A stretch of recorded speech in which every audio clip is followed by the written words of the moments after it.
Questions or discussion on the emergent nature of the motion? If not, I'll call the question.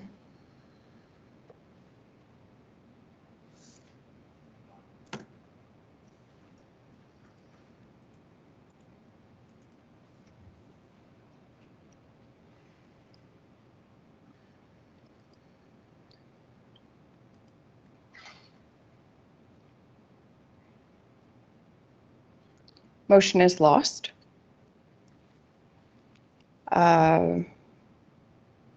Perhaps another motion with respect to the agenda. Councillor Larson. Councillor Laverson. I think from what CAO Henderson says, to withdraw a notice of motion has to be done by resolution too. Is that not what you said? Through the chair, yes. I believe the motion, the agenda is still being voted on.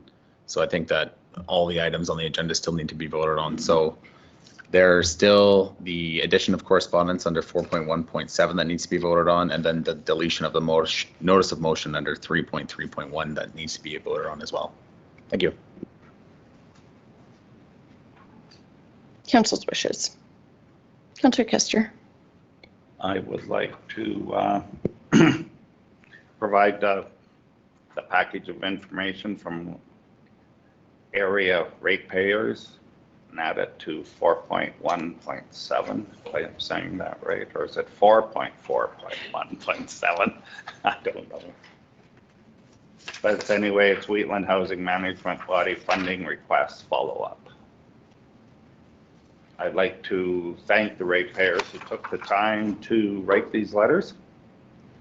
I just want to make it clear, I was not part of that. It was another group of concerned ratepayers that put this together.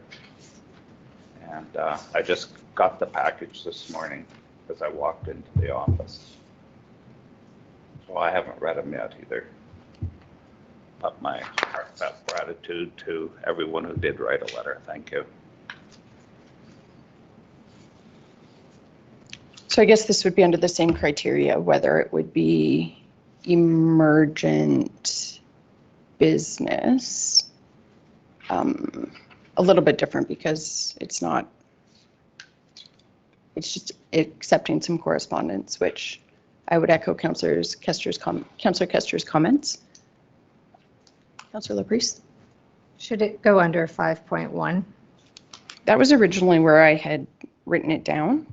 I think Councillor Kester's suggesting under 4.1.7. I'm not sure that it fits with 4.1.7. I mean, they're related, but 4.1.7 is a response from the Wheatland Housing Management Body regarding some questions that we had. So that's a little bit of a different matter.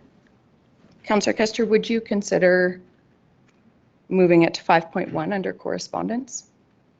Yeah, that would work.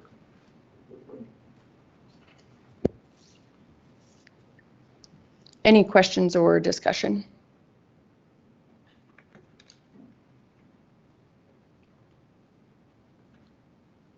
So then this would just be a motion for an amendment.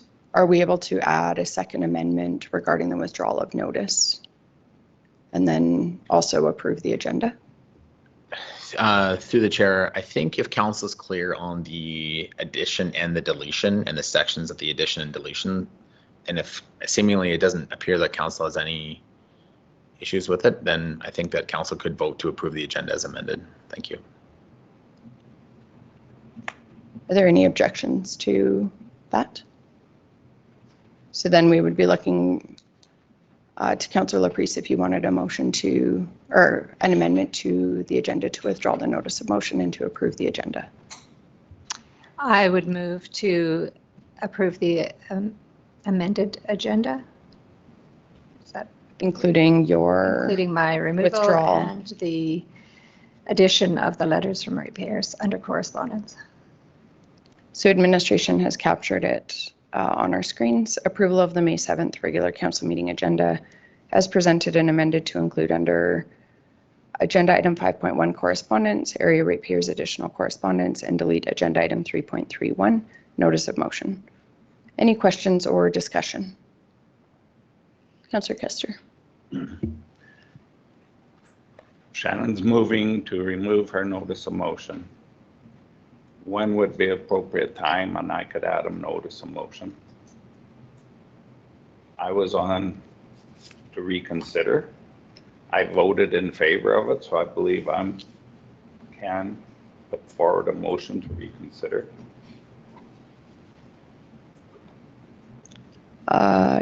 Yes, you would just need to follow our notice of, or agenda addition notice of motion. I believe administration has prepared essentially a template for our use for providing a notice of motion specifically for more complex considerations for council.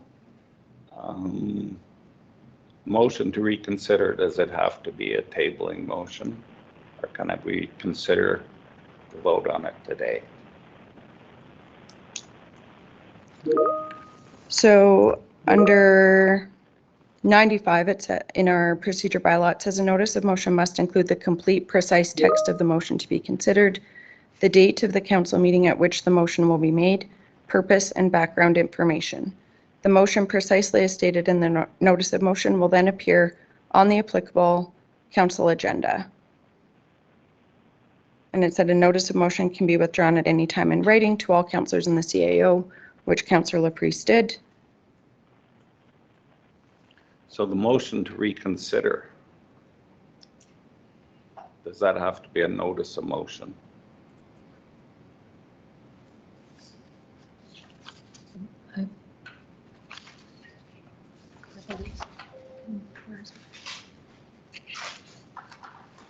Yes, under 176, it says a motion to reconsider may only be moved at a subsequent meeting by way of notice of motion. So then we would go back to where we would need that, the precise text. Sorry, I'm just going back to it. The background. So wouldn't we just use the previous motion?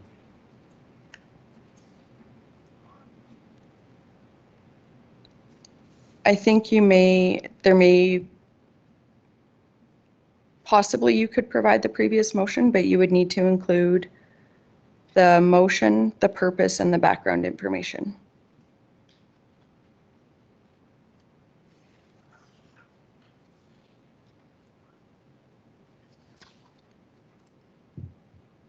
Administration circulated that template just to help that. I think Councillor Laprise, I believe you used that.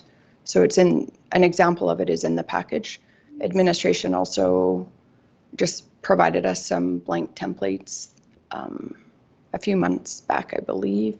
They were in our mailboxes. We could also probably get it digitally. I realize that, but I come to the meeting thinking that we would have a notice of motion today. It's going to take a while to write that up. What's council's wishes? Have a break? I could get staff to find the motion for me and I can write a short note, or are you going to vote against it anyway? We can certainly take a break so that you can prepare the notice of motion. Councillor Laprise did circulate yesterday, I believe yesterday morning, via email that her intent to, or her decision to withdraw the motion. But we can certainly take a break to accommodate time to draft a notice of motion if that's council, if council is comfortable with that. I have no issue with that.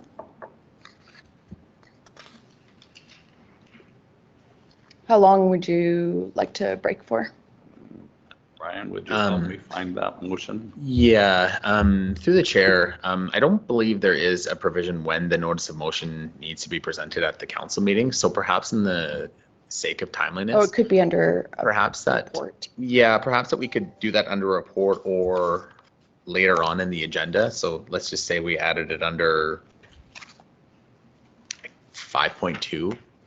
under correspondence information, and we have Councillor Kester present that notice of motion at that point, just so we can get the agenda moving forward now, because we could prepare it at lunchtime with Councillor Kester, or administration could prepare that notice of motion with Councillor Kester. And then assuming that we hit our lunch break today at 12, then we could do that and just kind of get the agenda going and then work during that lunch period, if that's okay with council. Okay. Are you comfortable with that, Councillor Kester? Yeah, as long as I get it on. And just for clarity for council through the chair, notices of motion are not voted on at the meeting that they're presented. They're voted on at the meeting that they're next coming to. So a notice of motion presented today could be presented or could be debated as early as the next council meeting. Yeah, that's a good point. So it just needs to be on the agenda. So I think that's great advice. It gives time for Councillor Kester to prepare the notice of motion, and then we can have all of the information. Councillor Kester, would you like to just administration that right. remind me of Sorry. the, If I make a notice of motion, that's not voted on? no, it's just all it is doing is It's information. giving council information, exactly.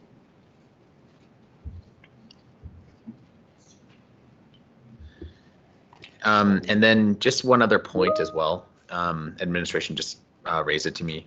Under notices of motion under section 97, council may by resolution agree to waive the notice of motion and address the matter at the same meeting where the notice of motion was presented if council considers it appropriate to do so. Thank you. I thought so. So the appropriate time to bring that up would be 5.2. If Put it council on the agenda agrees to do that by resolution. at 5.2 or add it to the agenda. It would need to be in addition to the agenda. Yeah, it would need to be in addition to the agenda to waive it. And then council would vote by resolution. So perhaps we could still add it later to the agenda, just for timeliness of getting this going forward. And if council doesn't agree to waive the period by resolution, then we could still add the notice of motion to the subsequent meeting. So We'll wait regardless, it will be debated at some point. We'll wait till 5.2 then. Okay.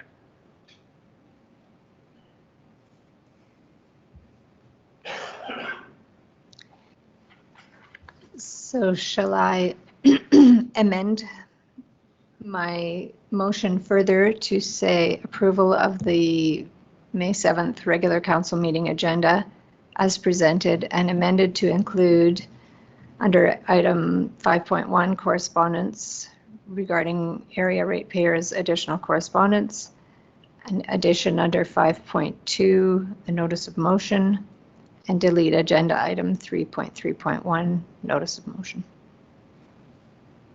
Does that cover it? Yep. Councillor Kester? Question, does that, would that include the motion to reconsider our deleting the time period or the tabling motion? How would, that would be all covered in Shannon's? At the time, so it really would, if your notice of motion is to reconsider a motion, then we'd have to put that in the notice of motion. And if council does choose to waive that period, then that would all be discussed under 5.2. Okay.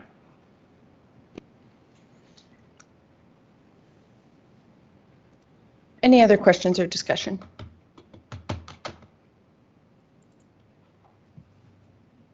I'll call the question.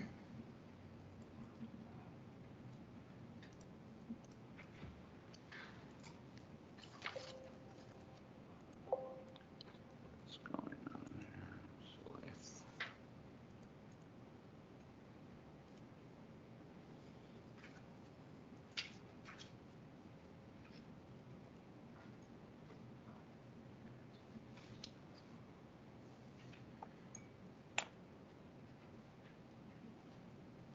What did you do?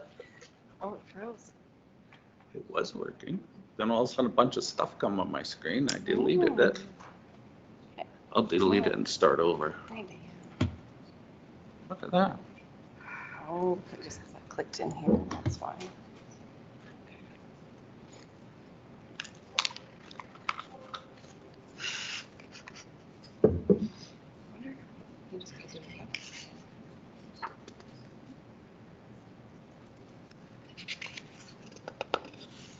I thought this was fixed.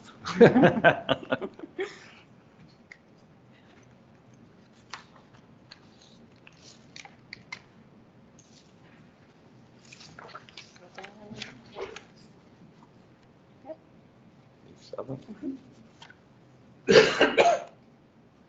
Yes, thanks.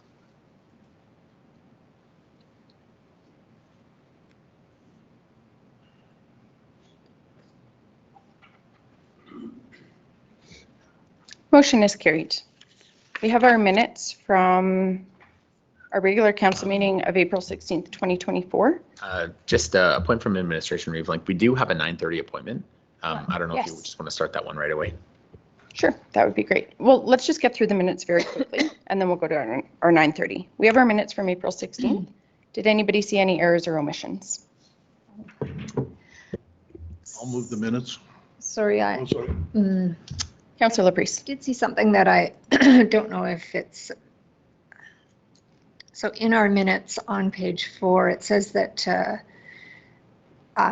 moved by Laprise that council moves to close the public hearing for bylaw 2023, but then in the bylaw minutes, it says it was closed by Reeve, I think. Oh, good catch. So I guess it's actually a correction. I do believe that I moved it to close, and so I think it's maybe So our minutes are okay, but perhaps an yes, amendment the bylaw. to Yes, exactly. 1.32. Okay, perfect. Motion to approve the minutes. Councillor Eichert, are you making that motion? I will make that motion. Any questions or discussion? I'll call the question.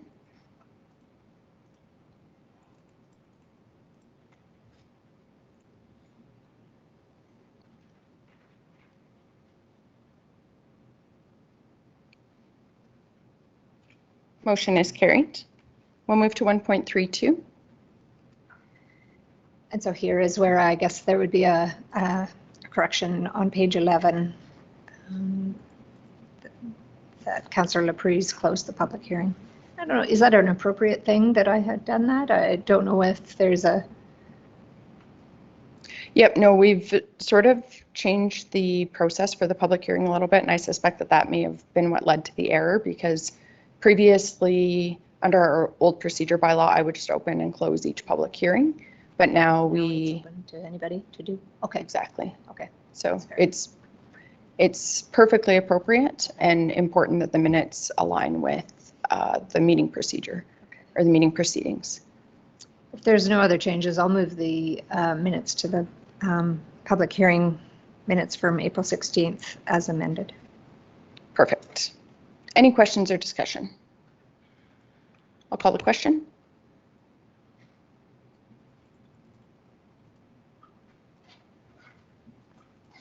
Motion is carried. Now we will move to our 9:30 appointment. We have Marcy Field, Chair of the Wheatland County Community Enhancement Regional Board, presenting on their board work. Good morning and welcome. Thank you.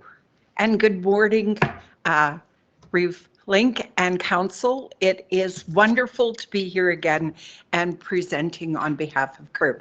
Thank you on behalf of all of our board members.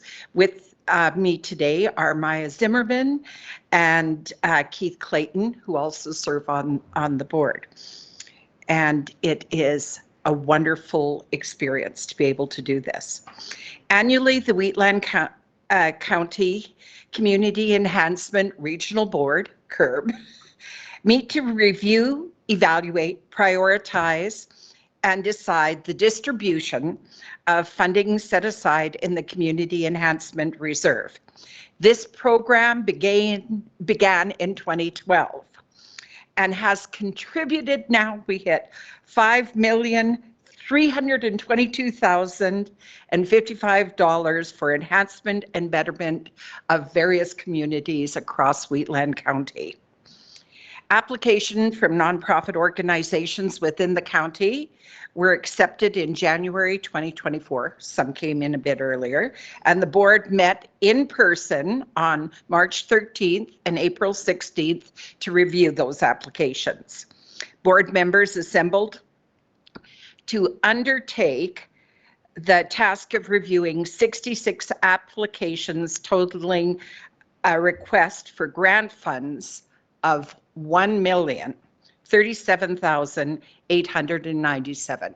We're seeing an increase in requests, and we're very thankful for the work of Jessica Salmon in ordering it all for us and putting it together, that we are able to use our time efficiently and effectively.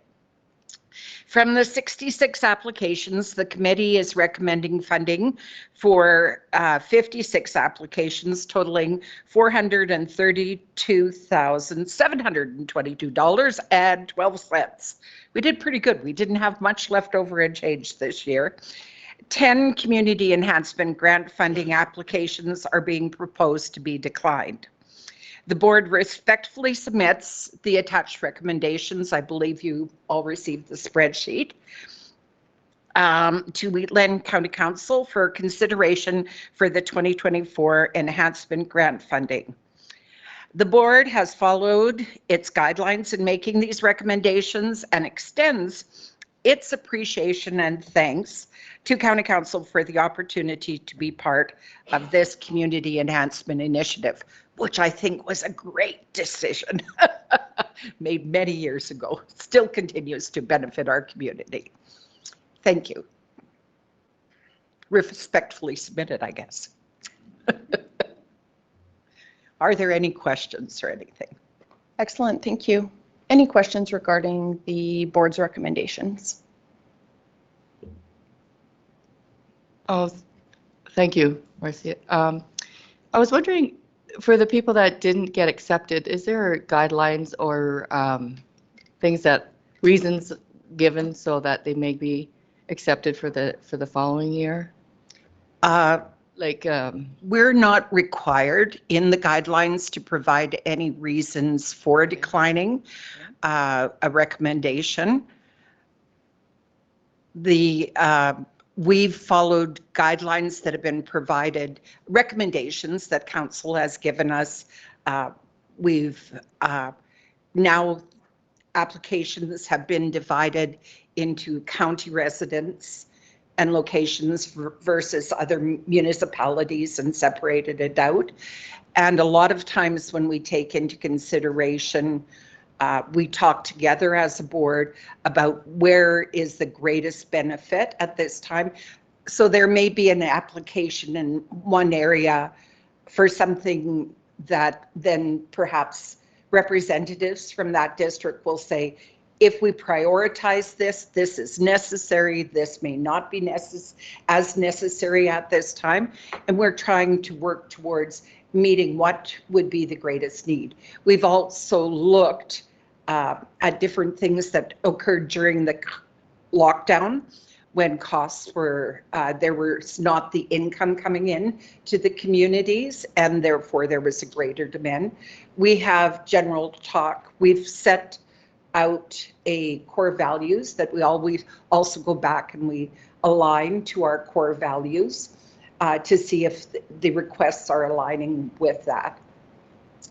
And then we have a general discussion around the table and go forward for that. We've also modified the application form to come in, still trying to keep it super simple, but providing information that the board would like. We don't want to be dealing in other people's business. There's been talk about coming up or helping them thinking this might not have been the best. And we go, that's not our decision. That's that community's decision.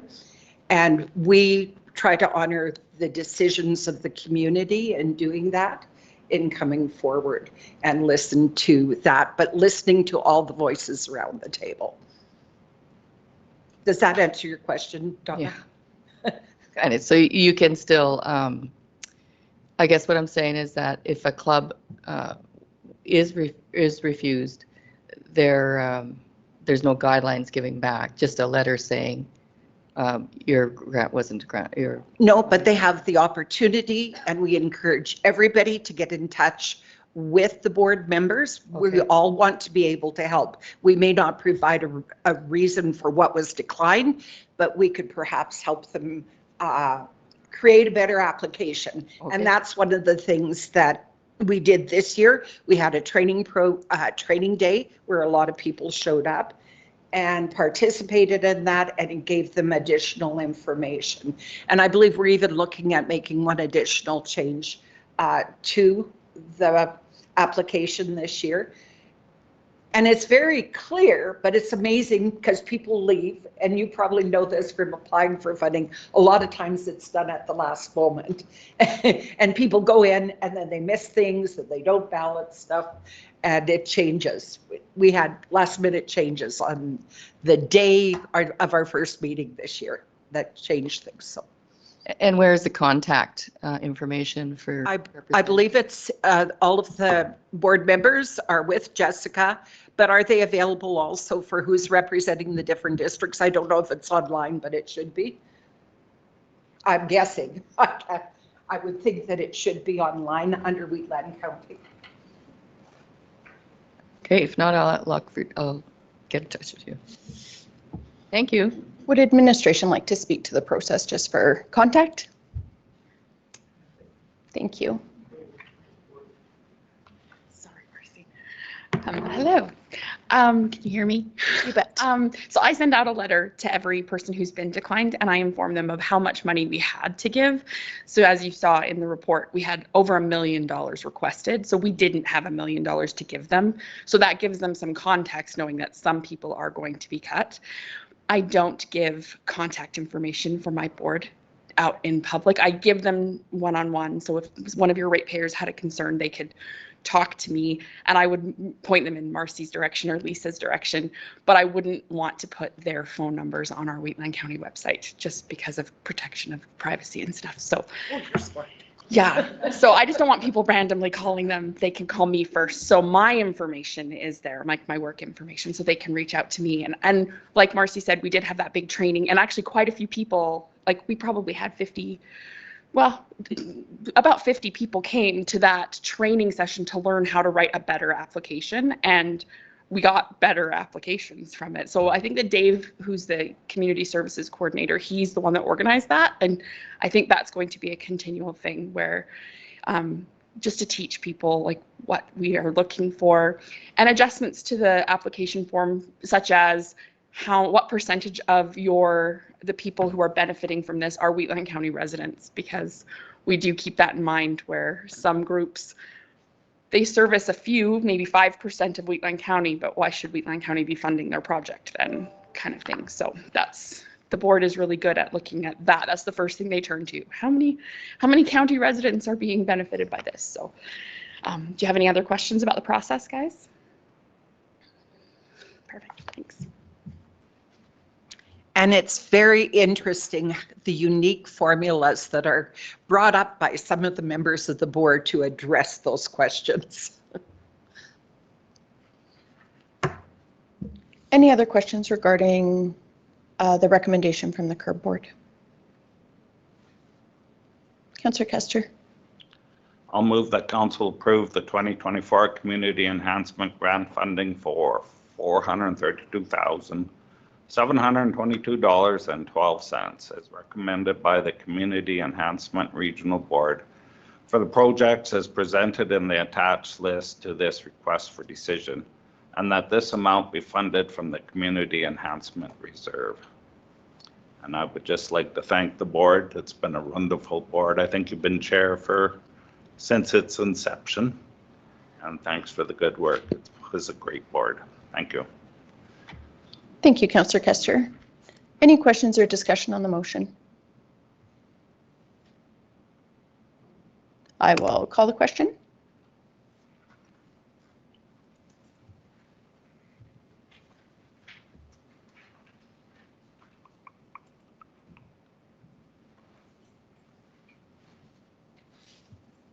Motion is carried. And thank you, Marcy, for chairing, and to each of the board members for your work on reflecting on all of the applications. I know it was a daunting task with having that over $1 million of requests and obviously finite capacity to address those needs. So thank you for going through that and for having that diverse representation across the county. We appreciate the work. Through the chair, one thing that council has done in the past as well is just organize a check presentation day for the CURB recipients. Would council be open to potentially scheduling that for June 4th at noon?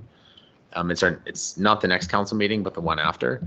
And just so there's check presentations and council can thank the volunteers in their divisions.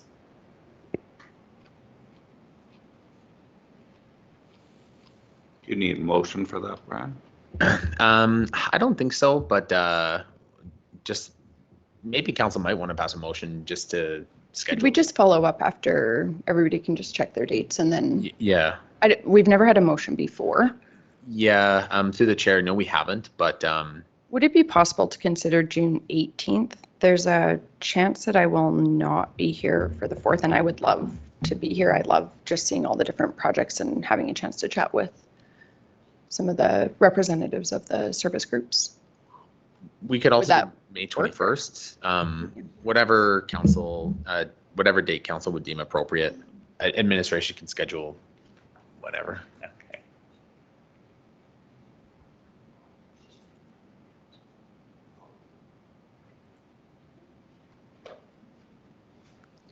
Maybe we can just leave it to administration and you can circulate to council.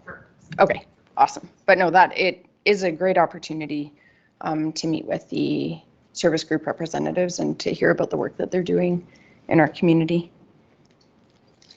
Let's move to agenda item 2.1.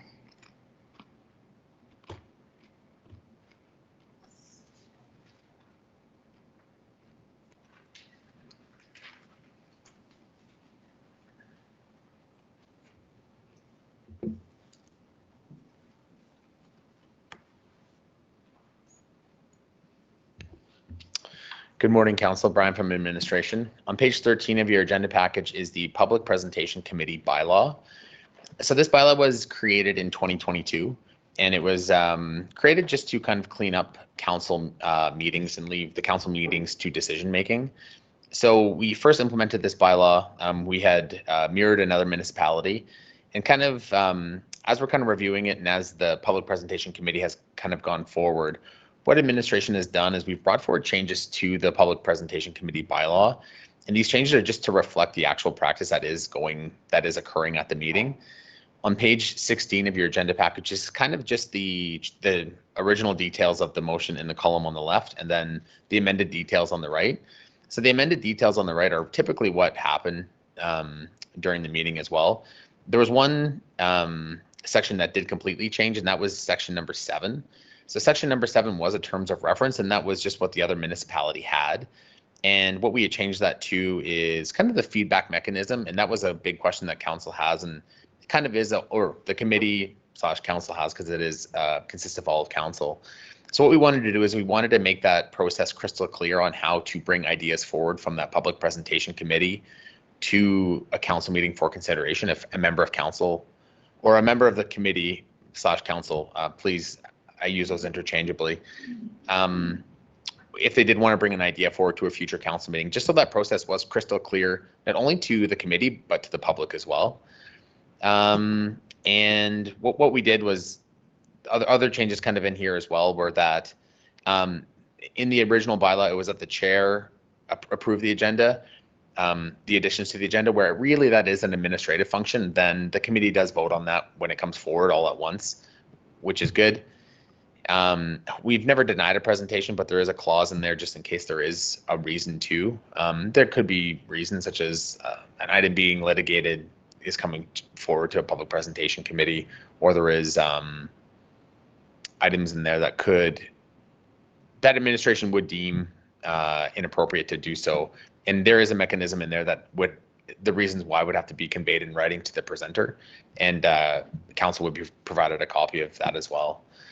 So on page 17 is the start of the bylaw. Any changes in that have been added have been put in green. Anything that has been deleted has been crossed off in red. So the bylaw is relatively similar. We've just cleaned it up quite a bit just to reflect the current practices as noted. And if there are any questions, please let me know. Thank you. Any questions for CAO Henderson? Just have one question. How often are the presentations? Like, have we got a routine going now, or? Yes, through the chair, yes, we do. So they're scheduled at the organizational meeting, and our intention is to do them at the committee of the whole meeting. So we have found that the uptake hasn't been great, but there has been some public presentation committees, as council is aware. So we do try to do them 4 times a year. Just a question to administration, and I did just send this to CAO Henderson in advance, just so if there was some wording considerations that council might consider in an amendment. On page 19 under 6.8, for clarity, it currently reads, the last sentence reads, the committee must pass a resolution to extend any presentation past the allotted time. I think the intention would be that the only way that a time extension would be granted would be through a resolution of the committee. My concern would be that that could be construed that the committee is compelled to pass that resolution. And so I just would like to propose an amendment to change must to may. So it would read, the committee may extend the presentation by passing a resolution. Or the committee may pass a resolution to extend any presentation past the allotted time, either one. And that's just for clarity around expectations. And then under 7.1, the title is feedback mechanism.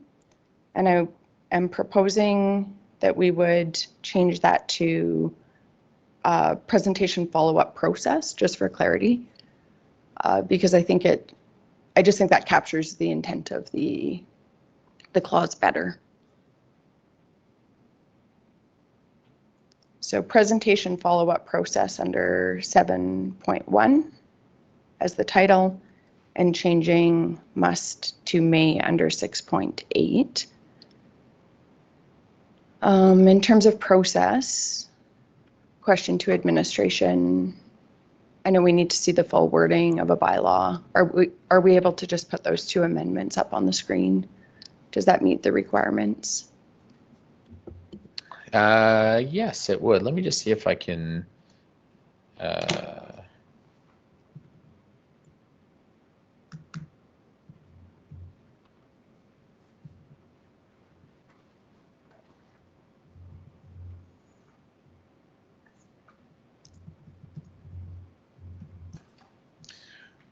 So just so council can see, that would be the first amendment. So feedback mechanism to presentation follow-up process. And then, so council saw that one.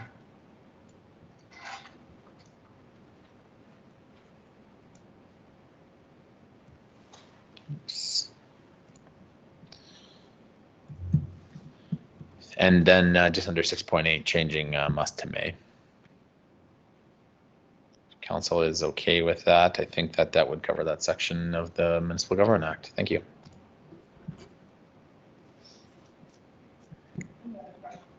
Any other questions regarding the proposed bylaw? Council's wishes. I'll move that council approve first reading of Public Presentation Committee Bylaw 2024-05 as amended. Any questions or discussion? I'll call the question. Oh, yes, I'll call the question. Sorry.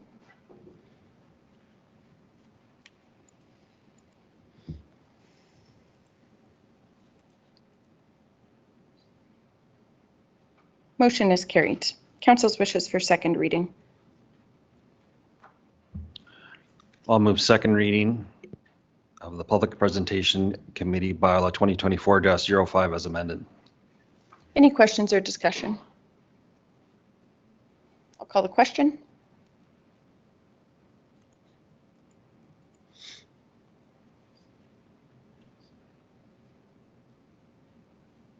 Motion is carried.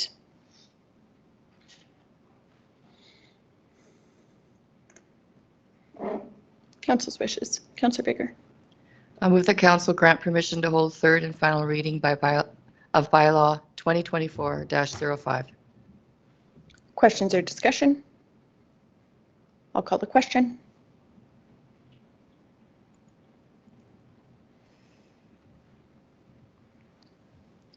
Motion is carried unanimously. Council's wishes for third reading. I'll move that council approve third and final reading of bylaw 2024-05 as amended. Thank you, Councillor Reichert. Any questions or discussion? I'll call the question.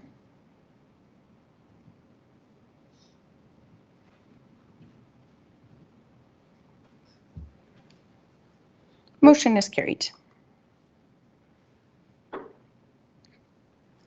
We'll move to agenda item 3.1.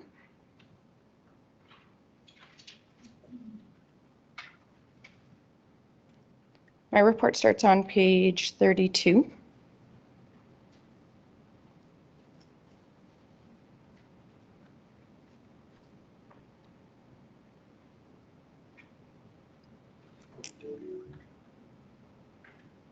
Yeah, I've had a request for a break. I'll just present my report and then we can take a break. I'll highlight the Economic Developer of Alberta's Experience 2024 Leaders Summit and Conference. Councillor Laprise and I attended, as well as our Economic Development Officer, and there was excellent sessions on multiple different sectors that are experiencing growth or opportunities within Alberta. There was also presentations on how to pitch to site selectors, attracting global investment, investment opportunities and trends, fostering economic reconciliation. ATB typically has their chief economist there that does economic forecast, which is always interesting.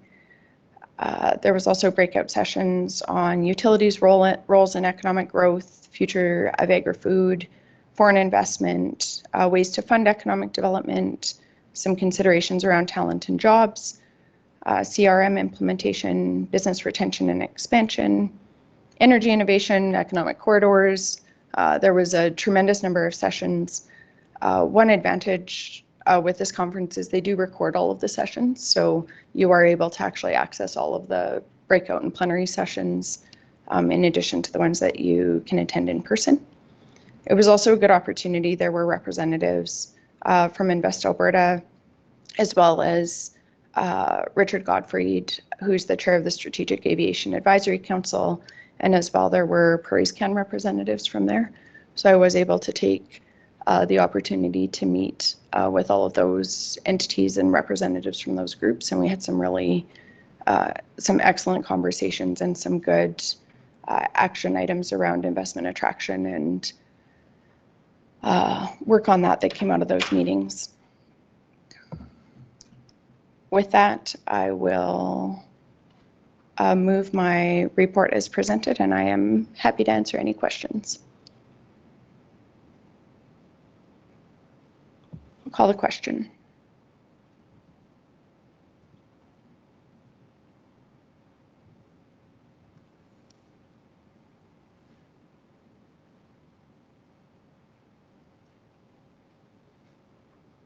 Motion is carried. We have had a request for a break. Let's take a break and reconvene at 10:10.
Any questions for Deputy Reeve Clausen?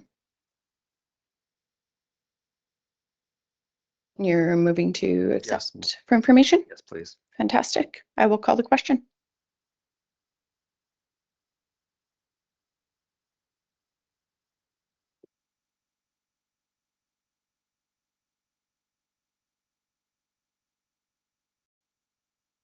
Motion is carried. We'll move to agenda item 3.3. Thank you. That's my report. It starts on page 37 of the package. I'll highlight, as Reeve Link mentioned, I also attended the Economic Developers of Alberta. That was a great chance to see all that exciting business opportunities available to Alberta municipalities. I also attended, there was a course offering for elected officials. And so I gained a better understanding of our role in determining the strategy for our economic development and how we can help to attract businesses to our area by doing things like getting broadband and water and wastewater servicing to the areas we want to develop. Those are important components to economic development. So kudos to us for addressing those things.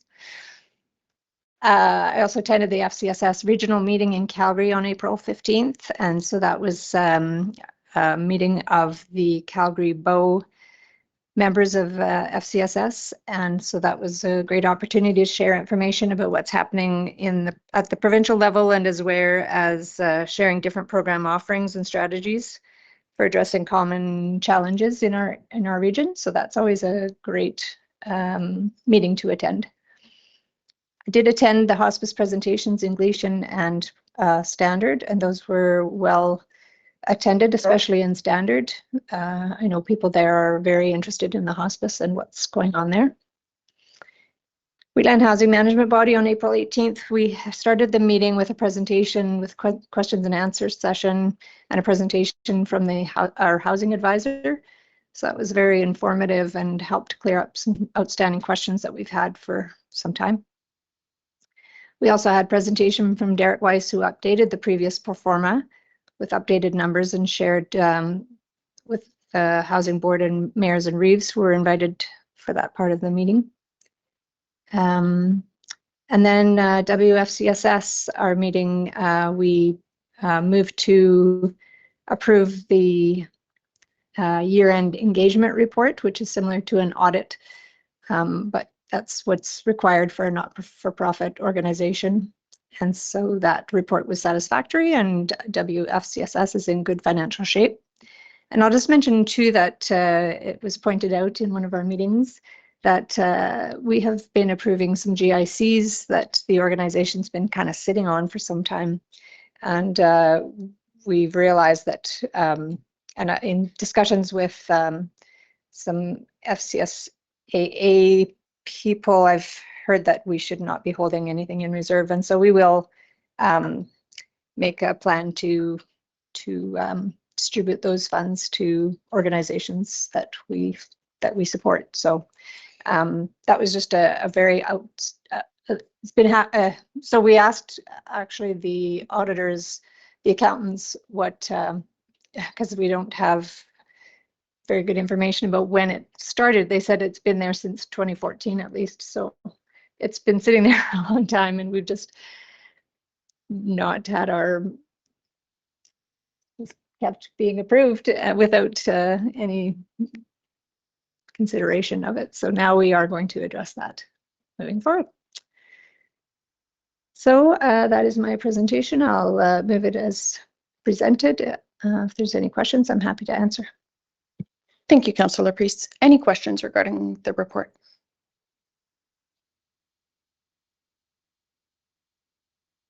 And you moved it to accept his information? Sorry, yes. That's okay. Perfect. Any questions or discussion? I'll call the question.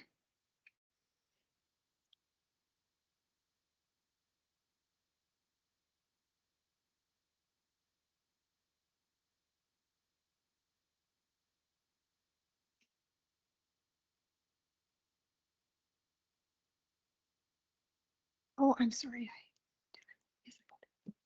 No, mine hasn't quite popped up yet.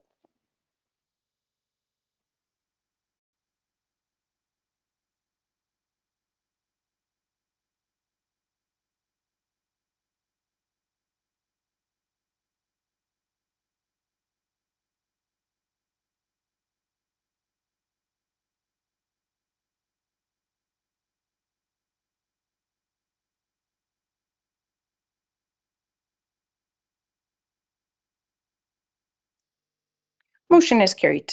We'll move to agenda item 3.4. Yep, my report is on the server.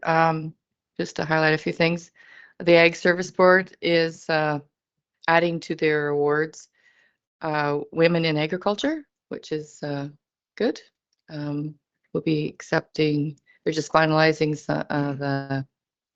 the procedures and what would entail in that. The FCSS regional meeting, I went with Shannon. It was very informative. FCSS runs so many different ways in so many different communities that a little hard to understand where everybody's coming from, but I get a little bit more understanding every meeting we go to. I got to have a one-on-one Marigold Library tour and orientation. Libraries are very complicated too, and learned a lot more about different who's on boards, which ones have boards, which ones have societies. Yeah, so I've learned a lot there. Then we went, after that, there was an AGM here in Strathmore, which was well attended and very informative. WFCSS, and yeah, the audit's done. Invoicing will be is gone out for the municipalities that are involved in that. And I'll remove my port as information. Thank you, Councillor Bigger. Any questions or discussion? Call the question.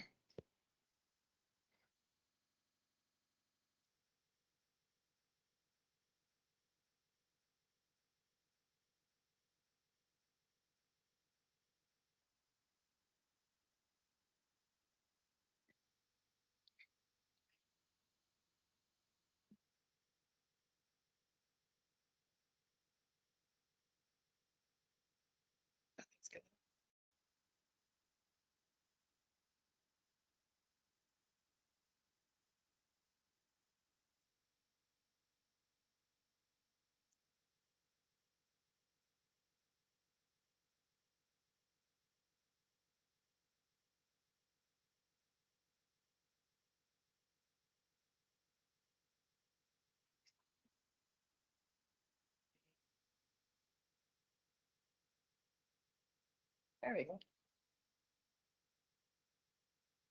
Technology. Motion is carried. We'll move to agenda item 3.5. My report is on the server, page 61.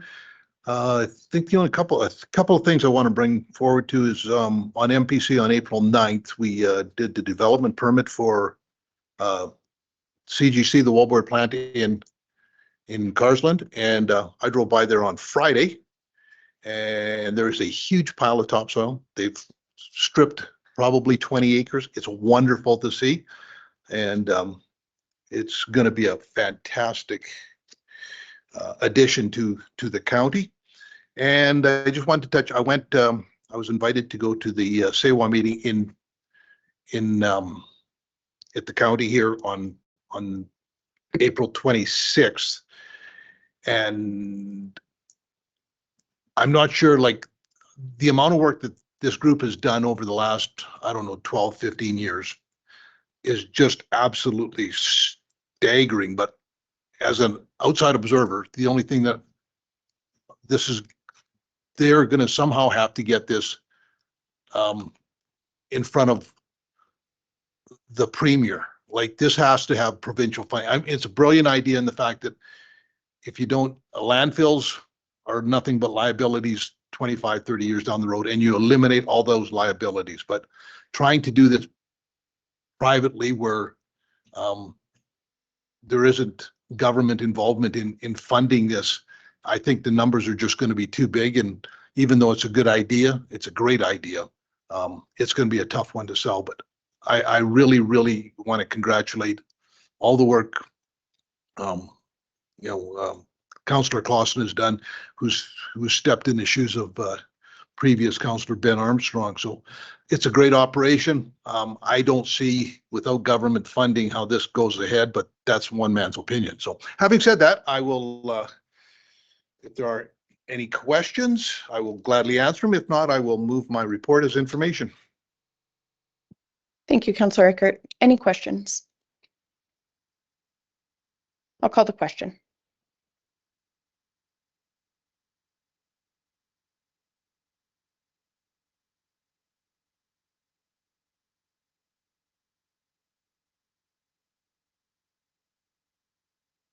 Motion is carried. We'll move to agenda item 3.6. My report's on the server. Just so the people in the gallery know, council did not put me on any more committees, so that's why my report is so short. But I would like to report on the WID. I went to their town hall meeting. It was question and answer, 2 hours long. I would guesstimate over 200 people were there. It was a fantastic event, and I would strongly support Wheatland County going back to that type of format again. The people there got the questions answered they wanted. It was good. So that was just a side note. And I'll move my report as presented, unless there's any questions. Thank you, Councillor Kester. Any questions or discussion? So just a note regarding Councillor Kester's comment about committees, we do have an organizational meeting every year where councillors are appointed to boards and committees. It's done by a democratic process. Councillors can either self-nominate or be nominated by colleagues. Where there is it interest expressed for more interest expressed than there are positions for a board or committee for the number of appointments that we make. It's done by a democratic secret ballot, and all of council supports the decisions that are made that way. Unfortunately, I believe Councillor Kester was not able to attend our organizational meeting this year, which can make it more challenging. That does happen and sometimes can't be avoided. But there is a fair and democratic process, and we need to respect the decisions of council, all decisions of council, and specifically the ones where we are appointing the representatives of the county to those boards and committees. We will move to agenda item 3.7. Oh, sorry. And just prior, I don't believe there was a motion on the Division 6, or Perfect. a vote on the motion for Division 6, if there was one. Thank you. Before we Thank you. vote, I'd like to make a comment that there was an open process to appoint somebody from at large in the county. I applied for that. I was here in person and I did not win that either. You left that out.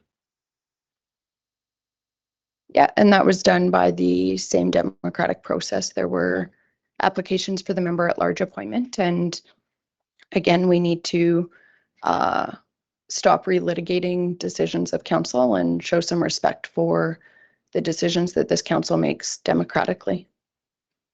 I'm not refuting what happened. It was information. I support the decisions of council. I wasn't refuting it. Is there any other questions or discussion? I'll call the question.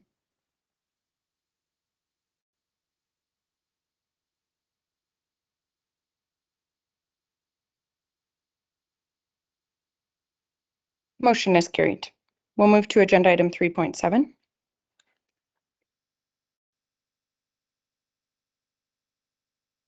My report's on page 63. The advantage of going last is everything I was going to say has already been said. So I will move my report as presented. Thank you, Councillor Laursen. Any questions or discussion?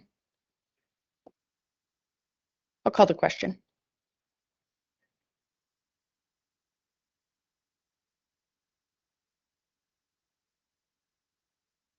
Motion is carried.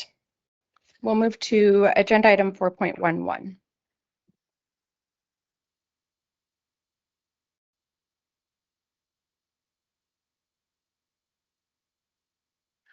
Good morning, Council. Brian from Administration. On page 64 of your agenda package is the CIO monthly report for April 2024. One item to note that I omitted off the report is that this Thursday, May 9th, is the annual Wheatland County Staff Barbecue, and that starts at 12. So all of council is invited to attend. My apologies for the short notice. Staff would love it if council could come and say a few words. As for that, everything else is in the report as presented.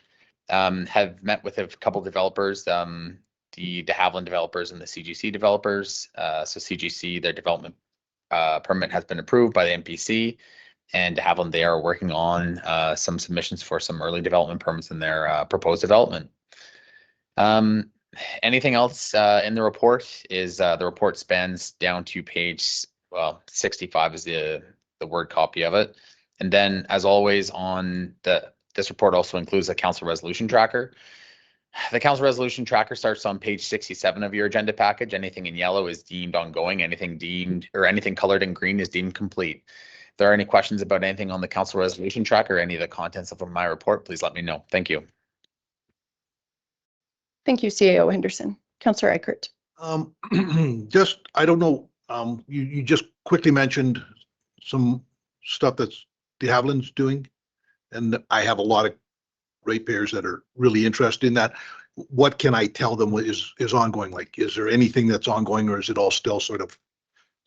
So through the Reeve, I did see an article that was in the Calgary Herald that they intend to break ground this fall. And I believe that that is their intention. And that was from an article out of the Herald. And that's everything I've heard too. So I think that would be a fair comment to say.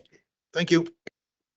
It might be good to, and I'd be willing to work with CAO Henderson to get an update from the developer on just if they would like to update council on the progress of their development and what to anticipate in terms of applications, and maybe administration can coordinate with that so that we can both update council more fulsomely as well, so that ratepayers have an update on where things are at.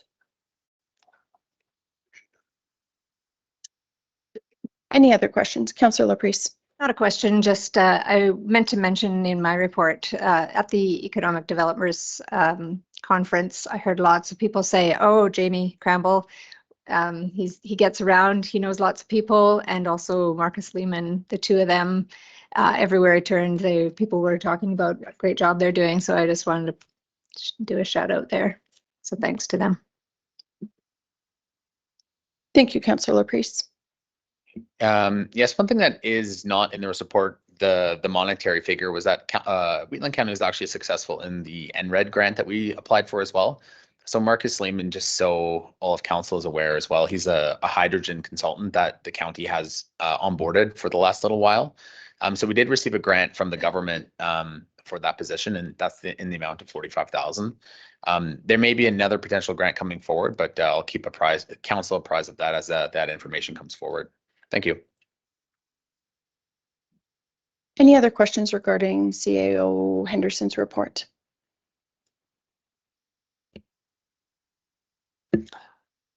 I'll move that council accepts the April 2024 CAO report as information. Thank you, Deputy Reeve Clausen. Any other questions or discussion? I'll call the question.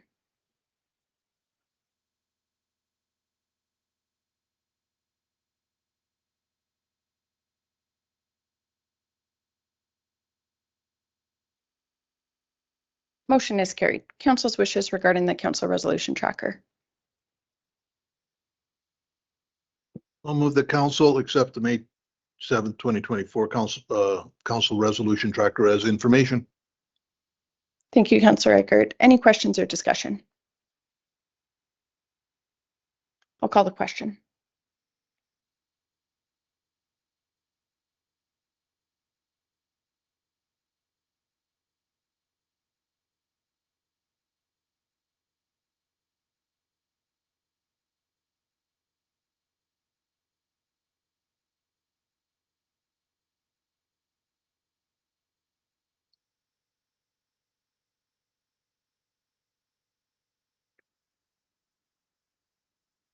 Motion is carried. We'll move to agenda item 4.12.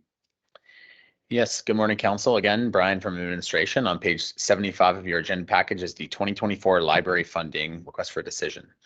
So annually, Wheatland County has been following a resolution that was made in 2013, and the resolution that was made in 2013 is detailed, and it is on page 75 of your package as well. So this amount has been included in the approved 2024 operating budget. And what administration does is that we have the base grant, then we go and get the county cardholder amount. So all of those amounts have been calculated, and the calculation on this is on page 76 of your agenda package. It is pretty standard. The amount is relatively similar to prior years.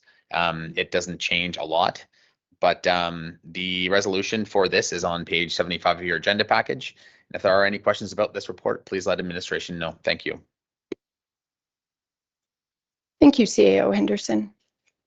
Any questions? Council's wishes.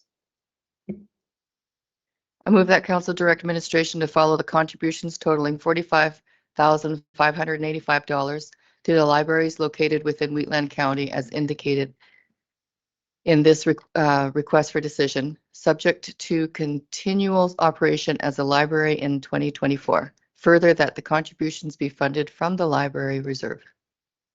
Thank you, Councillor Bigger. Any discussion? I just kind of wanted to, if you don't mind. Of course. Not everybody knows the funding and how much is going where. So I was just going to read the numbers. Yeah, That for the Carsland Community Library, totals of 12,350. Gleason and District Library, 9,965. Hazard Municipal Library, 1,650. Rocky Ford and District Municipal Library is 975. Rosebud Library, 2,000. Standard Municipal Library is 2,820, and the Strathmore Municipal Library is $15,825, totaling $45,585. And that's based on memberships cards. Thank you. thank you, Councillor Bigger. Any further discussion? I just have a question and I think you can, you can answer for it. Does the Carsland area, do they also contribute to the library? Like to that library, or is this strictly the Carsland Library is strictly dependent on what we fund here? Does that my question make any sense? To my understanding, there is no extra funding for the library in Carsland. No, unless the Ag Society actually gives like rent free or something like that. It would be in kind, I think. Thank you. Any other questions or discussion? I'll call the question.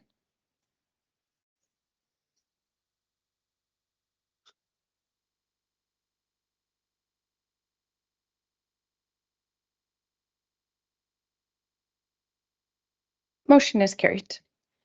We'll move to agenda item 4.13. Yes, good morning, Council. Again, Brian from administration. On page 78 of your agenda package is an RFD that administration prepared. And the preparation of this RFD is regarding the council communication and engagement strategy. So council has passed 2 resolutions that administration is trying to, sorry, this might just be one actually, sorry, that administration is following up on just so we can get the communication plan for Wheatland County Council. And this was regarding the WHMB and the WAHS initiative. So this was kind of discussed in detail at the March 15th, 2024 council meeting. So at that meeting, council did pass a resolution that council had directed administration to develop and execute a Wheatland County Council communication and engagement strategy. So if we go to page 78 of your agenda package, a few things that just want to note prior to presenting the actual schedule that is included in the agenda package. So this schedule is flexible. It's just one that kind of administration put together just based on just timing of what can be done at certain points in time. And it is, this schedule is dependent on council participating in the communication and engagement. This has been meant for council to actively participate with residents and not administration. Administration doesn't have the need to engage on this subject, and the resolution was clear that it was for Wheatland County Council. So the alignment with the strategic plan, so there is a communication section under our strategic plan that council would be following here, so that does align with the strategic plan on that one. As for a cost estimate, it would just be realistically just open houses that are scheduled. So any open house that's scheduled within the county, give or take any one that is done, whether that be an individual councillor one, the open houses here that are provided. There's a hall rental, some food and refreshments, so roughly around 500 per open house. So that would depend on how many open houses that actually were scheduled. So on page 80 of your agenda package as well is I kind of just put this communication strategy together. And this communication strategy, I just kind of put from point 1 to 10. The engagement strategy starts on page 80. So what we did was we just put together an objective, which administration thought might be the objective of Wheatland County Council. And what that would be is to kind of correct some of the misinformation and provide the public perception of Wheatland County Council regarding the WHMB and Wheatland and Area Hospice Society project. Administration did listen to council, and kind of council's comments were is that there is a lot of misinformation going on about the county council's position on it. Administration has heard various comments such as, you know, the council doesn't support it. However, council has been passing motions kind of in support of the project. And however, you know, maybe not to the exact liking of the bodies and boards, but it is important to note what council has been approving and what they haven't been approving. I think that's kind of one of the most important things that in this engagement strategy is what council has been doing. So what I've done is I've kind of identified the audience, put some key messaging together. Some supporting messages start on page 81 of your agenda package. Kind of talked about the communication channels that council may choose to use here. So whether that be press releases, local newspaper articles, radio interviews, that's kind of traditional media, digital media, website updates, Facebook, LinkedIn, our utility bill inserts, things like that. And then community engagement, actually going out into the communities and doing some open houses and or getting a booth at other local events that do occur within the region. So kind of what we've done is kind of put together a timeline on page 80 that starts on page 83. So what here is that this is flexible as well, so it's not like it's set in stone. It is quite comprehensive. Administration didn't understand exactly how far the council wanted to go with it, so we thought we'd at least propose a schedule for council to consider. And again, the schedule of communications is on page 83 of your agenda package, and it goes up to the end of December 20, at the end of this year. So various options, various types of engagements, dates, publications, months, and anything else within the plan is on page 81. Of course, as any communication strategy would be, it does need to be fluid. So if there is events occurring, it can't just have a set schedule. You do need to definitely respond to events and requests that do happen in the community or issues that arise as any strategy. We do deal with communication strategies internally here with just various subjects that go on as well. So again, always fluid. Again, the report is in front of council for your consideration. If there's any questions about the report or strategy, please let me know. Thank you. Any questions regarding the report?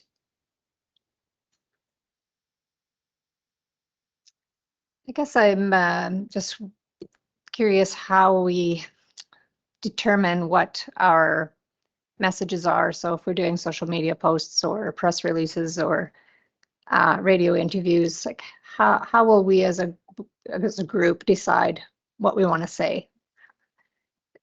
We would have to propose something every time, I guess, and vote on it. Is that what we're considering? Or is there another way of? I think some can be drawn just on council motions that already exist, like communicating the process that council has gone through, and some of the established positions of council, which from engagement with some of the public have not been being communicated clearly. So I think that would be a place to start, but it's a good question. I don't know if administration has further thoughts on just establishing those key messages. So administration's thought process behind it is that it would just be whatever has been occurred at this council historically. No interpretations, just motions that have been passed, the process that was done up until today. If there are future actions that need to be integrated, of course, that would have to come to a council meeting for determination. Outside of that, I believe it's procedure bylaw. The Reeve is the spokesperson of council, so he or she would be the one communicating decisions of council and being a spokesperson in the community. So that would obviously have to follow council decisions that have been made. That would be one thing. If there are events or issues that do occur, typically they do come back to council for voting. So that's another thing that just needs to be considered as well. So if there is an item that needs to be addressed, council could call a special council meeting. Hopefully it can just be done at a regular council meeting in the future.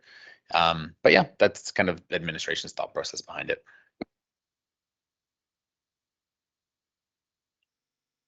I think it's as long as it is, yeah, exactly that, just kind of based on what our decisions have been made and exactly, kind of just very fact-based, I guess. And yeah, I think it's a good idea because I do think that there is just, I don't know if you want to say misinformation or just misperception, I guess, that we don't support something that we have a couple of motions that do show support. So yeah, I'm in favor. Any other questions or discussion? Councillor Baker. I would just think it'd be wise too to inform like responsibilities of the province and ours, like the difference between the two, and where that all lies. Any other questions? Deputy Roof Clausen. I'll put the motion on the floor that council approves the Wheatland County Communication and Engagement Strategy and directs administration to implement the strategy as outlined, and I can comment after. Put this motion out there. There's been a lot of, there's people in the room right now that are close to this issue. There's been a lot of public engagement from people that are passionate about this. On council, I've been asked many times, what does council think of this or that? I'm not the spokesperson for council. I'm a councillor. We make a decision. Our decisions are done in this room.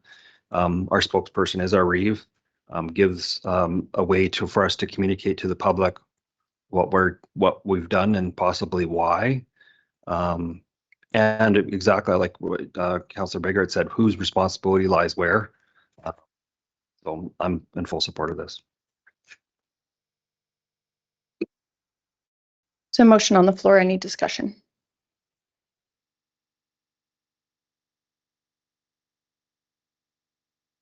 Not hearing any further discussion, I will call a question.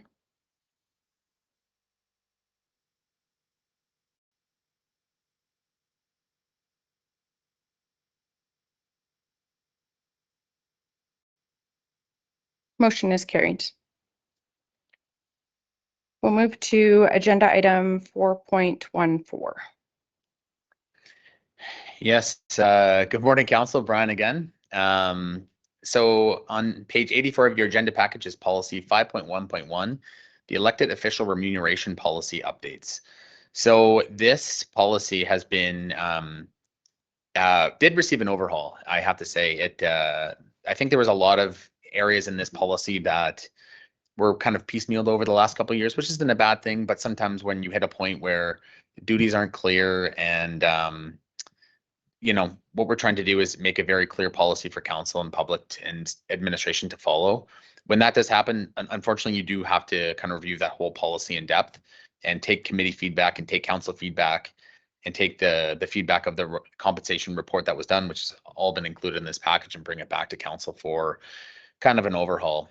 So on page 84, as mentioned, this is the start of this RFD. So there was two motions that were done in November of 2023 that administration is following up on. So there was one to direct administration to amend section 5.1 to reflect the first and second recommendations provided by the council remuneration committee and integrate a new procedure for council approving appointments to the boards and committees. The second one was that council direct administration to revise this section of the report for council to submit timesheets and expense claims to a council meeting for acceptance as information. So these two motions have been integrated into the new policy as well. Administration did do quite a substantial amount of work just to capture all the changes and also poll other municipalities across the province. The policy that we actually mirrored on this one or had a lot of legwork was from the County of Barrhead. They had just updated their council remuneration policy, and we thought that it was a really good one. Administration did agree to it as well. And another thing that just the new policy, which starts on page 88, administration is going to, as long as council is okay with it, this is just a kind of administrative change. We're going to change the templates of our policies as well. And this is the one that we thought that would come to council first, just for council consideration and hopefully approval on this one. And what it does is it really makes it clear and kind of cleans up the heading of the policies themselves. So the new template is starts on page 88. So policy name, policy number, who the owner is. The owner was included before. The adoption date, effective date, and the date that the policy was last amended and reviewed. So sometimes a policy is reviewed and not amended. So one thing that our current template kind of lacks is that exact openness for everyone to kind of see is, when did council review that last policy, even though it may not have been amended. Again, as I mentioned, we thought that was a great way to do it, because there are some policies right now that kind of sit within administration. Administration does have a spreadsheet that we do track internally, but we thought that taking the best practice from another municipality actually that had these templates at the top, it would be wise to have this on the top just so it is very crystal clear for everyone. Again, usually administration does have changes done in green and deletions done in red, or additions in green, deletions in red. But just because this policy was completely overhauled, administration did not do that for this because it was just the whole policy unfortunately had to go or be amended, I should say. So I did try my best to summarize the changes in a table for council's consideration. So the purpose of the policy was amended slightly. The review process was a big one. It's review process of the actual council compensation committee. So instead of just having an appointment of a committee every second year, administration did change that just to once every midterm. And the reason for that is that administration did look at best practices across the province, and we did, when comparing all the other municipalities in the province, we did find that they actually did only do it once. And kind of the problem or potential issue that council may have is that if this policy were not to be amended, council would be voting on a potential compensation change in 2025. And 2025 is the year of a municipal election. So I think that council would be wise to kind of align themselves with other municipalities across the province and just do it once midterm. The compensation was changed as well, the set honorariums.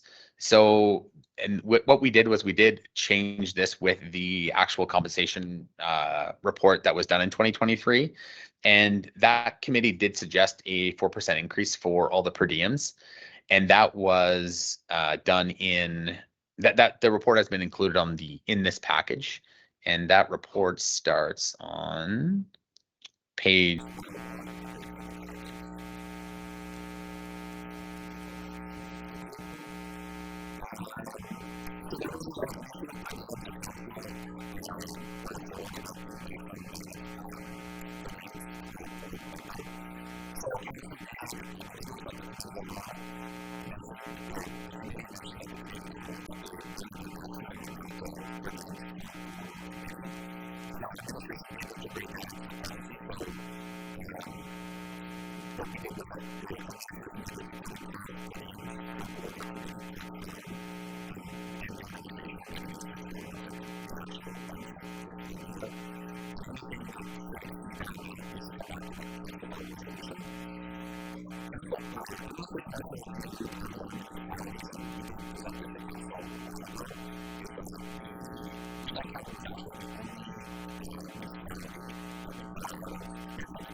Any questions for CAO Henderson regarding the report?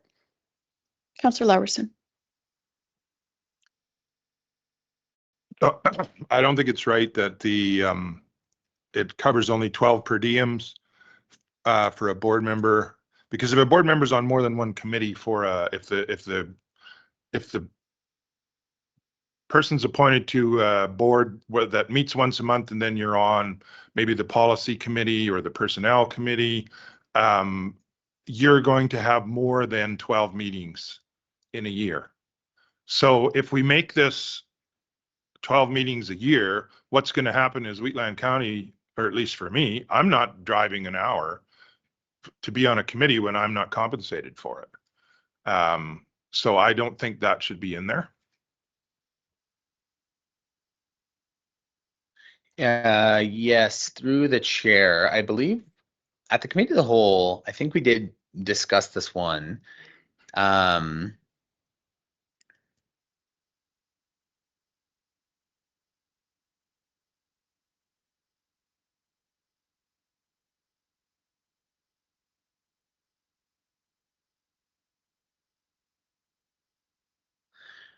So I think the administration's intention when we were drafting this policy was to have, if a member was appointed, or a council member was appointed to a board, that board itself would have 12 up to 12 meetings. And then if they were appointed to another committee, such as the policy committee, the personnel committee, those ones as well would have 12 each. That was administration's intent. I thought I had covered it in here, and I could. That also doesn't include special meetings that are called at the discretion of the chair. So there is a provision in the last sentence that says, should there be a need to exceed 12 per diems per committee, a council resolution will be required for additional compensation. And then the sentence before that indicates that the limit does apply. And I did have a question around that because there certainly is not consensus around this matter. There hasn't been when we've raised it before. My personal preference would be to stick to 12 total per appointment that council makes. And then I think there was certainly an appetite for council to consider those appointments to subcommittees, but that would be brought back to council if there was, just considering boards I have sat on, typically we know when our organizational meeting is going to be, so we could bring it to council in advance of that organizational meeting to have that council motion approving the additional meetings for a subcommittee. That would be my preference, and I would prefer some language to clarify that in that paragraph. It doesn't mean that you wouldn't be compensated. It would just mean that council would be determining what Wheatland County tax dollars are being used to compensate for. In previous conversations, we've discussed that there's some rationale and some efficiencies that can be found by having subcommittees versus an entire board. Your example of a policy committee is a great example. I think this is just, it came out of some concerns around council's ability to control costs with committees that may have more intensive commitments, and for that to be a council decision. It doesn't limit it. Council has the ability within that provision that is there to by resolution to approve additional compensation. So it's absolutely there, but I would prefer some language. Obviously, it will be the majority of council who will determine the direction. My position would be slightly different than what CAO Henderson's direction or intention with the languages, I'll open it to the floor for other perspectives. I was just going to ask Councillor Larson if he had my apologies, if you had a suggestion, being that you had concerns with it, do you have a suggestion that we could maybe debate on or something? I would say, I think what CAO Henderson said is 12 for being on the board and then 12 for other committees. That's totally fine. For every other committee you're on. You can use Drumheller, for example. There's board meetings and there's executive meetings. Fortunately for Drumheller, those are, unless something's changed, they're held every other month, but there's still special meetings that are called on a regular basis. So Drumheller Solid Waste, yeah, the executive meetings are held right before the board meeting, so it's the same day. So far, that could change. Councillor Bigger. I was going to And say then too, Councillor Eichert. we are on policy boards with WFCSS, and we just hold them. We try to meet before the meeting, after the meeting, whatever. It's mostly the mileage that you need to capture. And for Councillor Larson, he has lots of travel. Yep. Councillor Eichert. I would like to see that in order for us to keep a track of what the cost of the different boards are and all that kind of stuff. I don't see there's a real problem with bringing forward a resolution on, and I think you could probably, once you become onto a board and you find out that there's going to be, well, there could be like 7 or 8 more meetings. I think you could probably almost do a group thing, but if not at each individual, it's not that tough of a thing to bring a resolution forward and have council vote on it. So I'd like to see a little bit more council being a little bit more aware of what's going on.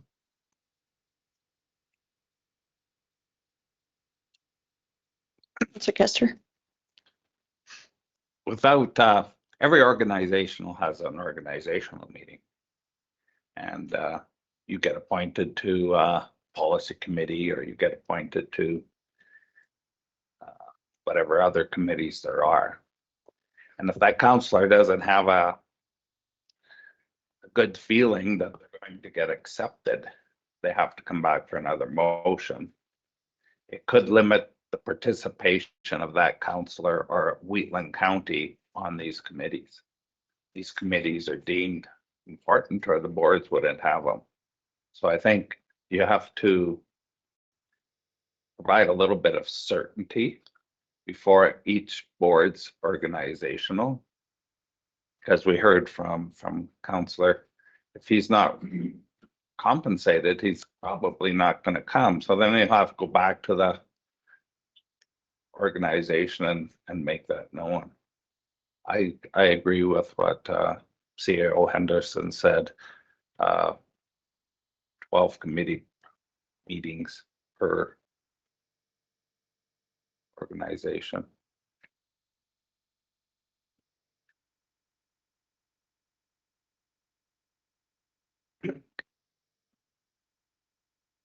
I guess I agree with that. I think 12 board meetings and perhaps a maximum of 12 committee meetings. But although I do think committees typically meet it once, twice, 4 times a year type thing. Like, they're not normally a monthly obligation. I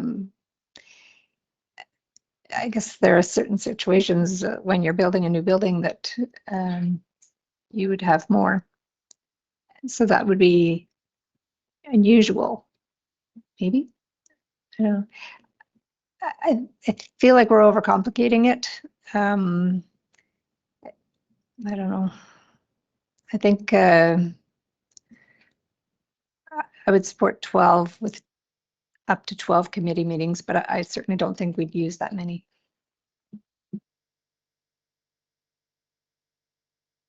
Any other thoughts or discussion? And I can certainly support that. I, like Councillor Bigger, do try and coordinate committee meetings on boards that I sit on so that they do align with the board or committee that I've been appointed to by council, just as a cost efficiency, both from a mileage and a time perspective. You're already there. Sometimes the board meeting is only 2 hours or an hour or whatever, and you have, it's not too taxing to do some committee work prior to or following the board meeting. I can certainly live with like a specified 12 per diems per board or committee based on appointments at the organizational meeting.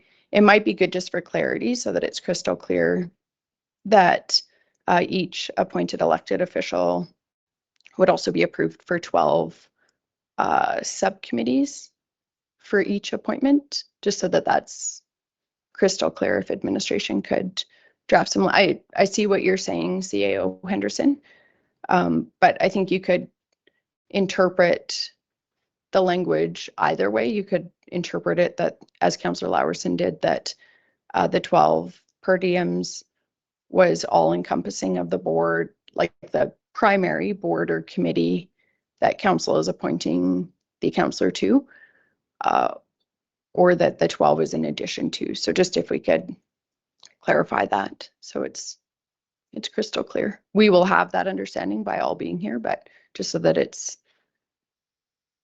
very clearly documented in the policy.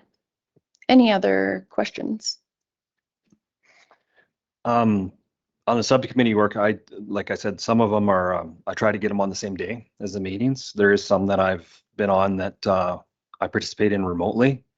And I'm not like I have a job. I have my own business. So there's a lot of times I can't get away. So I try to participate that way. And I push that as much as I can, because for me to take a day off for a 1 or 2 hour meeting, it's kind of hard, but they want me there. So I try to participate as much as I can. I'll take a pause in what I'm doing during the day to accommodate that. The technology is available now, even for in-camera stuff, it's all there. It works good. So I always try to push that at the board as much as I can, and it allows, I'll just give Energy from Waste, for instance. We're Southern Alberta people. We got people all over the place. We've had, in the last 8 months, we had 1 meeting in person, that was here. And we've had quite a number of them that have been remote, and we've been able to accomplish a lot. It is better to meet in person for big decisions, absolutely. But it does cut down on the cost and the mileage and the time. That's where my perspective. So I can support this as presented right now, and we can review it again in a time. It gives definitely some clarification where it was needed, and I appreciate that. And if nobody else wants to move it, I will move. I do just have some other, well, you can make the motion, but. I'll make the motion that council approves amendments to policy 5.1.1, elected official remuneration, effective November 1st, 2023. Councillor Kester. Sorry, was on. Under benefits, I will be ineligible very soon for RSP contributions. You reach 71.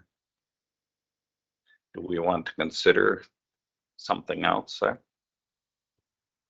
Would it work to add in or TFSA?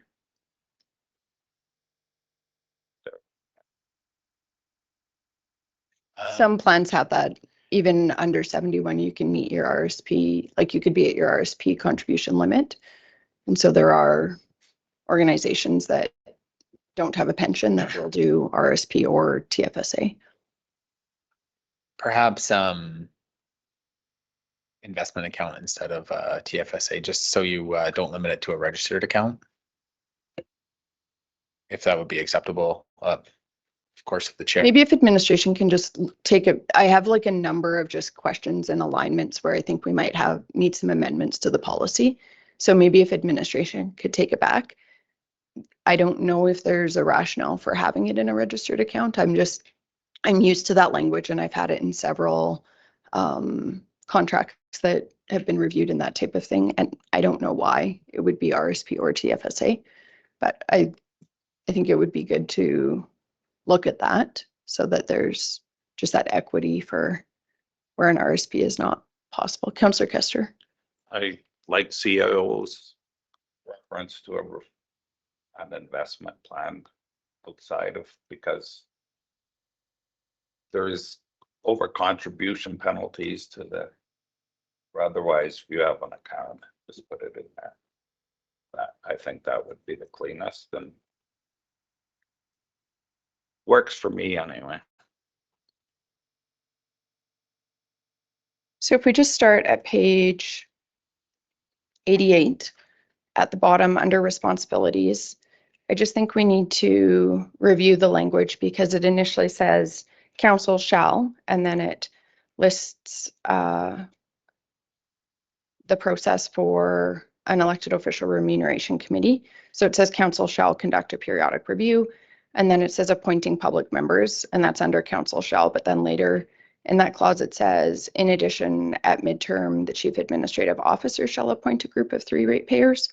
So I'm not sure if there's a way that we can just, we've always had the CAO do that, so it's objective and council's not involved in that process. I believe the CAO advertises to the public.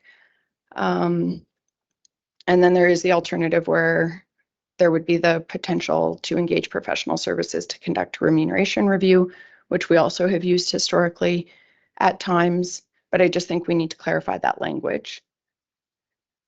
Then on page 89, under elected officials shall, it's sort of partway down the page under E.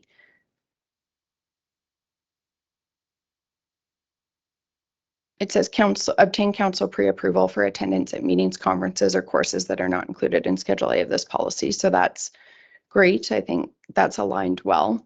Approval must be based on the provision of either a written or oral report that includes actionable items. And then F goes on to indicate to track their hours worked by utilizing a monthly timesheet report. So I just wanted to, just a couple of questions around that. Right now, we don't actually put our hours in for, like the meeting started at 7 p.m. and ended at 7:29, or started at 7 and went till 10:32 p.m.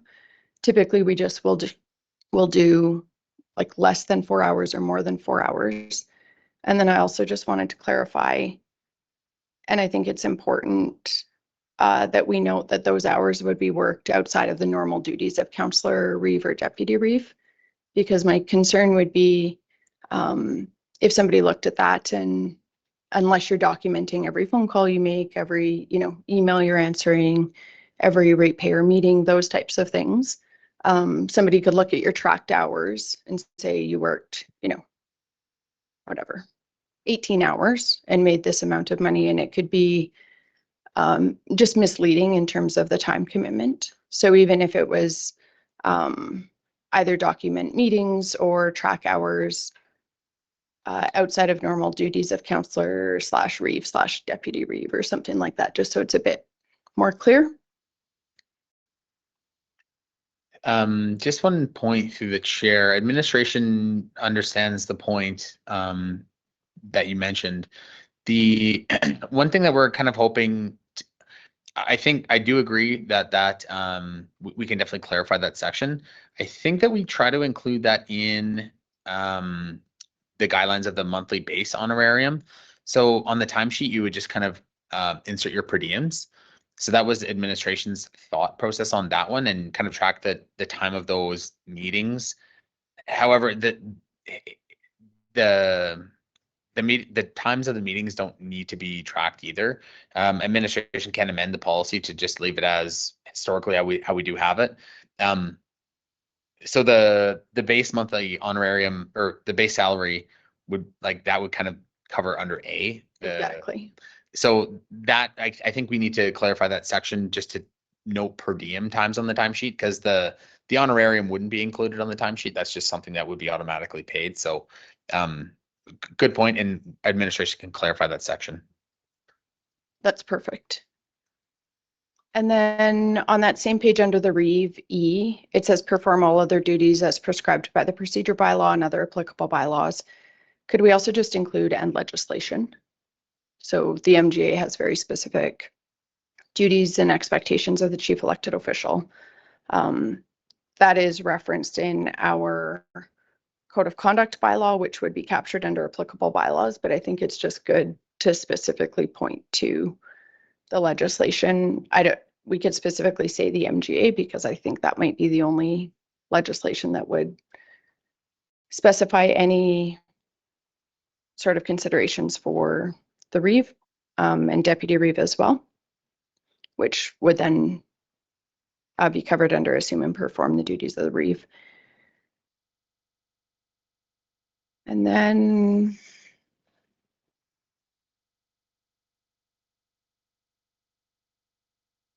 one thing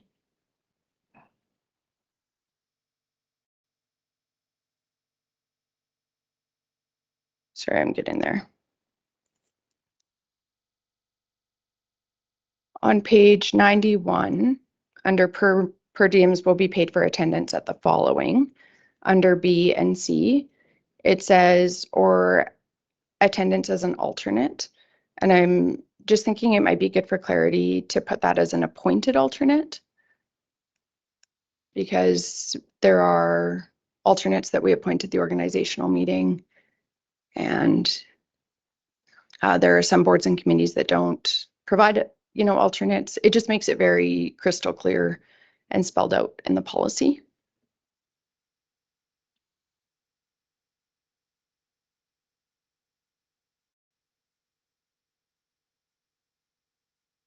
And then under training and professional development / conferences and conventions, under B, if we can just have that language reflect the exception of Schedule A, just so that it's consistent.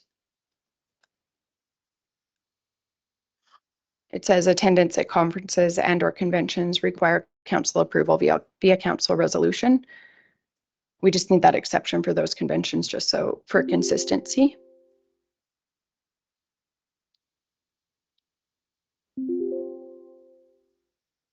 I appreciate the provision around the reimbursement for Candia parades. I agree it does seem silly, but I do think that we do need to ensure that that is documented and that there's a policy that provides for that. It had been in a historic policy that got cleaned up by administration, and it was just an oversight that it hadn't been included. And I think it's more appropriate to have it here. So thank you for that. I did wonder under exclusions, 2 points, and it directly applies to a couple of spots.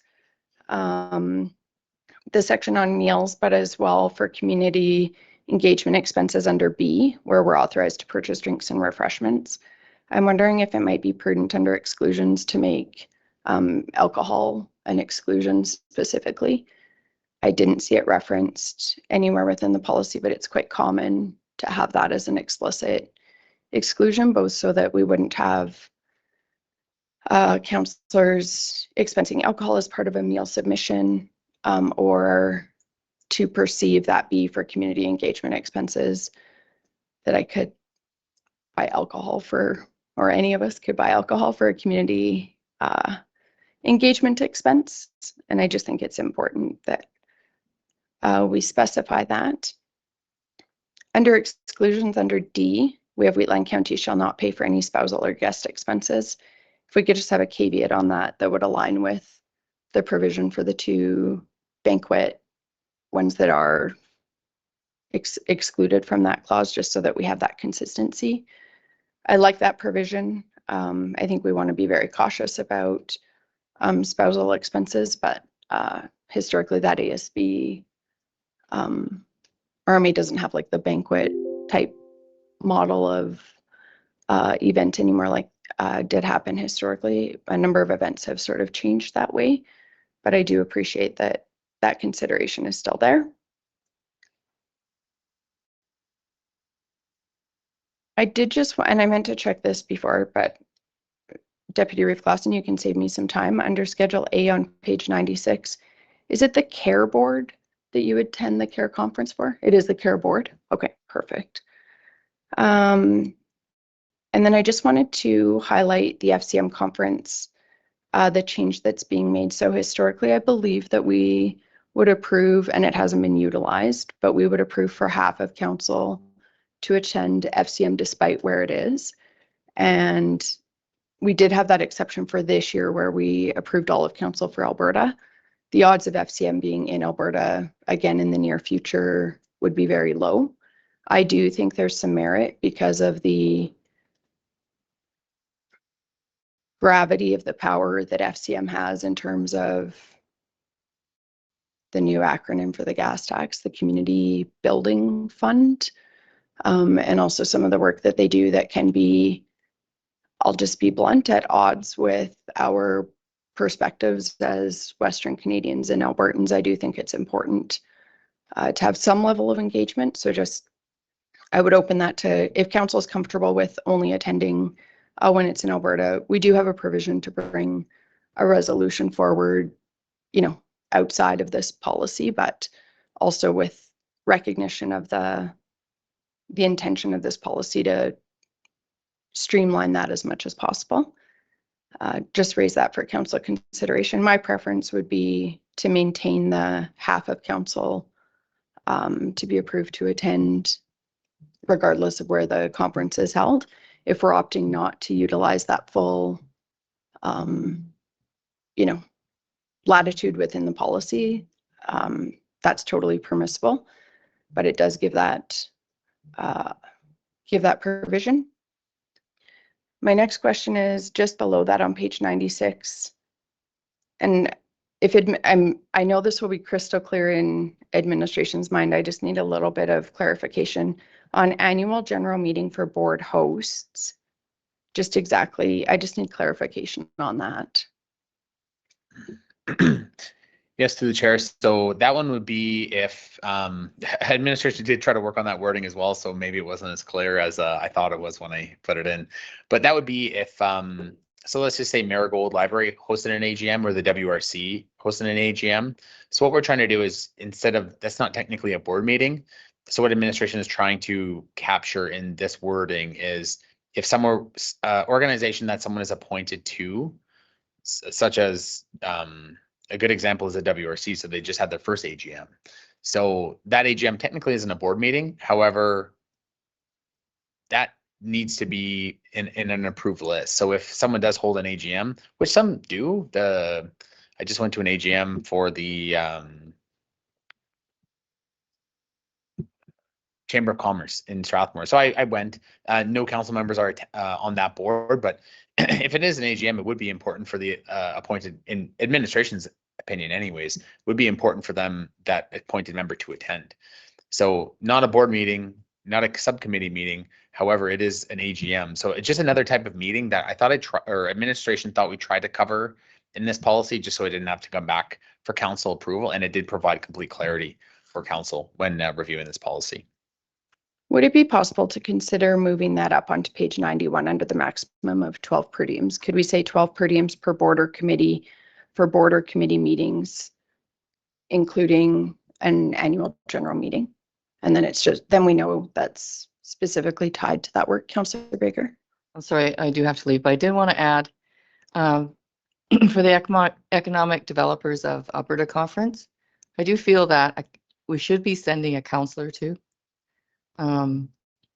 If like your responsibilities sometimes are with RMA, more or less. So if we could add, if you want to discuss that, but I do have to go. Yeah, it's a good point. Councillor Laprise. I was just thinking on that point, for most of these, they're either all council members or else the council member appointed to the board. But if there's a situation where there could be 3 or 4 or 2 or whatever, that probably should come to a resolution, just because, so then we can decide who's going to go. You know, if you have FCM, say next year is in wherever, Toronto, and all of us want to go, and then we would have to decide who. And so I think if there's uncertainty about how many or who could go, then it should come to resolution. That's a really good point. Through the read, that was actually one thing that administration did think of, is that the FCM is actually a prime example. So I think there has been outstanding, motions and resolutions that indicate that up to 3 members of council can go. So it would be advisable for that to come to council for a decision, just so it is crystal clear. So this Economic Developments of Alberta conference, so that one, I believe mostly the reeve of the municipality, whoever that may be, does attend. And then again, we kind of run into that same situation where Councillor Bigger mentioned that it would be advisable for another councillor to attend. Administration does agree with that as well. However, that appointment or whoever council chooses to send to that should go to council for decision. So unfortunately, it's not as easy as just putting it in the policy. It has to be done by council resolution. Yeah, very good discussion, I think. So should we remove the Economic Developers of Alberta and the FCM conferences from this schedule, and then with the expectation that they would come back, or you still want to keep them on the schedule as, I don't know. I feel like they should be taken off of here as they are approved conferences, but we would have to decide who wants to go.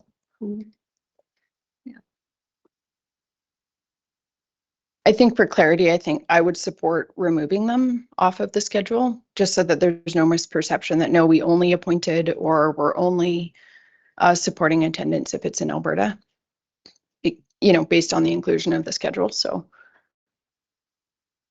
I think that would be a good revision for administration to bring back. Council, at the end of the day, council will have final say on, on the policy to be approved. But I think it's good, especially with just the scale of the revisions, that administration maybe take this back based on the discussion around the per diems. It does sound like there's majority support for specifically 12 per diems for the specific board or committee. It just gets a bit confusing with language, but the specific board or committee that the councillor is appointed to at the AGM, with an additional 12 approved meetings for any subcommittees beyond, or serving that board or committee.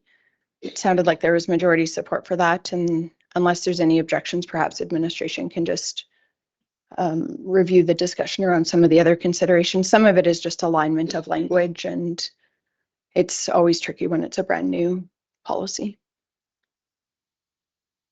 Any other questions or discussion? Councillor Laverson. So I don't understand. It seems to me to be highly irregular why we would backdate a revised policy to November 1st, 2023. I think that needs to be changed and make it effective when it's approved. Also, this complaining about my mileage charges that's been done today and other days.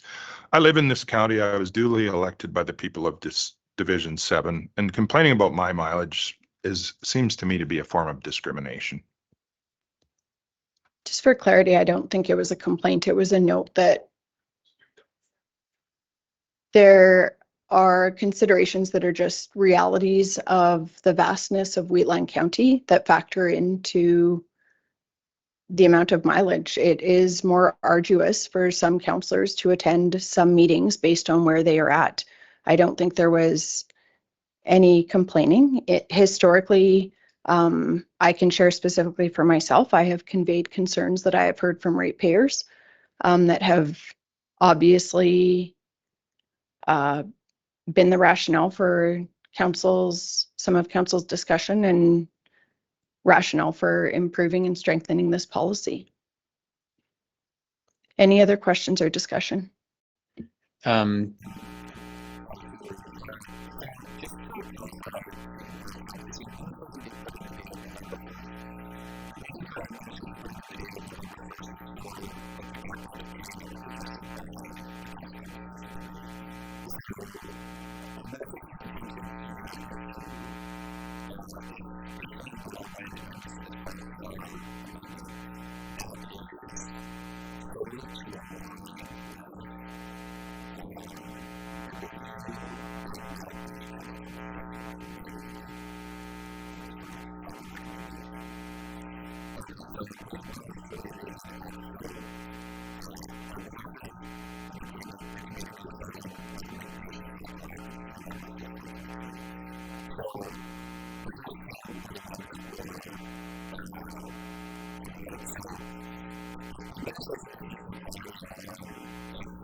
Ask administration to apply amendments as discussed in council meeting today, May 7th, 2024, and bring back to the next council meeting, May 21st, 2024.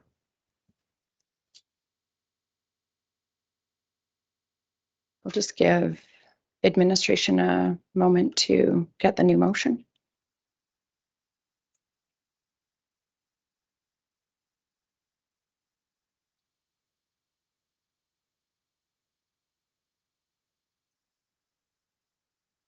My reasoning behind withdrawing it is a lot of times you're supposed to put a motion on the floor so you have discussion, and these kind of things happen, right? So, and I appreciate the discussion, and there was a lot of stuff that needed to be caught, and that's great.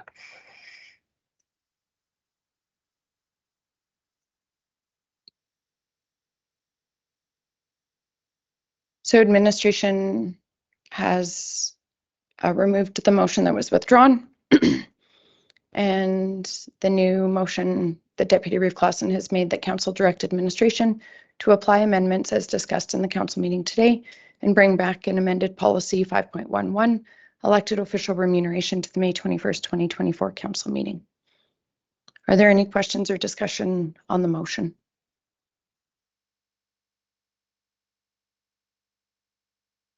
Hearing none, I'll call the question.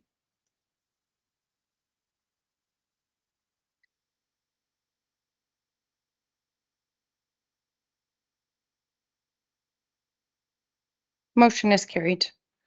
We'll move to 4.15, ratify attendance at the WHMB meeting on April 18th, 2024. Yes, good morning, Councilor Brian again. This is an RFD that was prepared by administration. Pretty straightforward. If there are any questions from administration, please let me know. Thank you. Councillor Laursen. Is this the same meeting that councillors said they wouldn't attend because it would constitute a quorum of councillors?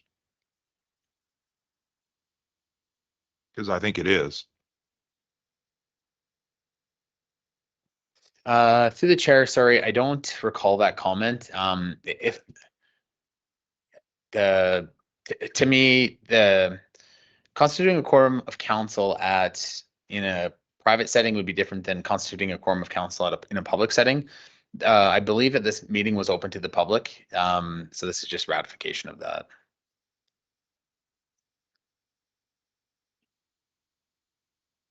Yeah, it was based on, there was an invitation extended from the Wheatland Housing Management Body for myself to attend in person and for the rest of council to attend virtually, I think due to space limitations, if I recall correctly.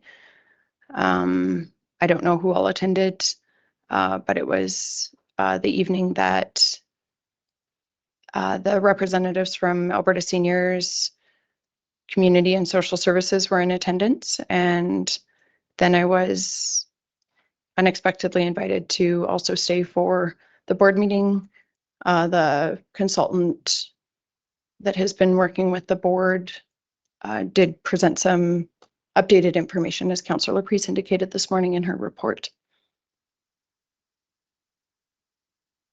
I attended remotely. I wasn't for the full time. I will not be charging per diem for this. I found the information was good, but I was hardly there for an hour, so I had other commitments to do. So I just want to make that very clear.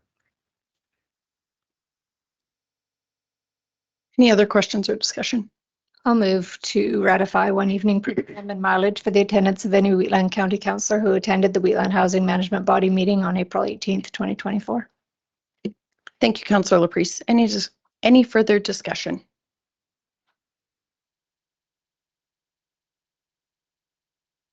I'll call the question.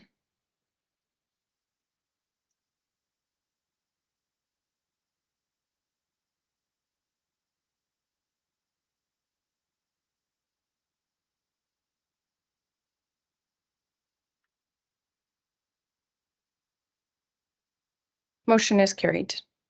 We'll move to agenda item 4.16. Yes, good morning, Council. Brian from administration again. So on page 107 of your agenda package is the Wheatland and Area Hospice Society letter of support request. So administration did have to do quite a bit of research on this one, just to answer all of council's questions. So I just wanted to take council through a brief timeline of kind of the events that how this report has come before council. So at the February 13th public presentation committee, the Wheatland and Area Hospice Society president, Joni McNeely, presented a presentation on the project and also the Hospice Society's intention to come back for a request of $800,000 annually for operating funding. On February 16th, 2016, Wheatland County Administration received an email from Dr. Joni McNeely requesting a letter of support. At the February 20th, 2024 council meeting, the correspondence was presented to council for decision. During that discussion, there was a number of questions that came from council, and they're going to be addressed later on in this report. At that council meeting, there was a motion that administration draft that letter of support, and then there was a further motion for that motion to be referred to a future council meeting. On February 22nd, Dr. McNeely provided the letter of support to be endorsed by Wheatland County Council. The original letter is attached to this report for information. On March 5th, 2024, at the regular council meeting, that letter of support was provided to council by administration. Administration did not follow council's direction from that February 20th meeting, as administration did not provide answers to the questions that were posed by council at that meeting. So it was not discussed at that time, and that is why we're back here today. So during the time, administration did have to go through those questions and get answers from information sources, which I'll go through in this report later. And I'll also kind of discuss the questions that were asked and the answers that administration is providing, which is to the best of our ability. So I will go to,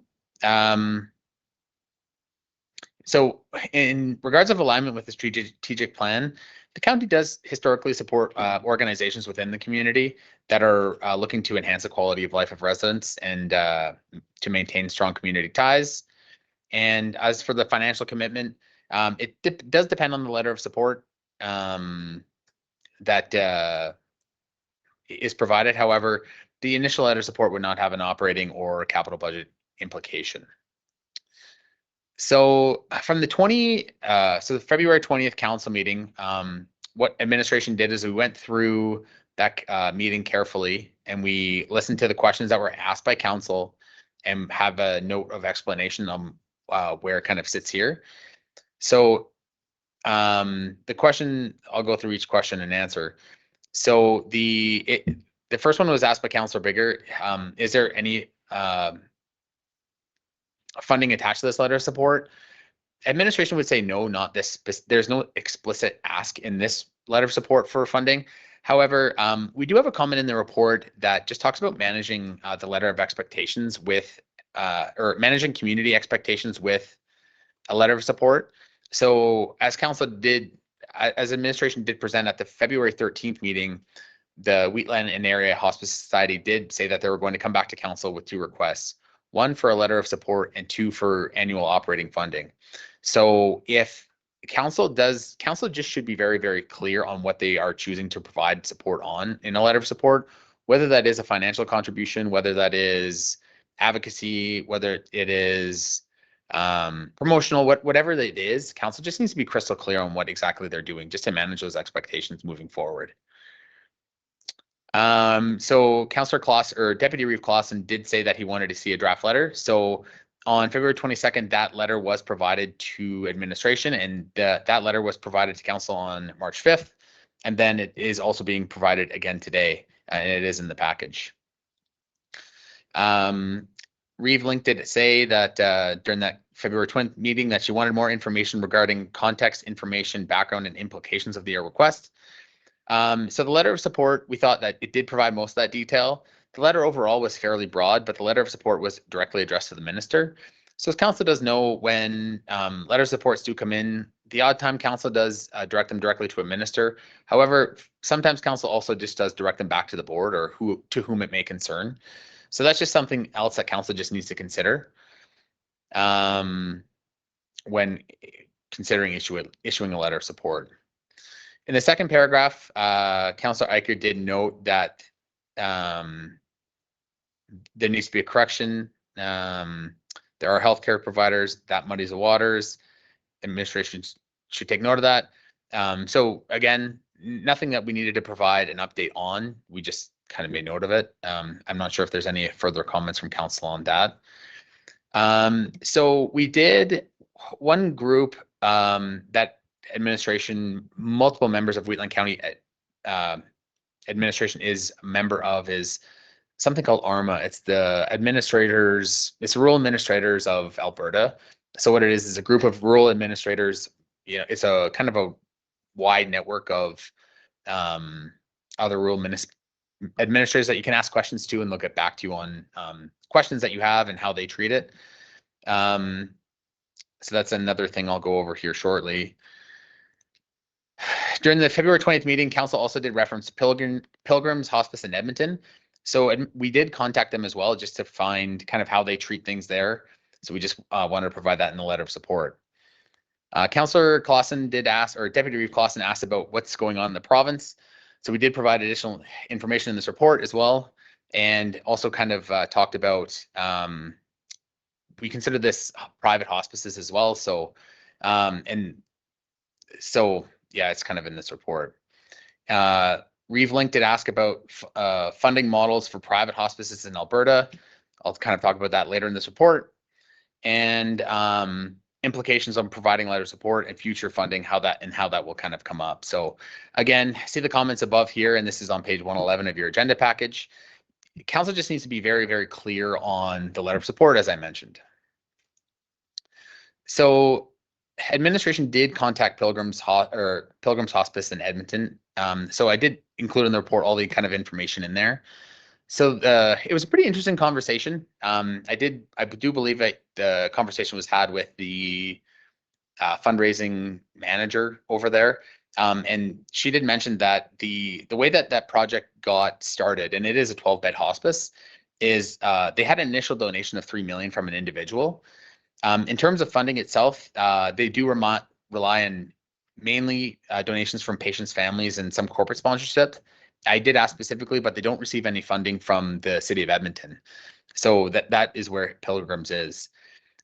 Interestingly enough, they did receive 2 consecutive grants from the provincial government for 2.5 million. And she did mention that that is to collect data to see how this hospice is being run, because I believe that they thought the province may think that it's a great hospice, and they just want to understand service models and like gathering data on future decision making for how the province does try to choose to fund hospices in the province. So their information is their financial statements are publicly available as well. So what I did was I just kind of went on their website and just kind of copy and pasted in their last available financial statement, which was up to December 31st, 2022.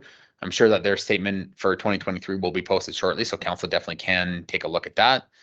So I just kind of grabbed their operating revenue. So you can kind of see here the total operating revenue for that 12-bed hospice is 5.1 million.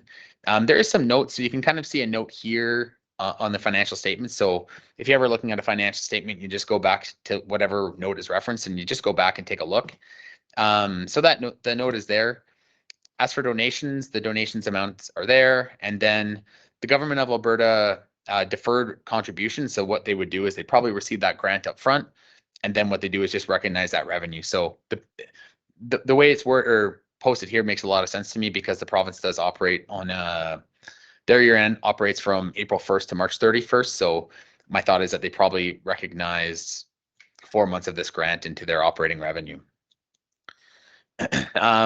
So outside of that, what I try to do is I try to come back into the region itself. So within the Calgary zone, for what hospices are within this zone and what was kind of available. So what we did was we went on to the Foothills Country Hospice Society. So that one is just located in Foothills County. I believe it was just north of Okotoks.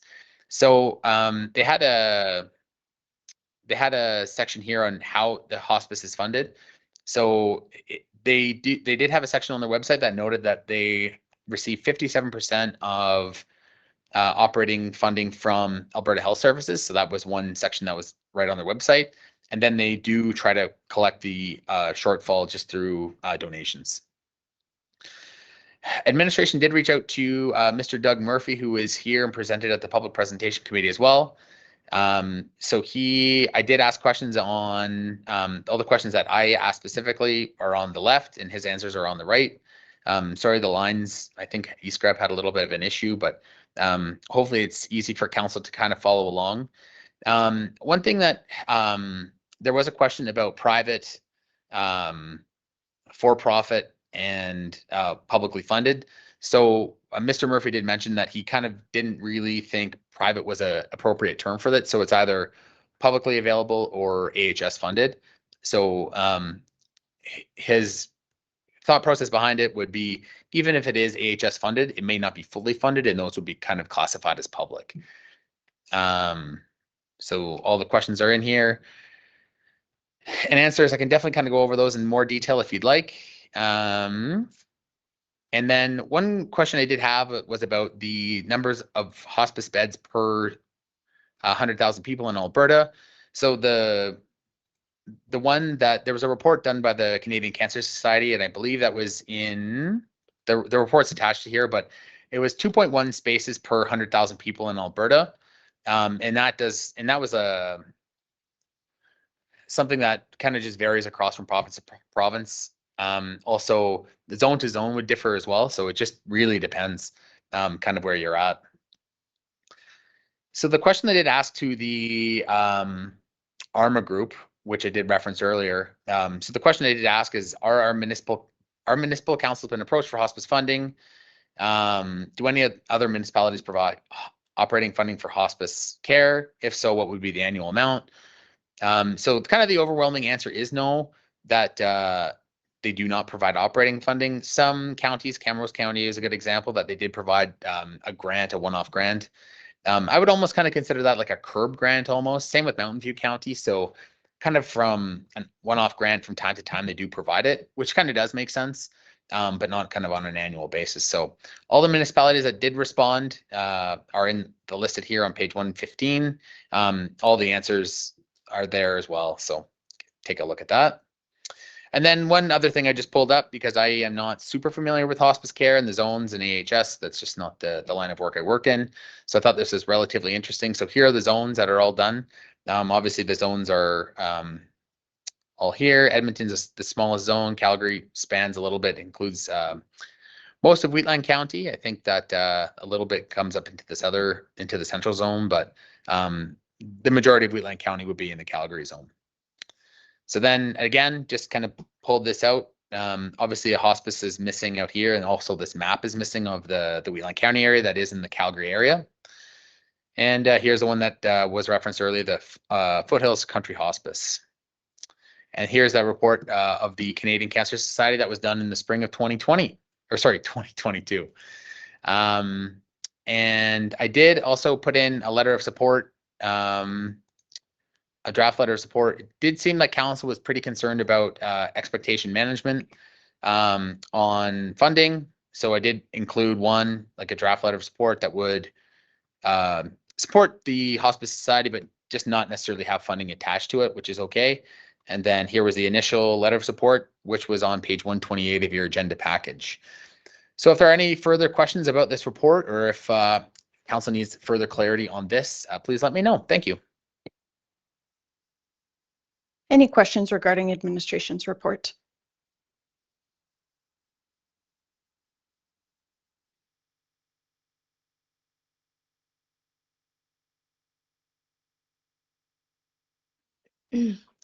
So I think it would be good to provide a letter of support to the hospice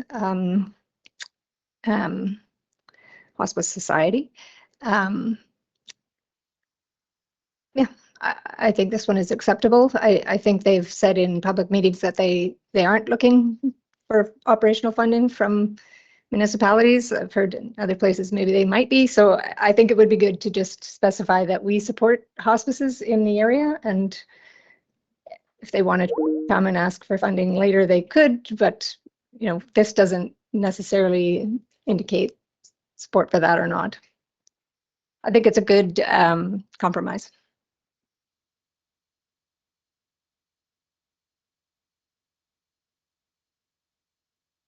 I'll put the motion forward that council provide the Wheatland Area Hospice Society a letter of support as prepared by administration, which is on page, I'm sure we'll bring it up, 130.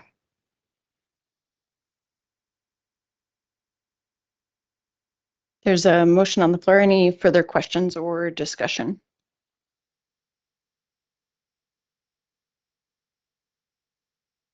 Because I'll just, if there's no other council considerations, I'll just raise a couple of considerations. I was glad that administration provided the zone mapping for Alberta Health Services. I did have somebody send me some information just around hospice care palliative from the Palliative and End of Life Care website on Alberta Health Services. And it was actually the first time when this was sent that I had looked at some of the data on that page. I actually meant to send it to council over the weekend and just was extremely busy. But in that it goes through each of the zones and has information. It's mainly targeted for patients how to access care for hospice. And I was honestly shocked to read on that website that in the north zone of Alberta, they only have 10 publicly funded hospice beds in one hospice located in Grand Prairie. And that's for, if we just go up one page, the page before that, Calgary area hospices. So that's for that entire northern portion of the province. I don't know enough about that region.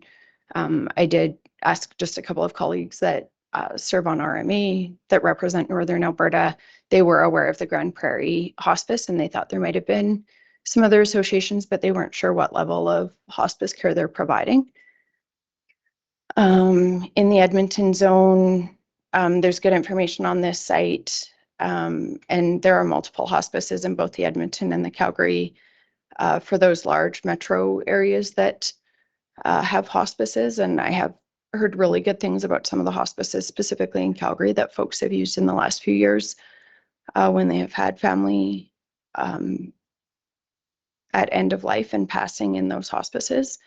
Central Zone, which we're not part of, but doesn't encompass a lot of the area that is in our district for RMA. Had hospices in Red Deer, Rocky Mountain House, Stettler, and Oldson District all have hospice societies that were referenced on this website. And then in the South Zone, it referenced that for the palliative care teams in the South Zone deliver residential hospice care at St. Joseph's in Medicine Hat and St. Michael's in Lethbridge. And then they had some information regarding that. And so it was really eye-opening for me to realize how lucky we are to have that AHS publicly funded hospice care coming to Strathmore, and to have those, to have that provincial funding through AHS to provide that, to provide those beds, and so that people can access hospice care locally. Just in terms of numbers, with the 25,000 people, if you sort of combine, if you look at what we typically think of where we have a lot of regional boards that serve together in terms of the town and Strathmore and the villages, that's approximately 25,000 population. And so those 6 beds will be providing us the equivalent of 17 beds per 100,000 people. And as CAO Henderson just pointed out, the provincial average is around 2.2, with the federal average being higher. It's 3 point something. And there's certainly acknowledgement and recognition that we are not at that target that's been accepted through both provincial and federal strategies. I appreciated administration's recommendation for the letter, and part of my rationale for I will be supporting the letter is I do think we have to be cautious. If there were consideration of an additional 6 beds in this region, that would be taking us to 34 beds per 100,000 people in this region. And then I think it's just really critical, and I appreciated the information that administration brought, and it went back to our conversation within the agenda item on communication around jurisdiction. And so in Alberta at this time, and recognizing that there is the refocusing that's being undertaken by the provincial government, at this time, hospice care is obviously under an Alberta Health, under their mandate. And when you look at sort of constitutional, how responsibilities are allocated, health is typically not something that municipalities have responsibility for. There can be ways that there are municipalities that certainly do collaborate on different initiatives, retention and attraction committees for healthcare practitioners and communities, those types of things. But I do think we want to watch, and I know we've talked about this before, but we have a significant asset management responsibility that's within our specific jurisdiction that we are responsible for. Administration has presented an asset management report on the status of our bridges. We have $137 million of bridge liability. We have 2,700 plus kilometers of roads that we're responsible for maintaining. And even those bridges, I think it can be underestimated how critical that is. If we close a bridge, oftentimes that means we're closing a road, and that can have critical impacts to both residents, but also industry, our agricultural producers' access to their farming operations. And I think that is one reason why we do have to be careful about that voluntary downloading of potential expenses that are outside of our municipal jurisdiction. But I certainly do strongly support, and I've said this before and I will reiterate it, I strongly support palliative care and hospice care, in addition to obviously caring about our seniors and vulnerable people in our community. Yeah. So I will be supporting the motion regarding the letter of support. Councillor Kester.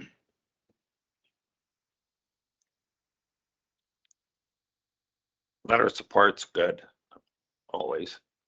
I would prefer the first letter, but second letter is better than nothing. As far as the report and the surrounding municipalities not providing funding for hospice, I don't believe there's any hospices around the surrounding area. So why would they fund one? It was just a thing that popped into my mind. I just want council to think back before I was a councillor. There was no ambulance services in rural Alberta. The people of the day in Wheatland County decided to start an ambulance service. They requested money for it, and we built one of the best ambulance services in the province. I believe the requisition was approaching $35, $37 per capita. The province took it over,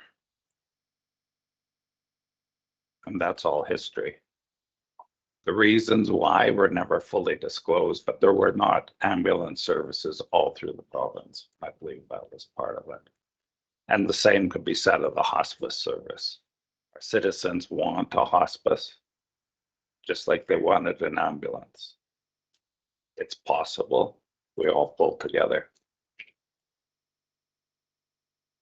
Thank you. I'm just mindful of the time, and I do have further comments. It may be prudent for us to break for lunch and reconvene to continue the discussion. Does 1 o'clock give everybody enough time? We'll reconvene at 1 o'clock. Thank you, everybody.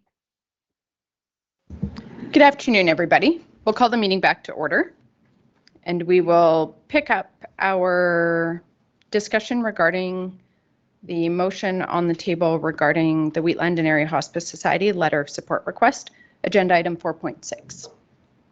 I'll open the floor to further questions or discussion.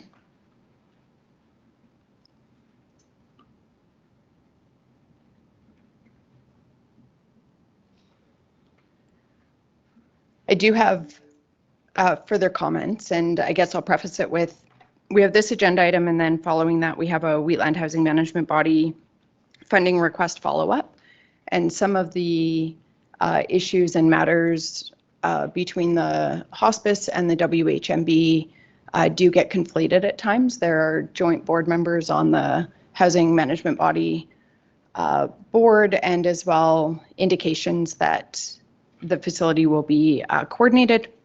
So I do have a number of comments to make, and they would apply both to the letter of the request for letter of support from the hospice, as well as consideration specifically given the fact that we'll be contemplating a notice of motion, but also directly tied to agenda item 4.7.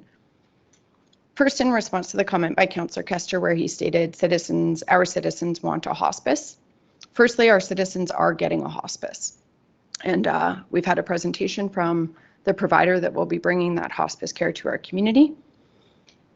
We do serve in a representative democracy, and we absolutely have a responsibility to listen, but not just to a lobbyist-led group of individuals. We have a parallel responsibility to deeply understand the issues that we're voting on. That's one of the elements of a representative democracy. We are elected by our divisions to represent them, to attend council meetings, and strongly understand issues in the context of decisions before us within our broad responsibilities in serving Wheatland County. By doing so, we enable each individual to not have to be saddled with the requirements to deep dive on every issue. Council's considerations around the proposed lodge and hospice are complex and nuanced from a couple of different perspectives. Obviously, there's the considerations around a request for additional upfront funding now, which would be money that could be at risk if the project doesn't get built in quite a confined time period. As well, the additional considerations for ongoing operating expenses, which would be shouldered by Wheatland County taxpayers. It can be challenging at times to delineate the two projects with the position of the hospice board that any hospice built will only be located within the proposed lodge. There are two primary considerations in my mind regarding the proposed combined lodge and hospice. The first issue being the actual project itself. I acknowledge and strongly believe we need a solid strategy to address affordable housing in our region, including a plan to replace the current lodge when it makes sense to do so. The second issue being that despite some councillors not wanting to acknowledge it, our council has agreed that significant governance issues exist with the WHMB board.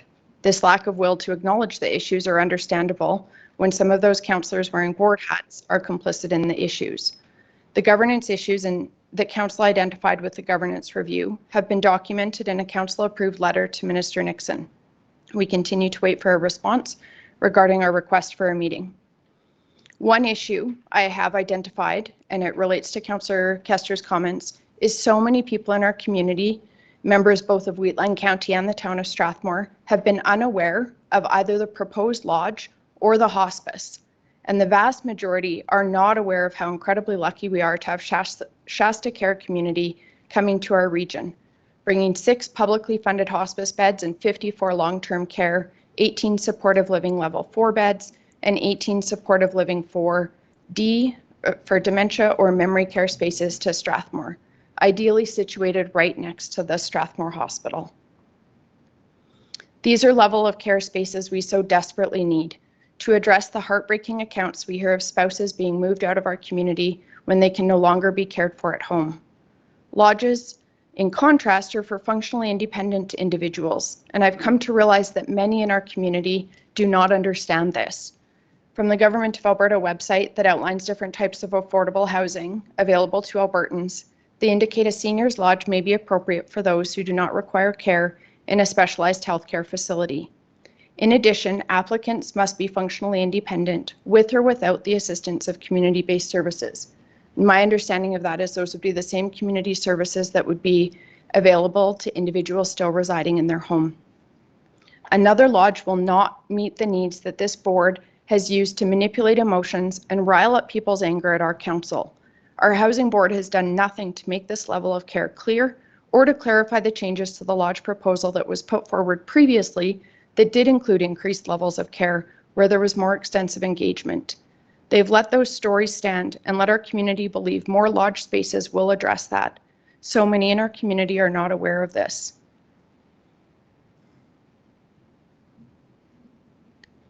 I understand that our hospice board may be in a quandary. They have raised $4 million of hard-earned money from generous folks who have dug deep to support an incredible cause. But now we have a publicly funded hospice anticipating shovels in the ground this summer, planned and being executed by a group with a proven track record.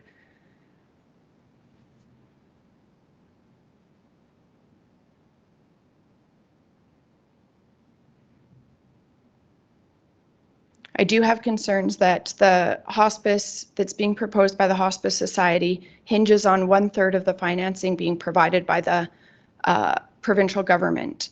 That 1/3 that is being requested, I believe we were told it was it's on the Wheatland Housing Management Body website, of $18.8 million is just under 1/3 of the total amount in the Government of Alberta's capital budget for 2024-2025. That line item addresses affordable housing throughout the entire province, not just for seniors, but for all Albertans, including the 2 metro areas in Alberta. So many people in our community are not aware that they are supporting a model that will only provide what we had been told was 10% or 12 of the rooms in the new proposed lodge, Now I see in the new pro formas it's potentially 16 rooms, if I'm reading it correctly, where residents will be eligible for LAP grant funding from the province. Most people don't understand the consequences of this change in the model decision. In April of 2023, the Wheatland Housing Management Body, CAO, was quoted on one of our local media indicating that 56 of the current 95 lodge residents were subsidized by the Lodge Assistance Program grant, or that LAP grant. That means that had this board gone ahead with their proposed solution to advance to another budget by selling the current lodge, which was proposed, I saw it in one of their minutes, those 40 residents would no longer have a home. Or if their proposed lodge was closed because the new lodge isn't filled and potentially running a multi-million-dollar deficit as presented in the updated pro formas, that 40 of the current lodge residents would be left homeless. I believe our public engagement will need to include detailed information about all of these facts around the proposal, as well as our concerns around the governance of Wheatland Housing Management Body. Let's lay everything out, all of the evidence of the governance issues, create a submission to the minister, the only one who can inspect this board and hold them accountable, and let's provide it to the public for review. Back to the questions potentially at hand today. Was the change in the amount of the HPP grant a board decision? I didn't notice it in any minutes. Or was it a building committee meeting in secret who report to no one making a decision to cover a potential significant error and then spinning that to us and the public? This board, or folks operating based on info from this board, lie about me, my respected colleagues, and don't expect it to get back to me from at least one person. These boards will stop at nothing. The board has focused on one factor of the Government of Alberta's preferential considerations, that being construction ready. And the Government of Alberta Affordable Housing Partnership Program guidelines are available online for anybody to review. The current ones that have not been repealed were last updated in July of 2023. Within those, they outline all of the requirements for an application to the HPP grant fund, as well as a number of considerations that could provide preferential consideration for projects that are applying for the grant program.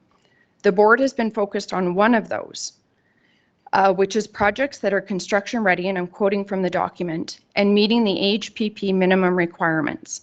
To be considered as construction ready, proposals need to include, and then there's a number of considerations, some of which I believe the board is attending to, some of which are not being pursued at this time.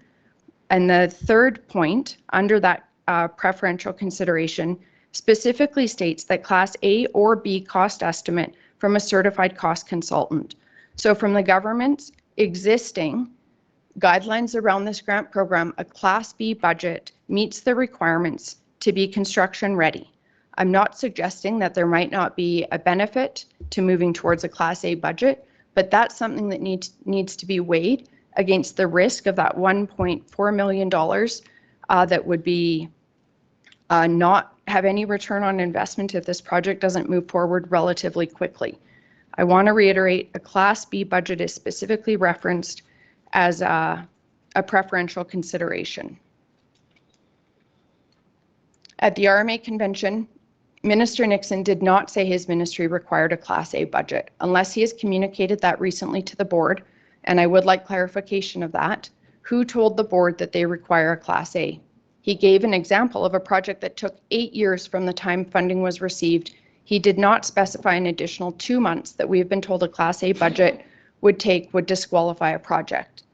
And yet the board ignored the top 3 factors listed under preferential consideration, which include projects in areas of high housing need based on local needs assessment, projects that require lower than the maximum provincial contribution. The board has actually shifted from what I understand was initially a requirement for significantly less funding through the HPP to a proposal that requires very close to that 1/3, reducing their consideration for preferential consideration. And the third one, which is projects that include a higher proportion of minimum rent units. The second most recent pro formas, I believe that we were shared and that had been communicated to us up until quite recently, I believe even prior to our last council meeting when we considered the request for the Class A budget, had only 10% of the affordable housing units meeting that minimum. And so that would reduce the preferential consideration from the province. The board had not inquired or analyzed relative need within the province until our council asked. And we can get to some of the responses to the questions at that agenda item. Our community is being misled. To shift the focus continually to our council is a convenient cover-up for a board who's been trying to advance a project for years that has not gone anywhere. I've had it with the good name of a fellow who is committed to bringing something good to our community be shadowed by the slanderous, defamatory statements being made by a Wheatland Housing Management Board member and by the Hospice Society president. Doug Murphy did not steal the design for this hospice, which has a signed agreement with Alberta Health Services. These are not beds at the end of a hallway. These are publicly funded palliative care hospice beds, which we should be grateful for, and to suggest otherwise is disingenuous. The most heartbreaking thing for me is how important hospice is and how much the board has lost their way. We are getting a publicly funded 6-bed hospice right here in Strathmore. Which now brings me to a question for council. On April 18th, I was invited to attend a Wheatland Housing Management Body meeting with representatives from the Ministries of Senior, Community and Social Services. A couple of things to note. I was frustrated that the representatives were not better equipped to answer questions regarding their own legislation and accounting practices for a board they are responsible for overseeing. The ministry's lack of commitment to oversee the financial operations of the Wheatland Lodge leaves my ratepayers asking who that board is accountable to. They're not elected. We appoint them. They've made it crystal clear they don't answer to us. Who do they answer to? Following the meeting with the Government of Alberta representatives, I was unexpectedly invited to stay for the board meeting, at which the consultant presented some updated information. There was subsequently an invitation for questions from the gallery, at which time I asked a couple of questions. I have asked administration, the link to that meeting is included in our council package, and I have just asked if administration is able to just play a clip of that meeting when I accepted the invitation to ask some questions to the board. I just want council to review the proceedings of that meeting, and I'm looking for board or for council direction. Do you have that clip? Administration will need about 5 minutes to pull that up. Thank you. Okay. If possible, if council could just take a recess. Sure. Thank you. We can call the meeting back to order. Point of order. Absolutely. What's your point of order? I don't see what this, the matter before us is a letter of support for the Hospice Society. So I don't see what watching a video from the Wheatland Housing Management Body has to do with a letter of support for the Hospice Society. So I believe the Wheatland Hospice Society has a board member that sits on the Wheatland Housing Management Body. There is a second member of the board who sits as a member at large who has previously sat as a Hospice Society board member and has been very active in terms of communicating hospice positions and attending meetings on behalf of the Hospice Society. This is an example of a tactic that has been used by this board member when questions are asked, and I think it's important for council to be aware of that. We are being provided examples of correspondence from ratepayers that we need to consider, but it is critical that council also understand the context that those letters have been provided under. I am concerned that our ratepayers have not had accurate information, as we have already discussed today, regarding council positions. Some pretty outrageous things are being said. Obviously, we can't control that, and I fully support free speech, but it is important where we are taking into account those perspectives that we do everything possible for people to understand where those perspectives are coming from and what they're rooted in. This was because the Wheatland and Area Hospice Society are proposing to build a hospice co-located with the Wheatland and Housing Management Body Lodge. Proposed lodge it does conflate the issues, and I acknowledge the challenge with parsing out the different considerations between the two boards, between the different requests that come before council. I absolutely acknowledge that challenge.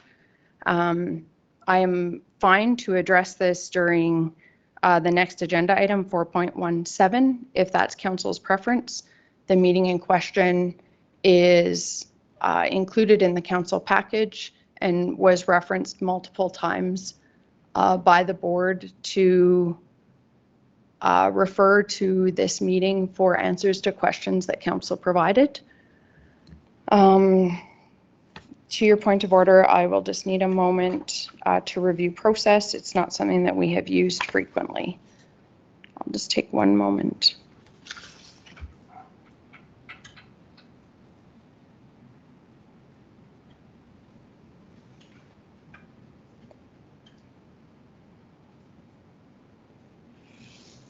So if you can just clearly state in your point of order what is in question and the reason for raising the point of order. I did that earlier, but I'll do it again. Thank you. This is a video clip of a Wheatland Housing Management Body. The matter before us right now is whether or not we will issue a letter of support for the Hospice Society. I don't see the relevance of a Wheatland Housing Management Body meeting, but if we're going to show the clip, maybe we should show the parts of the clips where people are texting during the meeting. I even have pictures of that.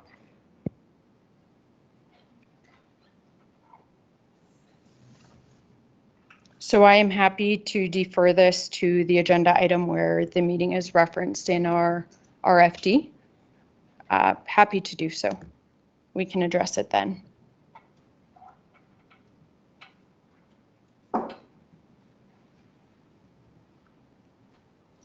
Lastly, there was a previous comment around hospices in Alberta. Our administration provided some feedback that he had received from a survey that he did with, and sorry, I forget, the acronym is ARMA, I believe is it Alberta Rural Municipal Administrators Association? I believe so, something like that. I'm not sure the exact acronym either. I just refer to it as that. I'll pull it up on the screen. Okay, I believe it's Alberta Rural Municipal Administrators Association, where a cross-section of responses were received from a number of organizations, and there was a comment that because there are no hospices nearby that and I'm paraphrasing somewhat, but that the information provided was irrelevant or not relevant, I suppose. There are hospices relatively close by, and obviously this just shows a cross-section, and it is limited based on the voluntary response that was provided. I believe we did ask previously, and I welcome any information that anyone might be able to provide around where there are examples of municipal funding for hospices. Very open to that information. This was the best, as CAO Henderson indicated, this was the best information that he could find based on the methods and the data available to him. I've also just explored if there is other municipal funding provided, and I haven't been able to find any examples of that through discussions with colleagues, but absolutely open to any examples where that does exist.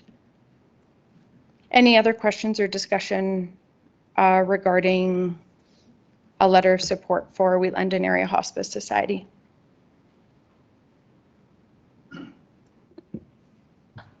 First off, I'm not going to address all your comments, and I don't know why you think it's so unusual that a hospice board member, director, would be on the housing board.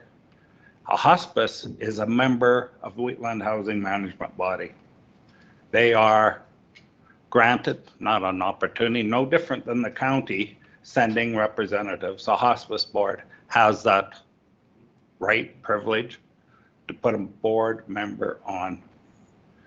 The board itself picked Keith to be the member at large. And I'm thinking, for me, a great consideration, Keith is one of the engineers that worked on probably the biggest project in Wheatland County. He's experienced. He's a honest person. I don't take kindly to trying to smear him. And as I said before, there's not many hospices that are funded. Maybe there's none, I don't know. I made reference to the ambulance we had in the county. We had leaders back then that seen a need and developed the ambulance. There's no difference now to be a leader. Who's to know in 10 years, everybody will want a hospice? I don't know. And relatively close for somebody at Hazar or Rosebud, Dallam, Rockyford, even Strathmore, to go to a hospice in the city of Calgary. That's not reasonably close. And that's all I'm going to say. I think the rest of it is, I didn't know when this council got down into mudslinging and comments such as that. I find it disrespectful. Yeah, unfortunately, I think we've all heard examples of disrespect. I will clarify, if I was not clear with what I stated, I don't find it unusual. I find it complicates consideration of a request from one body, particularly when a lot of the public engagement has been done jointly and there's that coordination with the boards. It's not unusual, and I fully respect the ministerial order that provides the provision for a hospice board member on the WHMB and as well the member at large. I have no issue with that. It just can conflate some requests for different requests from each of the entities. Any other questions or discussion? I will be supporting Councillor Clausen's letter. I can't imagine anybody that doesn't appreciate hospice care. I know that in my personal life, the Wheatland and Area Hospice Society, the care they provided to my mother-in-law to allow her to die in my house was beyond compare. It was absolutely amazing. I worry about their letter, however, in the fact that not acknowledging that there's a 6-bed hospice coming into town that will be probably open within 18 months. I mean, that is such a fantastic thing. And I think it has to, part of the credit for that decision made by the Alberta government has to be to the Wheatland Area Hospice Society because of all their lobbying and all that kind of stuff. So I would love to see it. In my simple little mind, I would love to see the Wheatland and Area Hospice Society and the hospice that is coming in figure out a way to work together. There's got to be a way to do that. It would save all the problems. If there's no problem, then I don't have to worry about down the road that we have to be funding, we as municipality doing something that's totally unheard of, which would be funding a lodge or funding a hospice, which is, I believe, the provincial government's responsibility. So I'll be supporting this letter because I think it's way more succinct. It doesn't conflate any of the issues. It acknowledges, I think, everything that needs to be done. And we have a hospice coming. It may not be what everybody in this room wants, but it could be. So that's why I'll be supporting the letter. Any other questions or discussion? Councillor Kester. I agree with Tom. This Shasta facilities that's coming to town is much needed. The care beds are needed. I don't think anybody can doubt that. The hospice beds are needed. The Hospice Society of Wheatland wants to build the hospice too. There'll be competition, which is good. If they can work together, that'd be good too. But so far, there has been no talks. I just agree with you that and just make a public statement that at no time we discredit the Shasta. We need them care beds. We have 200 in town now at Sagewood, and they're full. Try and get in, you just can't. So the Shasta will be a great benefit. I just wanted that to be public. Any other questions or discussion? Hearing none, I'll call the question.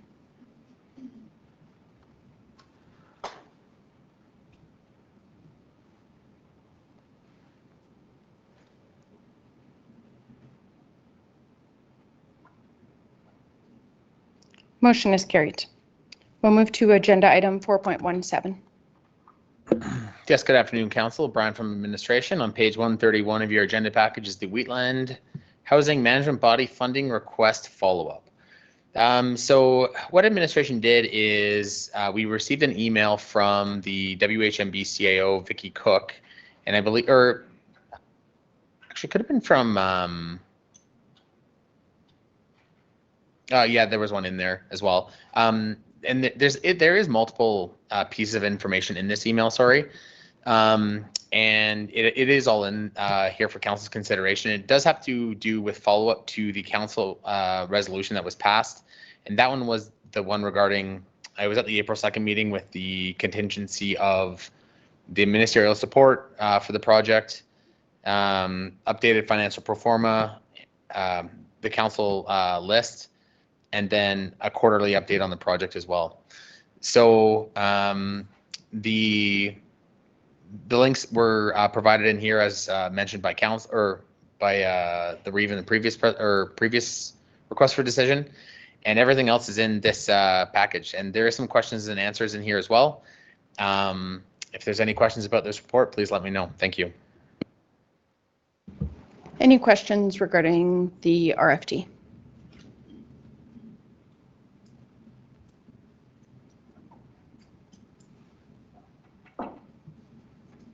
So I did find it challenging based on the recordings, and I found it challenging that day.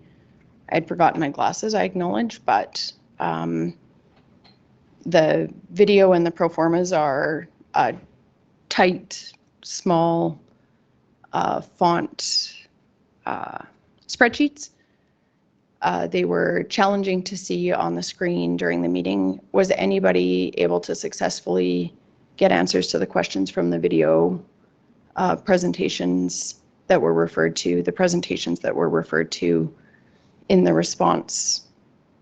Page 137, they're referenced multiple times. The model, for example, the modeling, if it doesn't fill, those types of things, were you able to get answers to those questions from the video? I want to apologize. There was 2 Zoom links, and I was unaware of that at the time. And so at the end of the requisition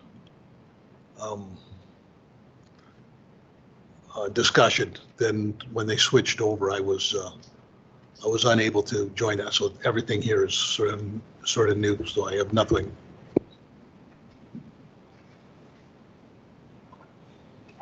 Same thing.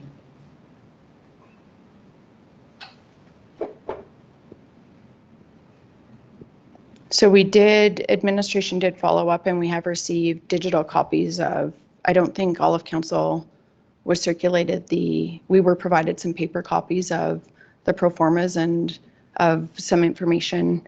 I did bring it with me. I can have administration confirm that what we were circulated, I believe it's similar to what was provided via email.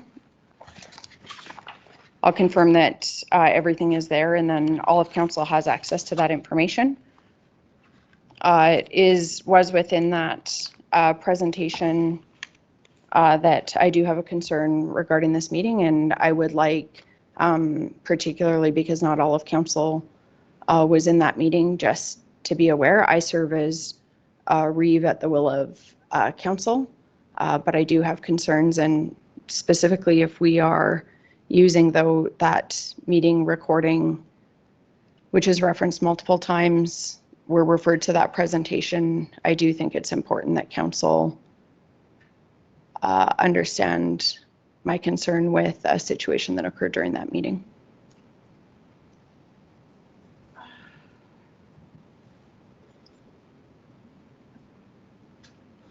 If administration could just play the recording.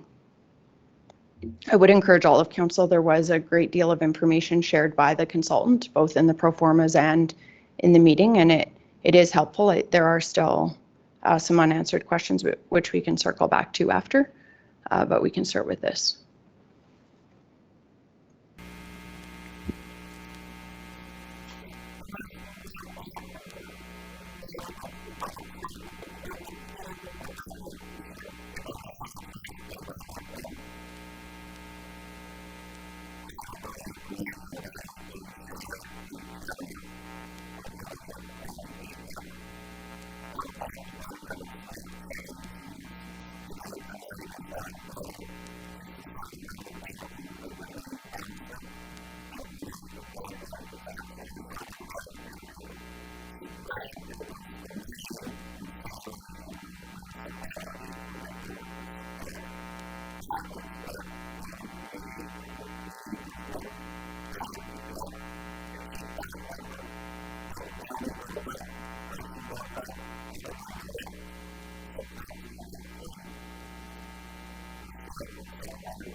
That includes the portion of the meeting that I have concerns with. As I said, I would encourage council to review all of it because there is good information.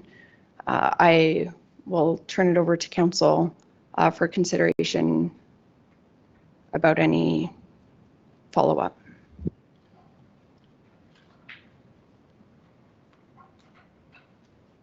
So was the member not corrected? That seems to be a little bit on the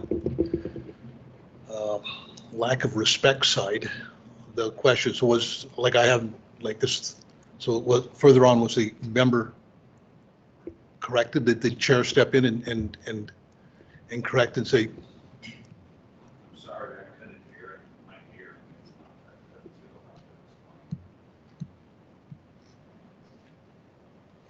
well, that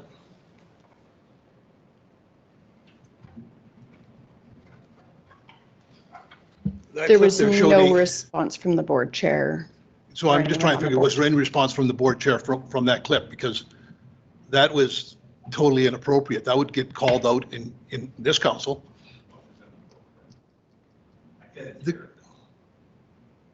So no one else heard this? Like this is the first time anybody's hearing this? I probably heard it at the meeting, but I didn't hear it today. I don't know what you're referring to. I did not hear the past clip that was released. Well, there was a section where member. So in the meeting, I say, I'm sorry, Mr. Clayton, am I not permitted to ask questions? Mr. Clayton had been throwing his arms up in the air. You can see it in very small due to the split screen. Each time I was asking a question, Mr. Clayton responded, you can go ahead and ask all the questions you want, young lady, go ahead. I said, I'm not sure why you're throwing your arms in the air. And Mr. Clayton said, you'll find out. I did not respond to that. But I did allow the questions to be asked. And they were answered. again.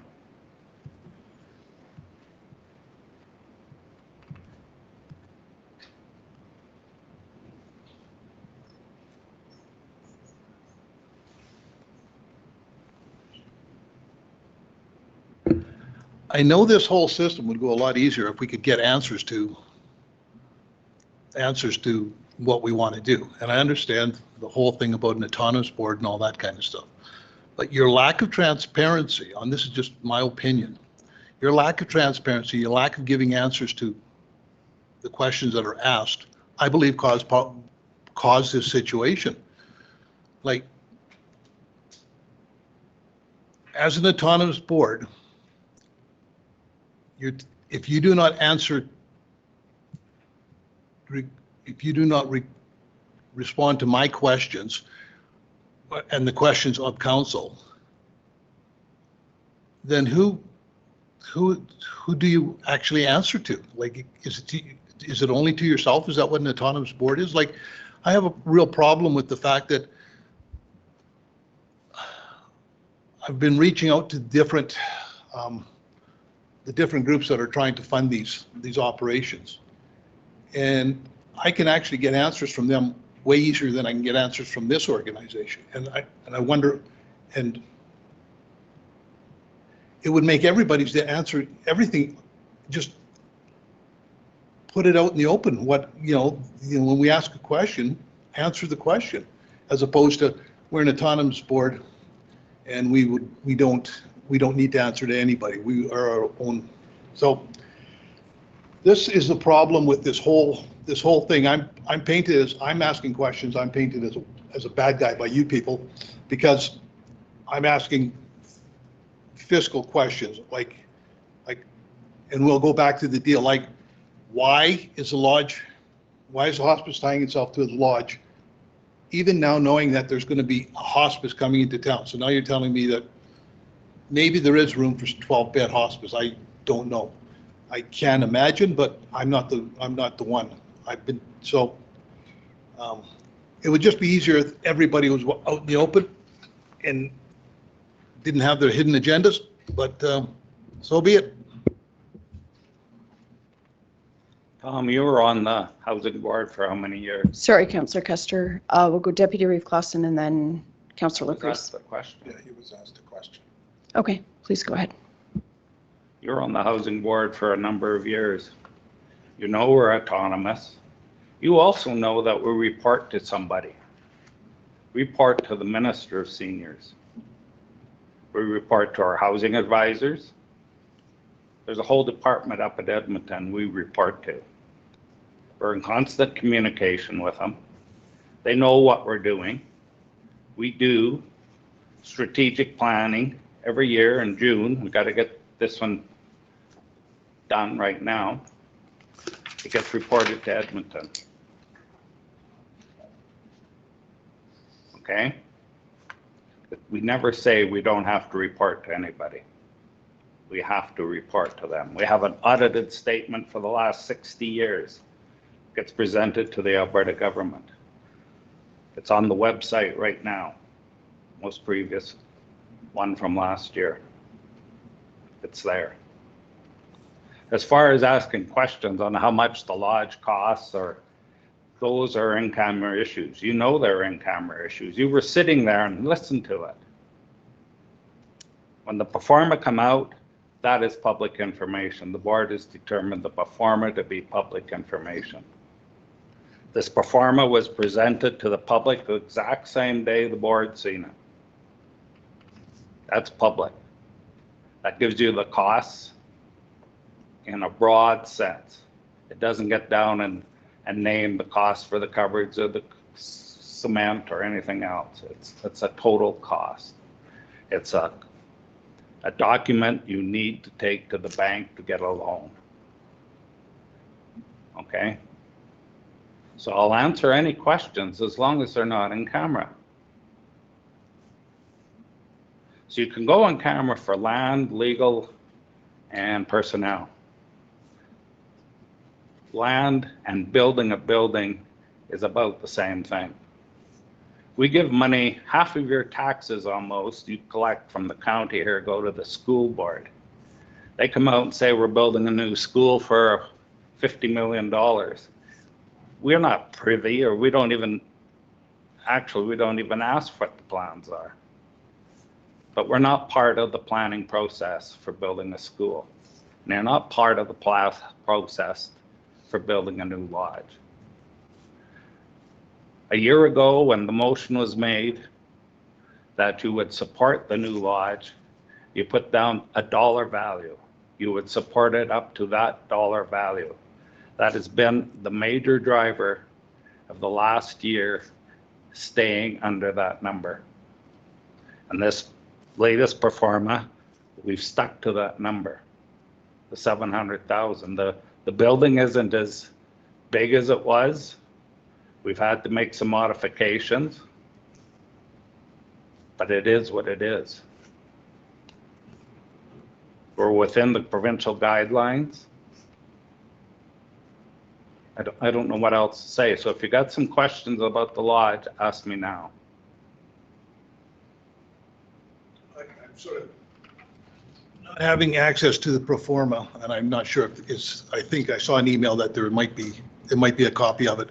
I can probably the next council meeting, I'll be glad to ask some questions. Okay.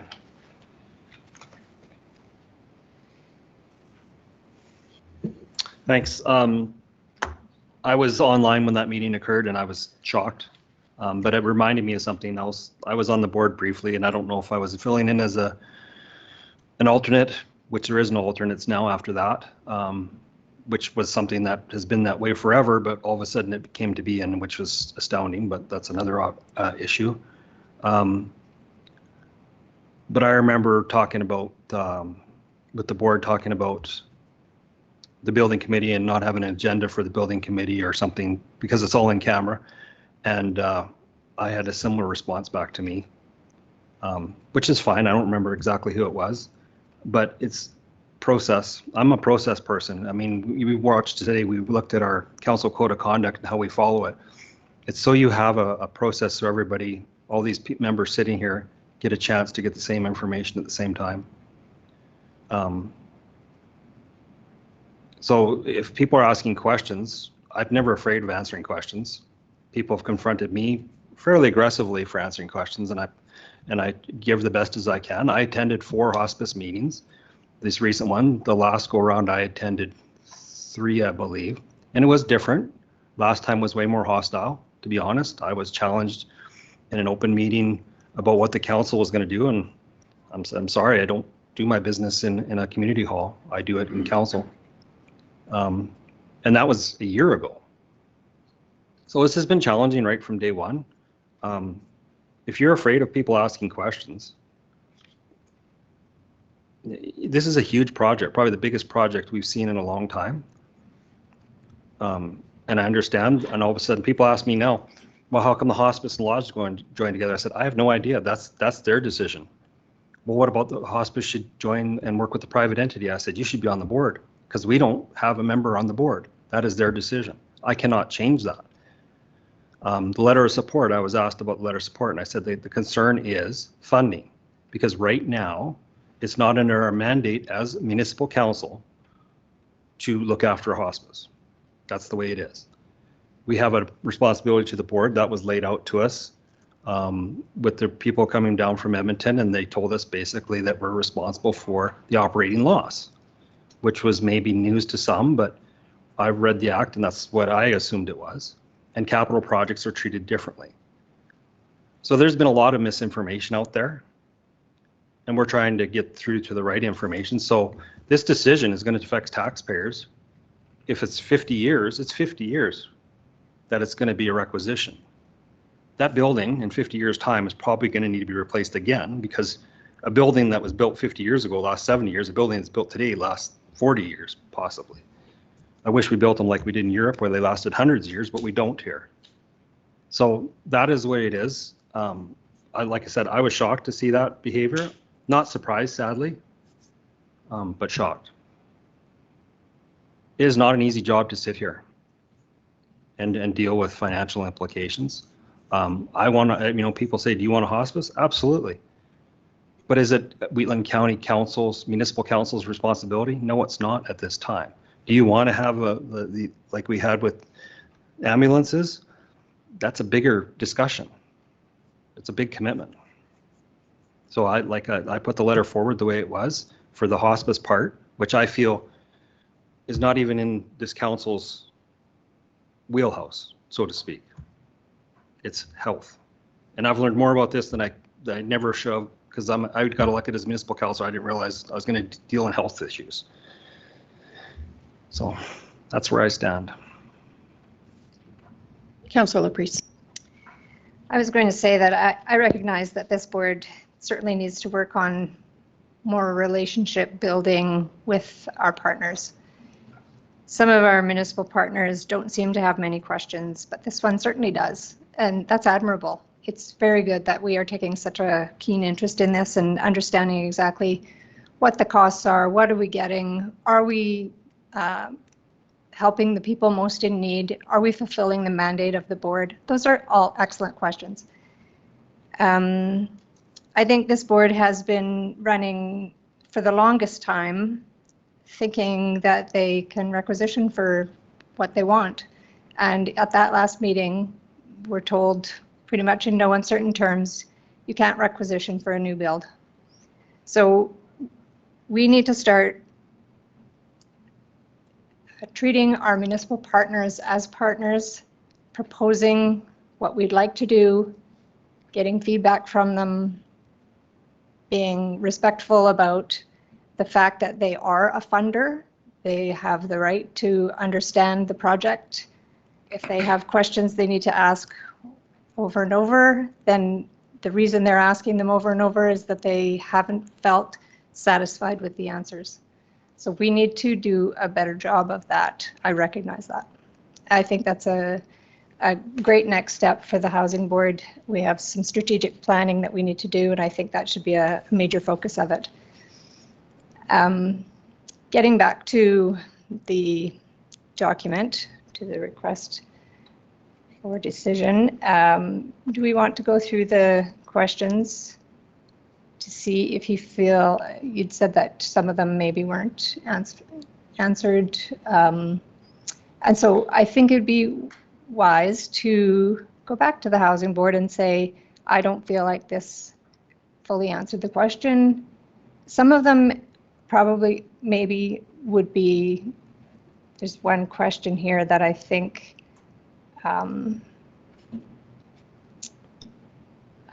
me see, analysis of Wheatland Housing Management Body Project relative need across Alberta. I think that would be a large study, and I don't think the housing board would be prepared to do it. So sometimes the answer is we don't have that information. If a municipality, I don't know what we would do in that case, if we would be prepared to reach out ourselves or how to address that. But I think that we should look at the questions that you've asked, the answers that are provided, and then maybe go back to the housing body and see if they have more information they can provide. Does that sound fair? Yep, absolutely.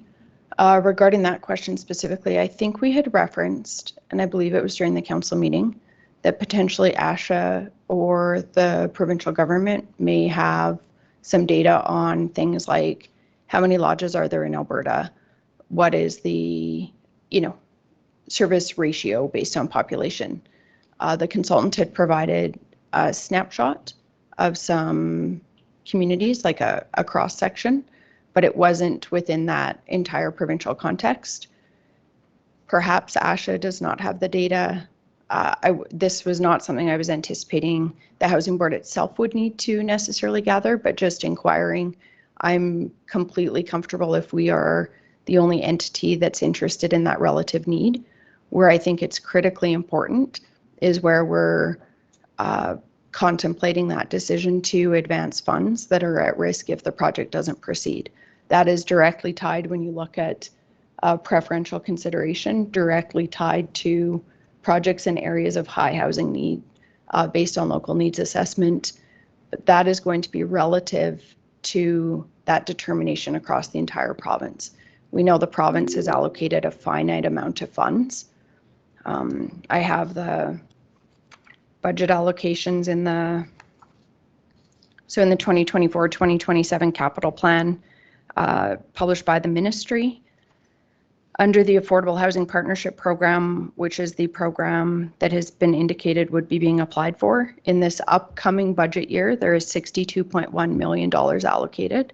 That would be what, from what I understand from conversations, that would be the budget allocation that would be being considered in the near future tranches of the HPP grant. And then it does significantly increase, but that's out into the 2025-26, 2026 and 27. And those, the 2024-2025 is designated in their capital budget as an estimate. The 2 years after that are designated as targets, recognizing that, as we have discussed, there is some engagement around the lodge program. There may be a, some of those funds may be separated off into a separate pot of money. But an $18.8 million ask out of $62.1 million for the entire province, recognizing that that's not just for lodges, that that's for every affordable housing project that goes forward. I wasn't anticipating getting into this in detail, but I could pull it up. I think the last tranche, there was maybe 18 projects or something that were funded. There was one lodge funded at a greater amount. But I'm aware of lodges where, walls are separating from the roof and there's significant damage occurring. And, we have residents still occupying lodges that are essentially uninhabitable. And so when I'm talking about relative need, it's based on that contextual knowledge of the need across Alberta and recognizing that the province is allocating finite funds. I recognize that at one time, there is a recording of one of our councillors imploring people to insist that council spend our reserves on a lodge. That's not prudent when we have a massive asset management liability and responsibility that our entire county depends on. So I think we have to be cautious. If we are looking at this provincial funding as being a significant portion of the funding, we have to look at it in context. So back to your suggestion, I like the idea of, now that council has a digital copy of what was circulated on paper that evening, if all of council can review that, see if that answers the questions that were put forward, and where there are gaps, we can either direct our administration to explore if there is further information that can help with decision making, or reach out to the board for more information. I'm fine with that. One more thing I just wanted to mention is the other thing, another reason that I had pulled my notice of motion is that the lodge review panel is currently looking at lodges across Alberta. And I know that they are looking at them with the intention of making sure there are enough lodge spaces. Hopefully that means that they would be looking at building new lodge spaces, but we don't know what they're going to find and whether they will come to some recommendation of maybe a cookie cutter style lodge building that they would want everybody to do. It was interesting because I was looking at the Canadian housing, and I can't think of the fund, but they are actually looking at doing some cookie cutter type housing, affordable housing, so that they can build as many as they can in a short amount of time, most economically. And so it's very possible that a lodge review board panel could come with some recommendations or suggestions that, I mean, we're pretty far down the road at this point, but we don't know what they're going to find. So there's just, yeah. I just wanted to mention that. Councillor Lawerson. So you mentioned that you have issues with the governance of the Wheatland Housing Management Board. So Sorry, just a clarification, not that I have issues. We have a council does? position. a council-approved letter that has gone to the minister. Right. Well, I'll talk about that. So the Wheatland Housing Management Body did have a review done, and the Wheatland Housing Management Body is correcting the stuff identified in that report. But one of the issues addressed in that review was the inappropriate interference by Wheatland County Council in the operations of the Wheatland Housing Management Board. And this council's continually refused to accept those findings, and a good example of that is that letter to Minister Nixon recently. And I think that's causing a good chunk of the problems that exist right now. This council subjects the Wheatland Housing Management Body to intense scrutiny that they do not do to other boards. And if you want proof of that, we can just watch whatever meeting we want to watch.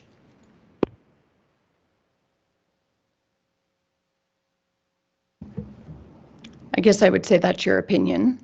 We have had challenges with governance of other boards that we have endeavored to work on. The Wheatland Regional Corporation is an example that comes to mind immediately, where there were also governance issues identified, multiple efforts made to improve the governance and the efficiency of the board, with governance review also being done. We have an established council position on the governance review, including concerns about the governance review itself. And it's your opinion that we are overstepping. It was not within the consultant who also had worked for the Lodge Board for, from what I can gather from minutes, around 2 years. We identified some challenges and some issues with that and brought them forward to the minister. That is an established council position.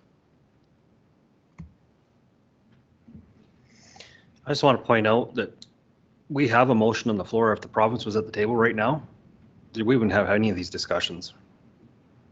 What the Lodge had asked for, and I'll go back to presentations a year ago, 6 months ago maybe, that there was a process, and I remember being presented where we can park this at any time. At these stages, we can park this, we can park this.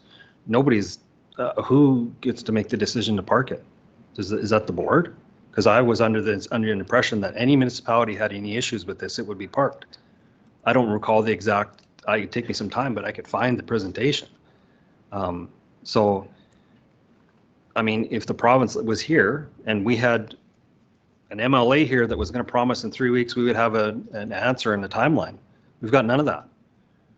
So subtle what you're hearing versus what verbal, and there may be people that say verbal things. I want to see something in writing, because I know politicians. I'm a politician to a certain degree. If it's not in writing, it's meaningless. It has to be in writing, has to be signed. I've seen it happen many times before, and this is a big project. If they have a thing, say you're on list, and you're list in the next go round and the next 5, that would give me a lot more assurances, but I have not seen anything like that. I've heard words, but again, words are words. It can change from this time to the next.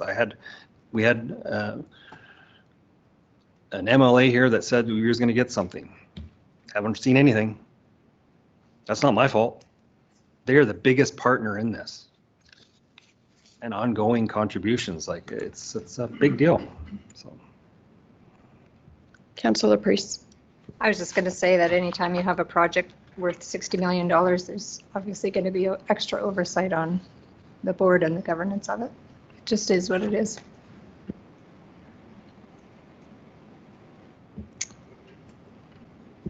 Any other? Councillor Kester.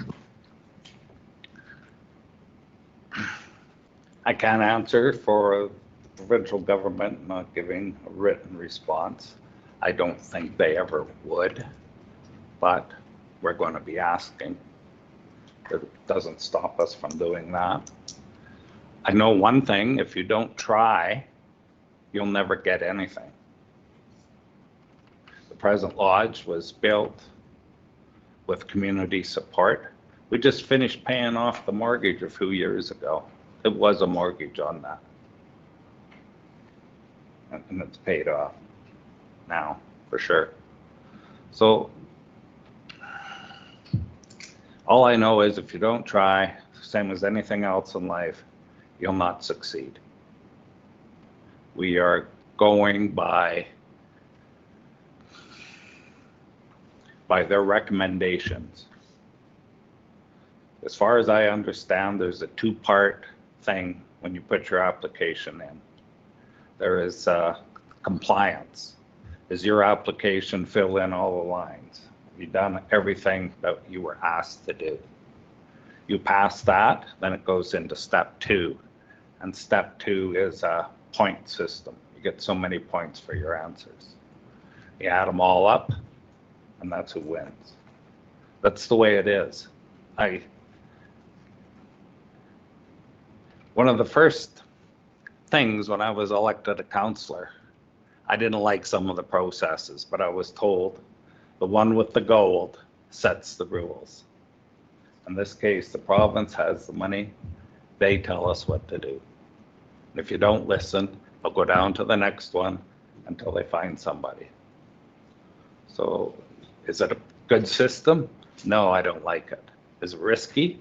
Yeah, municipalities take on all the risk. But it's the only thing we got, unless we want to build it ourselves. And that water project, WRC, that was over $50 million. Didn't have near the trouble getting that done. And it's turned out quite well. There's nothing wrong with it.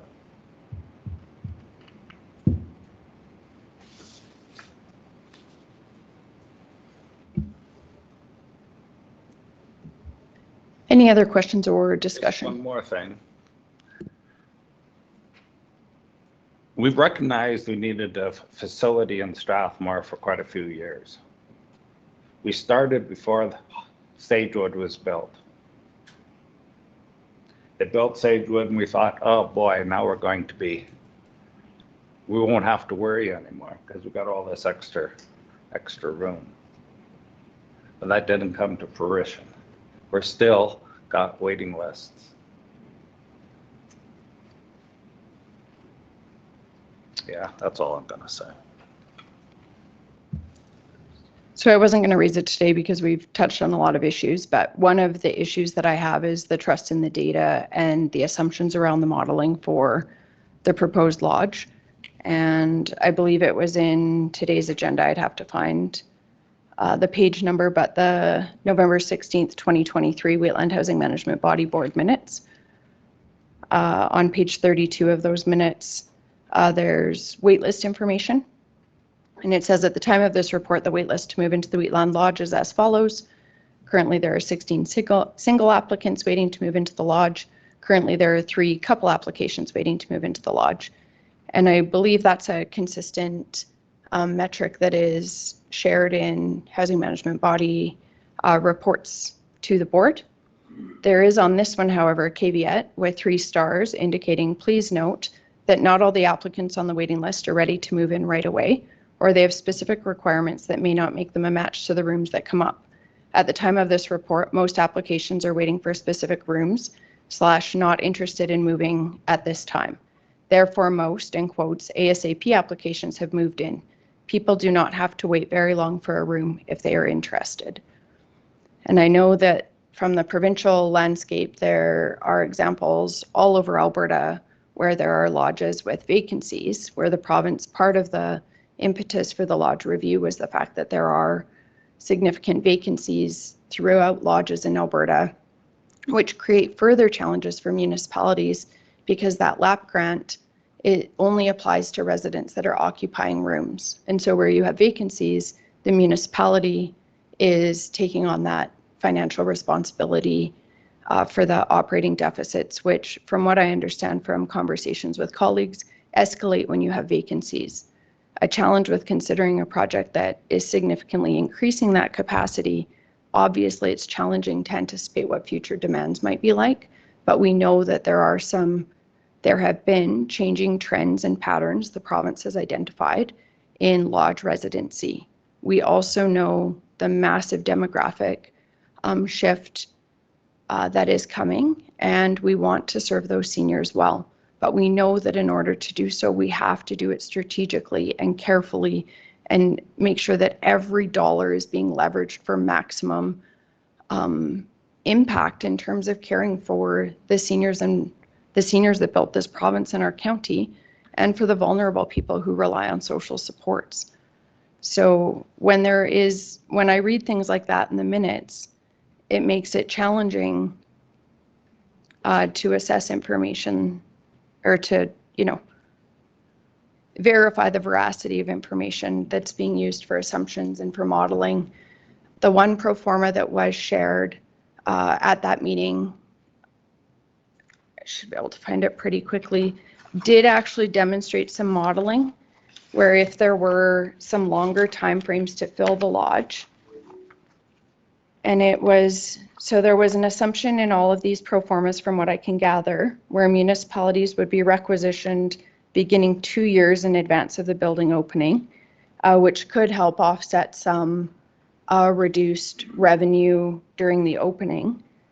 However, there was a model that was outlined where, based on assumption, what happens if the building takes 3 years to fill? And the assumption was, I believe it was 50% in year 1, 80% at year 2, and then all of the other modeling has always been done based on 98% full capacity. That 50% capacity would net a $2.2 million operating liability for the lodge. And then there's several, and we can get into some of the nuances with the pro formas once everybody's had an opportunity to examine them more carefully. There may be some additional questions arising from that, but I think we have to be cautious just when we're assessing and analyzing need at this time, even with those 16 single applicants. And sorry, this was outdated. I only raised the November one because that was one where I saw that caveat. My understanding from speaking with folks who have been on the wait list, that wasn't necessarily a one-time sort of happening, that there are frequently individuals who are on the wait list that this would be reflective of.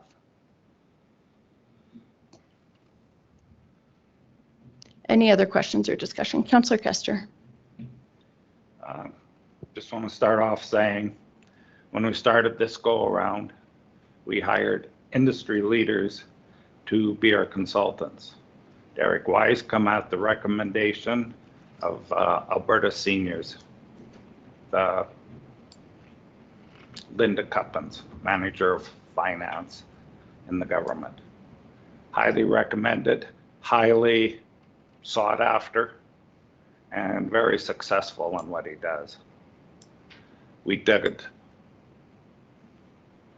tenders for applications for architects. I think we had over 27 maybe applications that were thoroughly scrutinized. We had numerous, I forget how many, to be project managers. We have a competent team that built these buildings before. Startup, we can't fill it up in a year. It's very common, takes 3 years, I guess. That's the recommendations, past experience. That's in the pro forma. And yes, some of the people on the waiting list are waiting for Pacific Room or waiting for their garden to grow, or everybody's an individual. You're not being forced to move into the lodge. But the lodge is always full. It's full today. It was full yesterday. It was full last year. It was full. Only time it wasn't full in recent memory was during the pandemic. If you left the lodge as a resident, you were not allowed back in. That was a provincial rule. So a couple of them move away for higher care, a couple pass away. We could not fill those rooms. That was a provincial mandate. Otherwise, it was full.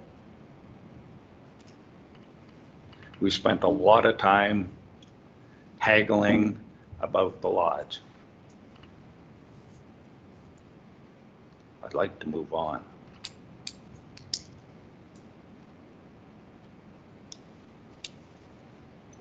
So just based on those comments, are the 95 rooms in the existing lodge full? Yes. All 95? Because at times I have seen reports where there's only being 89 rooms counted in the lodge now. And there was some indication at some point, I don't feel like I ever got a clear answer on when the transition from 95 to 89 occurred, and if it has shifted back to the 95, that's encouraging.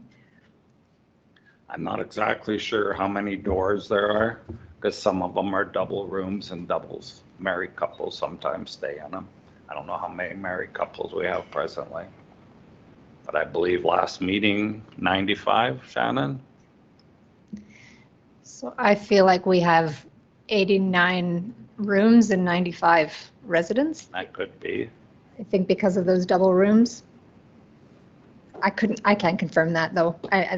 That's me guessing. And some of the doors, the rooms were quite small. We cut a hole in between the adjoining walls to make them a little bit bigger and a little more. 2 rooms into 1. Yeah, 2 rooms into 1. They're more or less reserved for couples.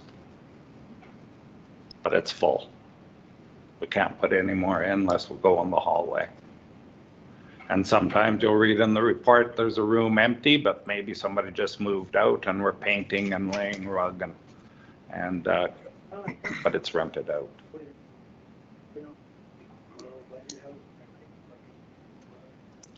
So regarding the existing RFD, I have heard some consensus for council to take some time to review the spreadsheets that were shared this morning. So perhaps we want to, I don't know, maybe we want to table this because multiple answers refer to the presentation, but I know from my review of the presentation, I found it very challenging to visualize the numbers through the video.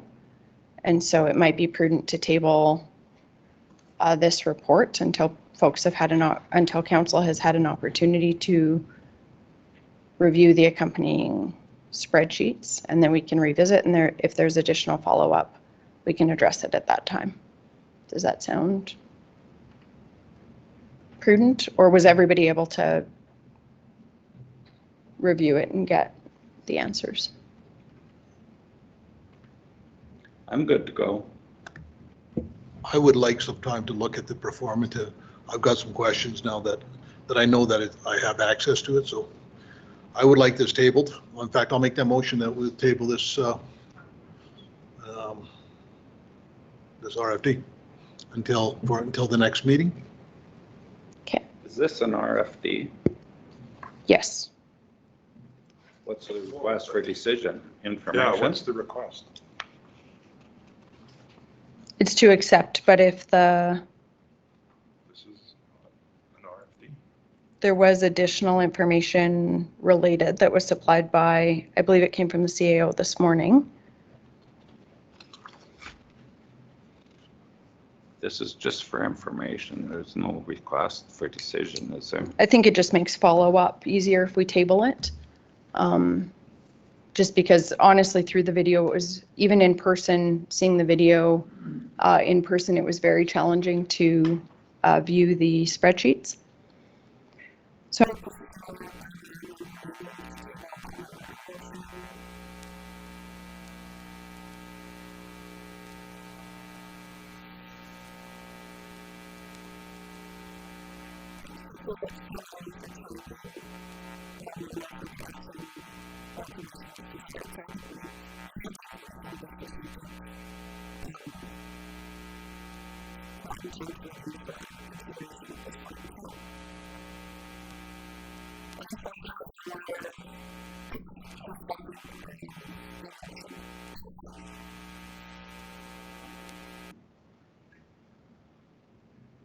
I'll call the question.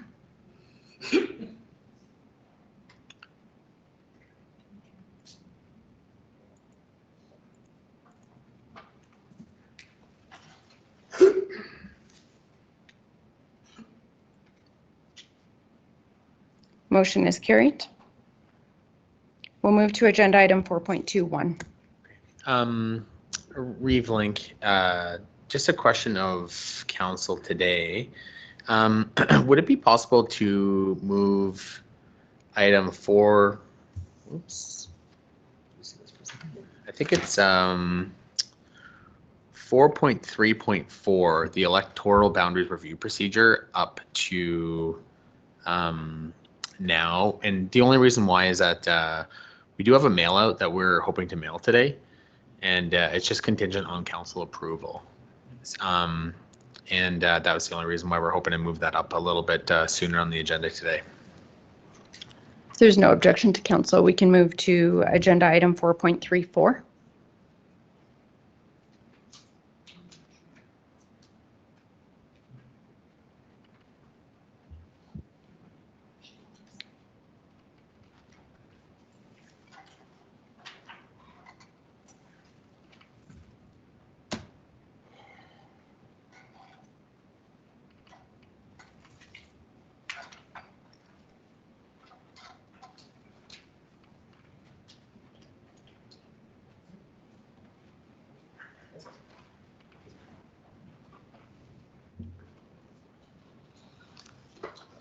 Good afternoon, Council. Jessica Russell with Planning and Development Services, presenting the terms of reference for the electoral boundaries review process.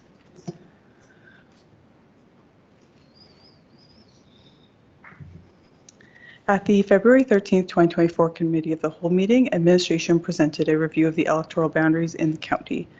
Following the meeting, administration prepared a number of draft electoral boundaries review maps and presented them at the subsequent March 28, 2024 Committee of the Whole meeting. The committee approved version 1 of the maps and directed administration to proceed with the process of amending the electoral boundaries bylaw. Administration drafted a terms of reference to provide outline for the electoral boundaries process.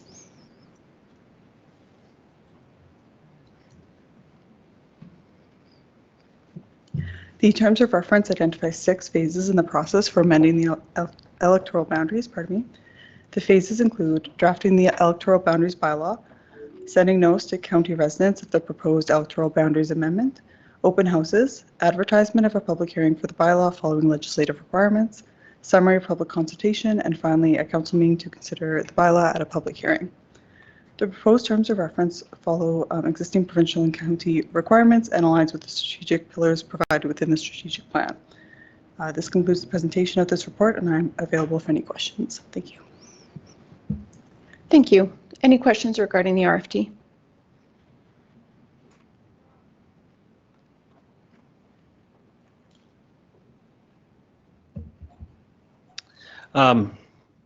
Thank you for this. I'll make the motion that council accepts the electoral review. Oh man, let me speak again. The council accepts the electoral boundary review terms of reference.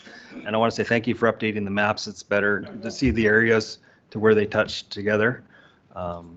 And I'm happy to see this go forward to the public. Thank you for the motion, Deputy Reeve Clausen. Any other questions or discussion? I'll call the question.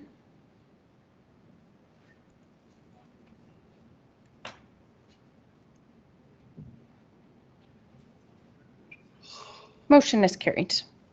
Thank you. We can go back to agenda item 4.21.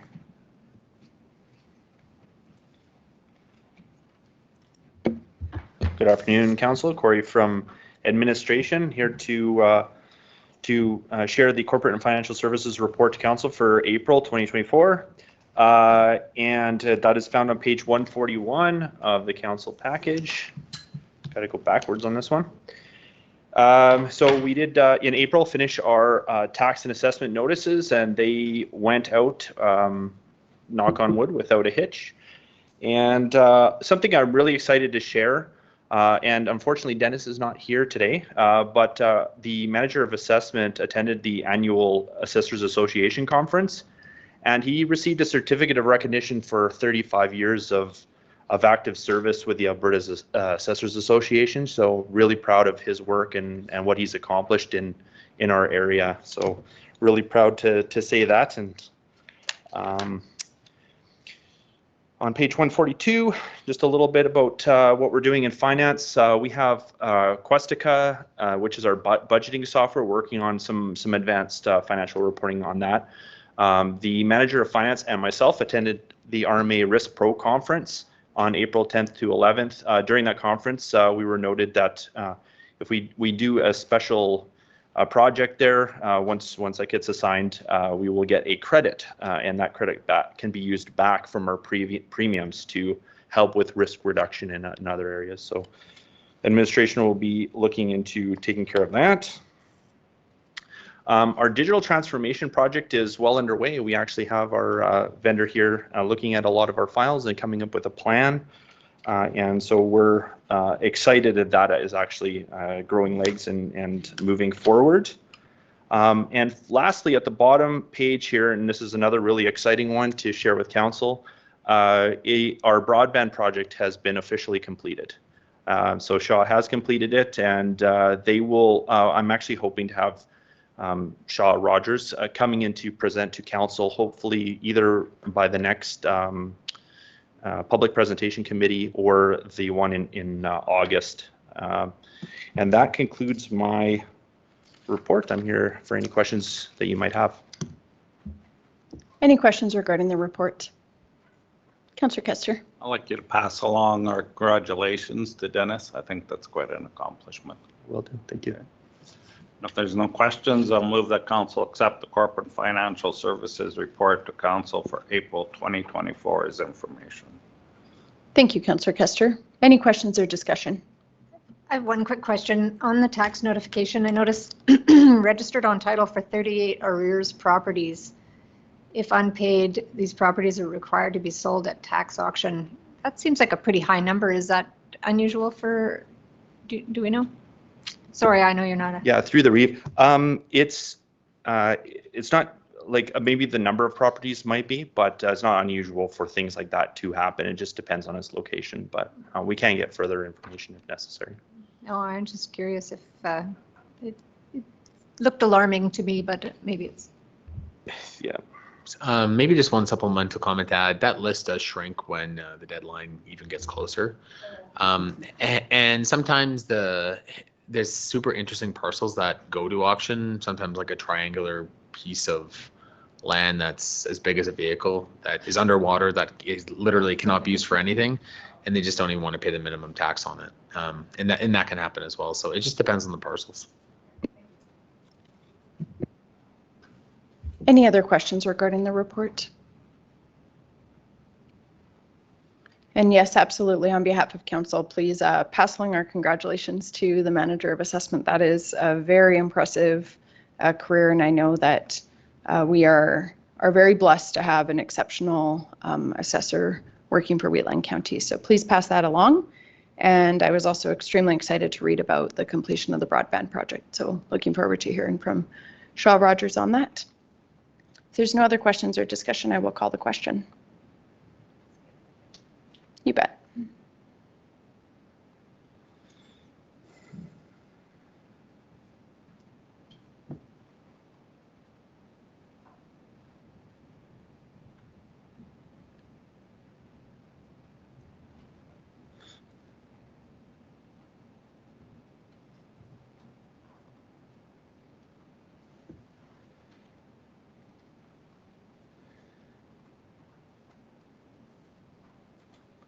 Motion is carried. We'll move to agenda item 4.22. Good afternoon, Council. Joel from Financial Services here. This next agenda item is fairly straightforward. Council had requested last year a quarterly update on in-kind contributions from the various administrative and operational areas. And so for the Q1 of 2024, this report is just to update that there was not any recorded contributions for the first quarter. Staff are available for any questions. Thank you. Any questions regarding the report? I guess the question is, were there any requests for in-kind services? That is a good question. So our current procedure is we go out to the managers. I do it monthly, and I ask them if there has been any actions taken. I don't currently get requests for that specific information. Through the chair, I don't believe there were any. Typically, we do respond to them if they're, reasonable requests, but yeah, I don't think we did have any. I do feel like a lot of the, through the chair, I do feel like a lot of the in-kind requests come during the summer months when there's more outdoor activities going on, like rodeos and things like that. Thank you. Yeah, and I think CAO Henderson would be aware because I think they would go through your office and you would approve and delegate any requests. So, but good question. It might be good just for transparency if there are requests that come to your attention that are denied for some reason, just to include that in the report as well. Deputy Reeve Clausen. I attended a meeting last night where there'll be quite a request for in-kind services for some gravel and base work for an area in my division. But I said it has to go through staff and they have to decide whether or not they can do it, and then it has to come to council for approval. So there is a process involved. I explained it to the group. So, yeah. Any other questions regarding the report? Council's wishes. I'll move the council accept the in-kind donations update Q1 2024 as information. Thank you, Councillor Eichert. If there's no further discussion, I will call the question.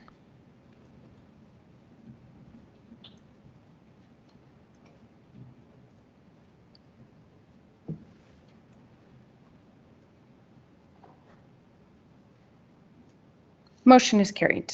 We'll move to 4.23. Good afternoon, Council. Corey from Administration again. Just to discuss the Digital Transformation Project information page. During council, and that's found on page 149 of your council package. During the special council meeting on March 12, 2024, council passed a resolution to direct administration to prepare a one-page brief detailing the rationale and benefits of the digital transformation project. So we did enclose a draft of that in the council package. We actually added not just one page, 2 pages. During the discussions, I believe, Reeve Link, you had mentioned that it'd be good to have an FAQ in there. So we did add an FAQ to that as well. And that's just down here. So the introductions, objective benefits, and some achievable targets, which are just some of the high-level projects we will be looking at transforming during the digital transformation project. Of course, this is a small subset of a lot of things we'll be doing. And then the FAQ, which covers internal, external benefits, maybe things to expect. So any questions that you might receive from the public or that administration might receive. So the request here is to approve this for circulation to council, as well as maybe posting it on our website for if we do have any future questions. And that concludes my presentation. Available for any questions. Thank you. Any questions regarding the report? Just one editorial, if I may. In the first paragraph, the introduction, on the 4th line down, the last word is remove timely paper processes. And I think we might want to say time-consuming paper processes. Timely to me sounds positive. Time-consuming would be what we're trying to get rid of. Other than that, I thought it was great. And if there's nothing else, I'll happily move that council approves the digital transformation project information page as amended for circulation. Any questions or discussion? Good catch. I also had that highlighted. I have one question and then one comment. Do we continue to keep paper records in addition? Like, I recognize you have redundancies built in to our storage.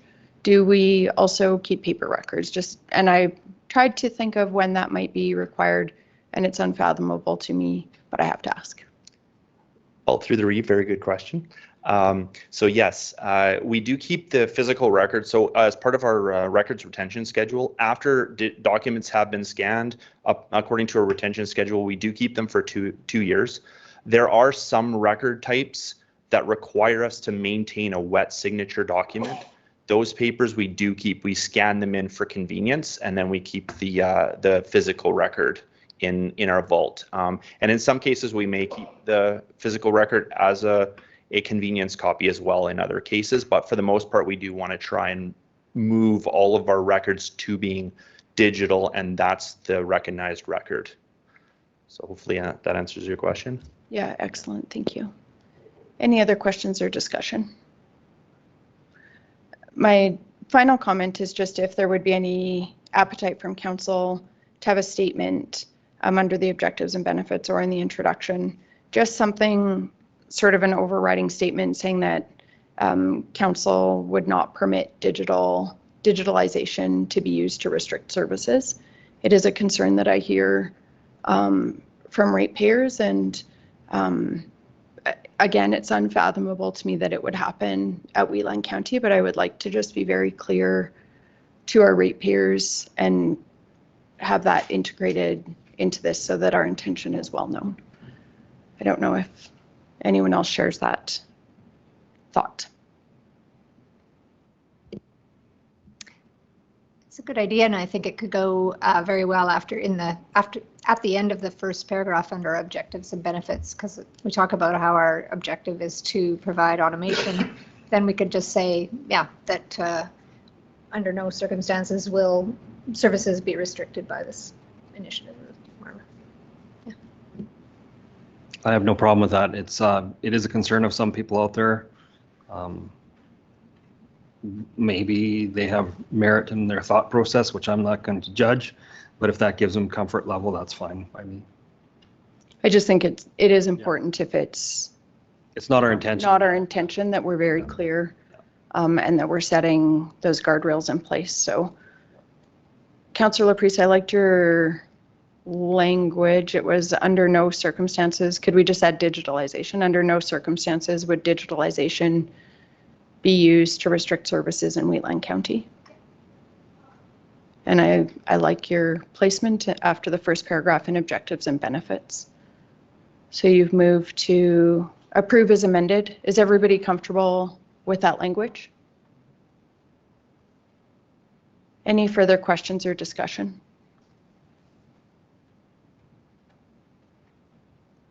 And I just a note too, I did really appreciate questions 1 and 3 around verifying that paper forms will still exist and that business will be able to be conducted in person. I think we serve a wide range of ratepayers and different, whether it's potential developers or ratepayers who might be coming for a fire permit, or that whole wide array of services that we provide. I really like that we are streamlining and providing this modern solution for individuals who want to take advantage of it. But I also know we have broadband connectivity issues. Not everybody has access to technology and that type of thing. So I really appreciated having that very clearly spelled out. So thank you. If there's no other questions or discussion, I will call the question.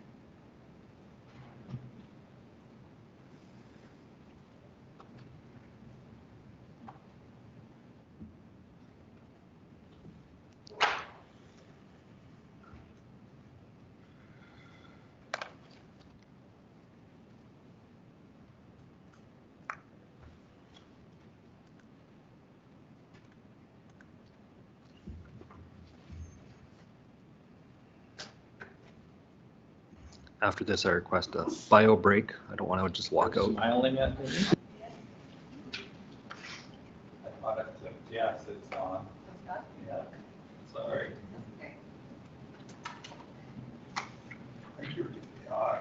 Yeah. It was a kind eye. Motion is carried. We've had a request for a recess. Let's break until 2:55. 2:50? Okay, 2:50.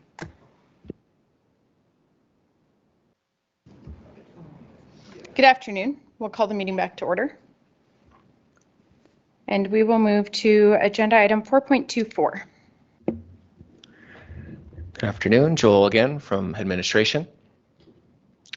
So this next item, this is in response to a question that came up during our presentation and approval of the audited financial statements. If council may recall, at the time, there was some questions regarding note 23, which was the salary and benefit disclosures for council, and just some more details about that. So there was 2 resolutions in this current report. I'll zoom in a little bit so we can read it. One of them just being in response to the request for breaking out the salary section in the note. And so what we've done is we've recreated the year-end note here in the proposed note format to break out the honorariums and the committee per diems that are now shown separately as well as in total to show what that salary consists of. And so then just similar to the prior note, then you have the salary and the benefits combined to come to a 2023 total. And so then this is kind of our proposed note that we would potentially utilize for the 2024 financial statements and going forward. In addition to the math aspect of it, we've also slightly amended some of the notes underneath just to be more specific for the county. For example, taking out maybe some benefits or things that don't apply, just because the prior note, some aspects of it were derived from just some Government Alberta templates in the descriptions below that. And so we've just proposed some amendments so we can be very specific on what is potentially provided at the county specifically. And that concludes my report. I'm available for any questions. Thank you. Any questions regarding the report? I love it. I had just thought that we could just change the note, but I like the way you've split it out so that you can actually see salary versus benefits. And yeah, I like it. Thank you very much. Yeah, I think it's much more representative of the reality of sort of the financial situation for council. And so I really like the response to council's inquiry as well and appreciate it. Any other questions? Council's wishes. I'll move that council accepts the salary and benefit disclosure update report as information. Any questions? I'll call the question.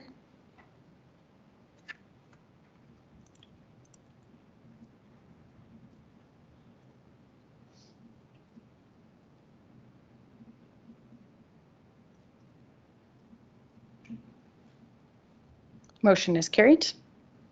Council's wishes for the second recommendation.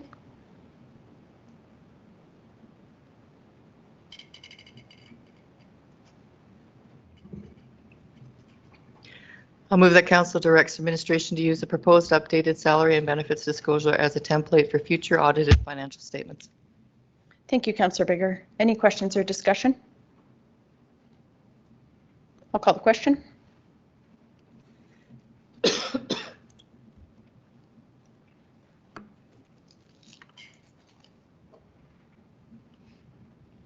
Motion is carried. We'll move to agenda item 4.31.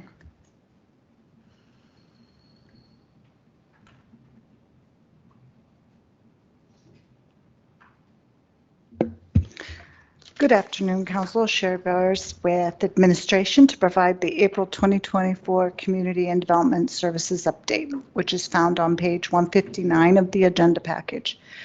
I'd like to just update that the Rosebud Columbarium was delivered finally on April 12th, as you can see on the photograph on page 159. And then we'd like to, Fire Services is pleased to announce that the radio system upgrade project that replaced 5 independent repeater systems, which are automatic radio relay stations located on a radio tower, has been completed. That project started in 2017 to replace those 5 repeaters with new models. They were reconfigured to operate as a linked multi-system. It provides better call coverage within the county, and each cellular modem and router are configured to switch to a backup connection if the primary system fails. And so the new radio system will provide better communication for fire services throughout the county. That concludes my presentation, and I'm available for any questions. And I also have, if you'd like, the technical parts from Bearcom on the radio tower. I'm happy to pass those around to you. That concludes my presentation. Fantastic. Any questions on the report? Do you know if it supports the AFRAC system?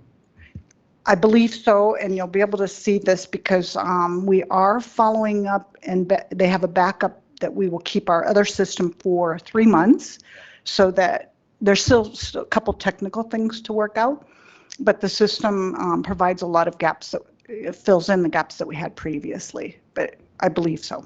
Thank you. Any other questions regarding the report? I'll move that council accepts the April 2024 Community and Development Services report as information. Thank you, Deputy Reeve Clausen. Final call for discussion. I'll call the question.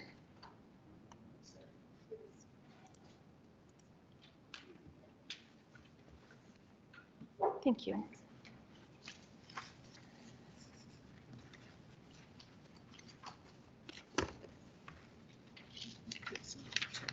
Thank you. No kidding. Thank you.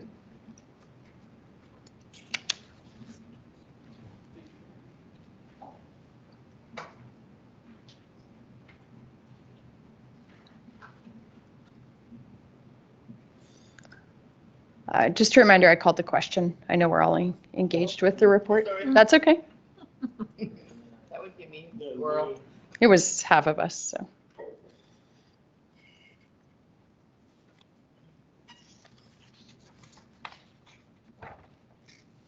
Motion is carried. We'll move to agenda item 4.32. Good afternoon, Council. Dave from Administration. On page 167 of the agenda package is the Community Facilities Funding and Award Recommendations Report. On February 20th, Council approved revisions to the Recreation Policy 14.4 to expand support for community facilities across the county. Council asked for an extended deadline to allow community group organizations time to prepare their grant application submissions. Administration developed a communication plan to communicate the expanded funding opportunity to those organizations. And Table 1 in the report provides the recommendations for Council's considerations. Administration is recommending funding amounts based on the priorities outlined in the recreation policy, and I'm available for any questions. Thank you. Any questions regarding the report? If not, Council's wishes. I'll move that council approve the following community association funding amounts as per Recreation Policy Section 14.4 Community Facilities Funding Grant Program. Gleason and District Community Association, $13,000. Lyalta Community Club, $62,890. Carsland and District Community Association and Ag Society, $138,110. Gleason and District Ag Society, $75,000, and the Cheadle's Lion Club for $15,000. Thank you, Councillor Eichert. Any discussion? I'll call the question.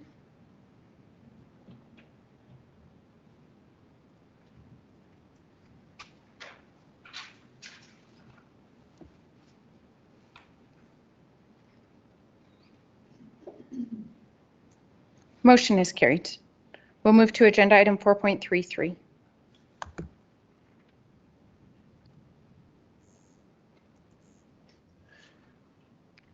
Dave from Administration again. East Strathmore Solar Project Community Benefit Funding Allocation Report, Elementary Energy and Wheeling County. How did that get up there?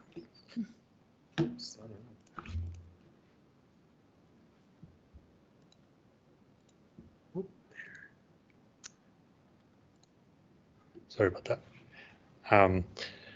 Elementary Energy and Wheeling County entered into a community benefit agreement for the East Strathmore Solar Project, which allocates $20,000 each year for programs, school programs and community group funding for the amount of $20,000, which is divided between fixed and open allocations, each receiving $10,000 annually. On the second page of the report is the applications they received this year with the recommended amounts for funding for each of the groups as recommended by Administration and East Strathmore Solar Project Elementary Energies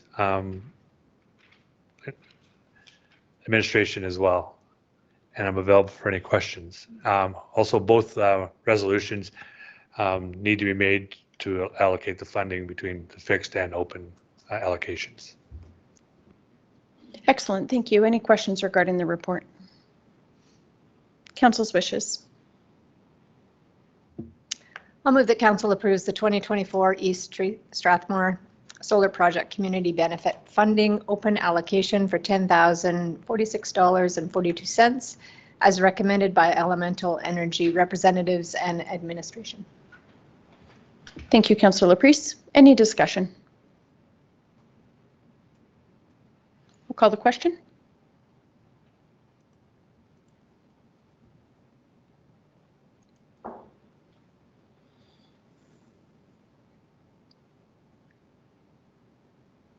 Motion is carried. Council's wishes for the second recommendation. I'll move that council approves the 2024 East Strathmore Solar Project Community Benefit Funding for the fixed allocation amounts of $6,000 to Wheatland Family and Community Support Services, WFCSS, $2,000 to Carsland School Education Programs, and $2,000 to Wheatland Crossing School. Thank you, Councillor Bigger. Any discussion? I'll call the question.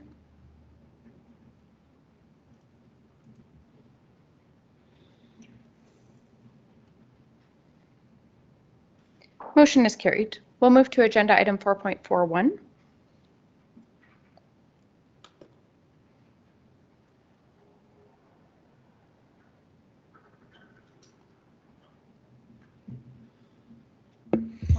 Afternoon.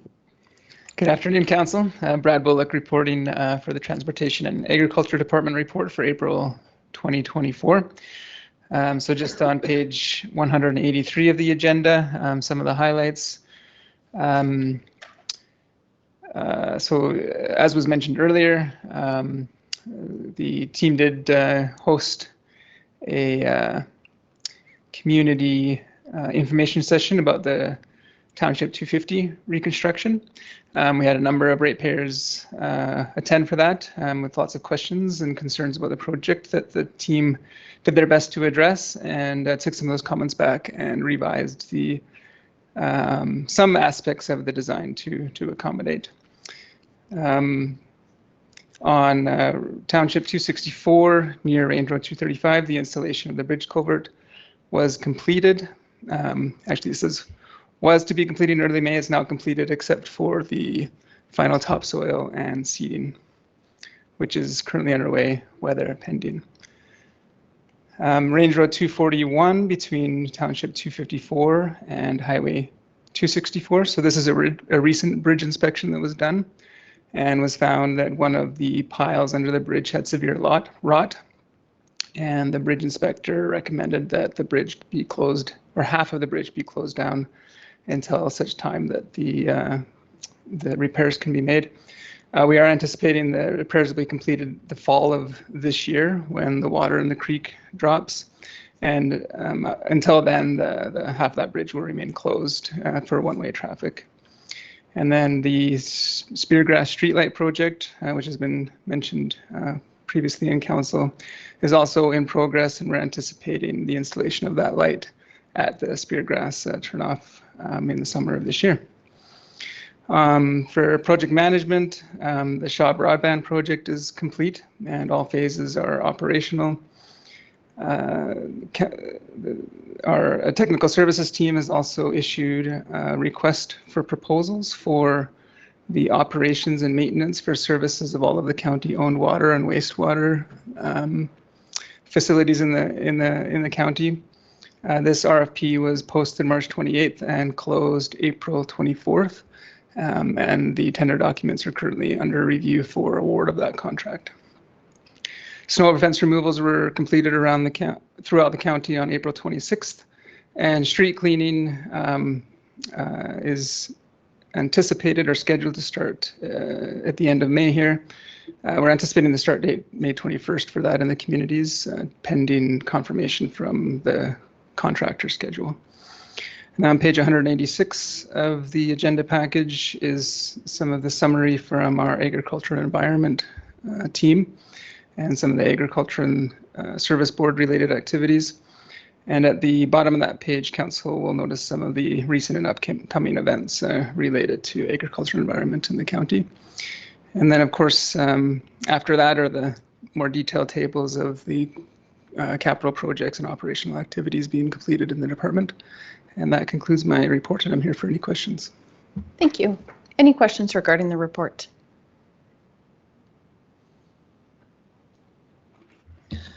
I'll make the motion that council accepts the April 2024 Transportation and Agriculture Department report as information. And thank you as always for Public Works to keep after things. Like I said before, you guys make us look good. So thank you. Absolutely. Thank you. Any questions or discussion on the motion? I'll call the question.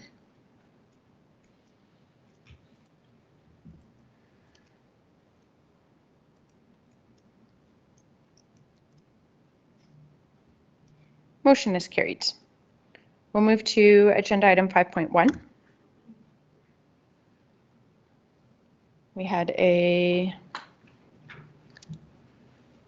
letter from Minister McIver thanking us for our meeting at the 2024 RMA Spring Convention. And he did note that the issues raised regarding sharing provincial approvals with the county, he did notify Ministers Brian Jean, Minister of Energy and Minerals, the Honourable Rebecca Schultz, Minister of Environment and Protected Areas, and Honourable Devin Dreeshen, Minister of Transportation and Economic Corridors, for their consideration. Yeah, I don't think there's any follow-up required. So perhaps just, and then I believe we had the addition of the package that was provided this morning. We could, I think we included that in correspondence. Was that correctly? Yes, that is correct. And administration has deemed in the procedure that we're going to do is we're going to upload that to a supplemental package online so everyone can see that it was there. Perfect. And you'll do the FOIP redactions as required. So that will take a little bit of time, the FOIP redaction. So we'll have to scan it all and then potentially FOIP out some email addresses if they're in there. Perfect. Thank you so much. Two things. Have we heard from Minister McIver about the extension timeline for the IDP with Strathmore? Nothing? Not We to just my got the meeting knowledge. tomorrow. I just think it'd be tomorrow, Thursday, sorry, would be prudent. Through the chair, no, we have not. And we'll let council know as soon as we do. And I went through the stack briefly. I counted about 5 duplicates. I pulled them out. So just so for the letters. So and that was just a brief skim while we were doing things. So, and I appreciate people for doing it, but it's easy to get duplicates in this kind of thing. Any other questions regarding the correspondence? Council's wishes. I'll move that council accept the following items as information provided in the request for decision. Municipal Affairs correspondence dated April 11th, 2024 regarding 2024 RMA Spring Convention meeting and the area ratepayers additional correspondence. Thank you, Councillor Laprise. Any questions or discussion? I'll call the question.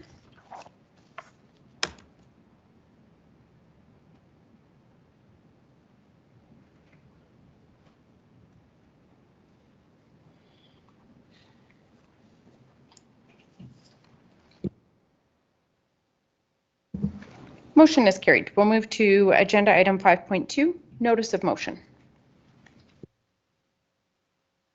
I hope I do this right, Brian. I move that Wheatland County approve the $916,702 to Wheatland Housing Management Body as a portion of the $3,985,914 approved by council on the April 18th, 2023 to be used towards the development of a Class A budget and construction documents to bring the project to shovel-ready status, contingent on a letter indicating ministerial support for the sum of $14 million for the project. That the Wheatland Housing Management Body requests Derek Wise to update the financial pro forma from May 23 and provide it to all housing board members. Answers to a council-approved list of questions to provide to all councils of management body board. Further, that the WHMB requests quarterly updates of this analysis as the project progresses and costs change. Further, that WHMB provide to all municipal partners each time the analysis is redone and a high level of information. And what is the total project cost and what is the HPP cost? And that is a motion to reconsider.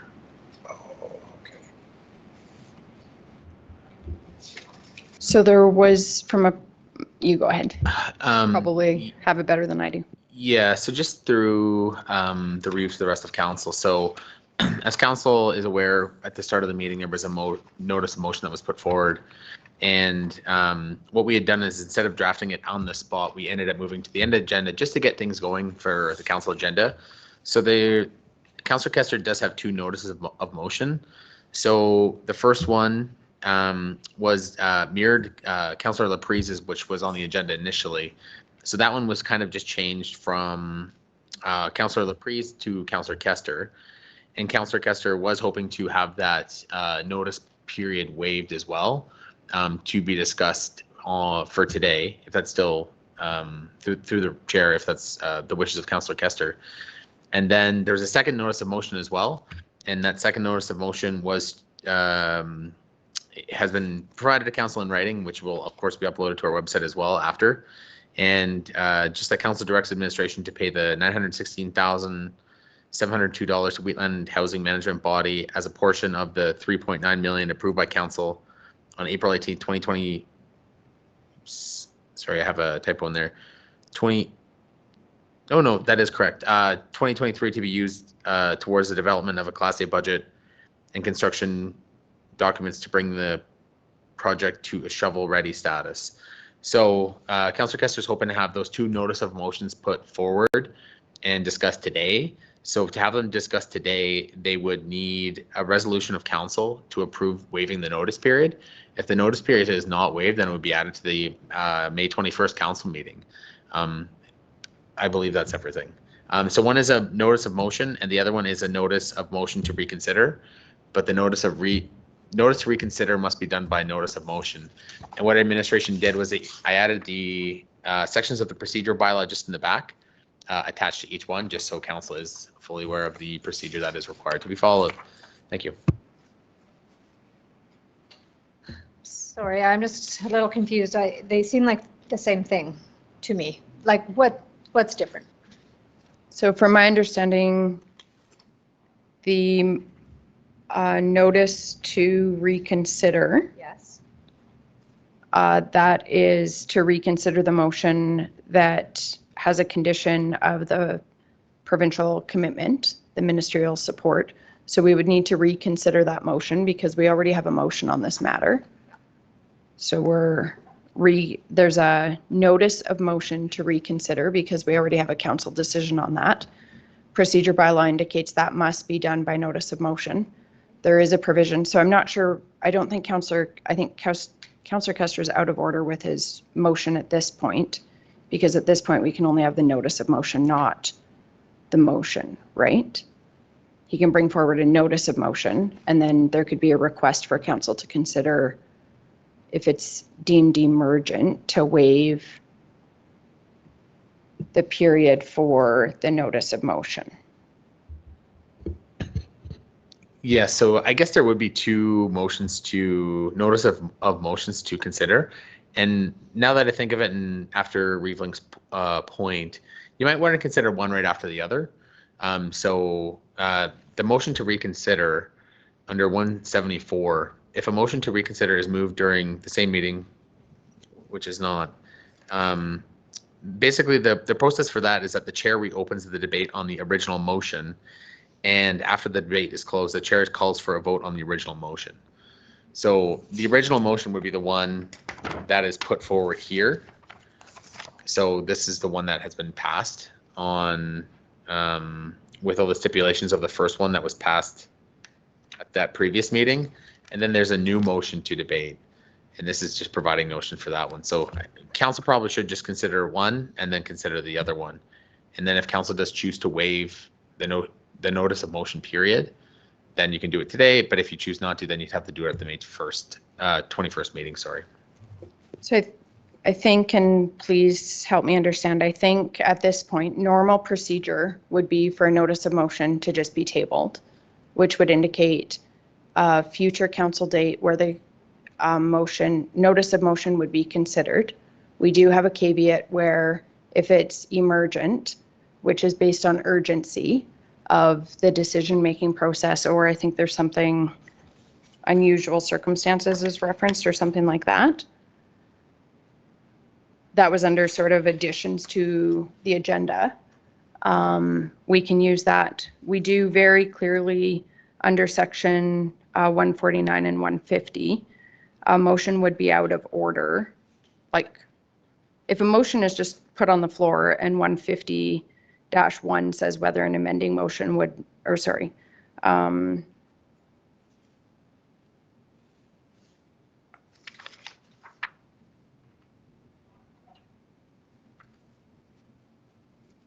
maybe that's not for an amending motion.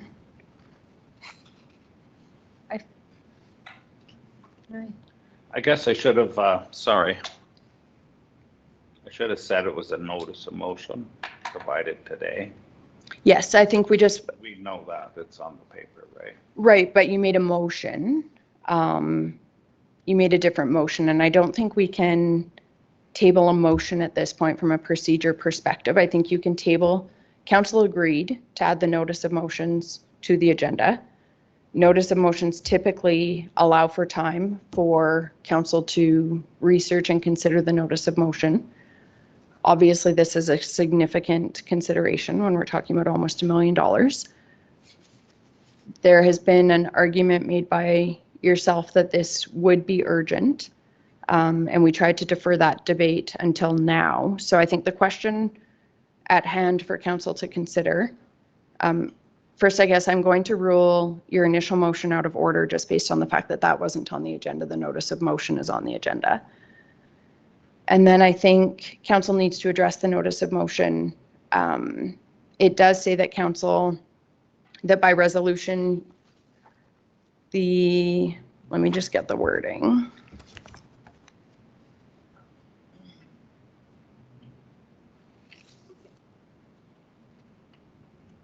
So council may by resolution agree to waive notice and address the matter at the same meeting at which the notice of motion was presented if council considers it appropriate to do so.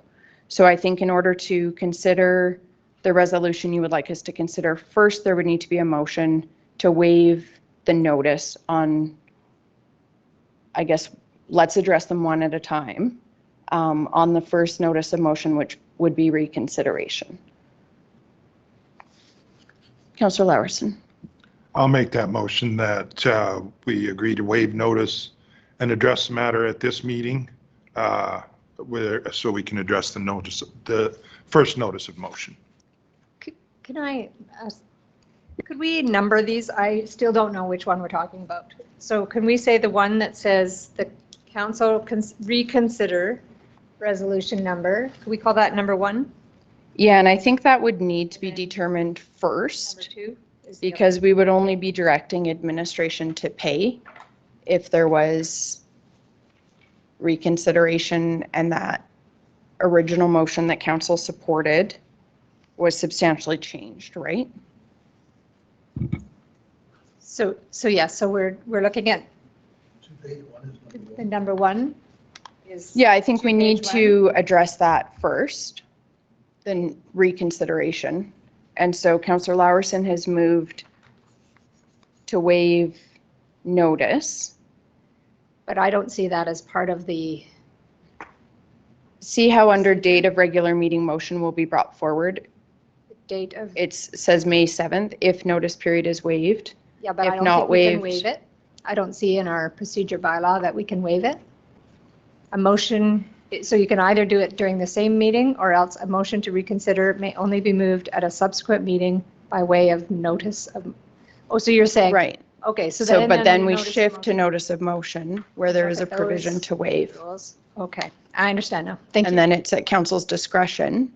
Obviously, my perspective is there is merit to the notice of motion process because it gives council time to be prepared to contemplate a motion.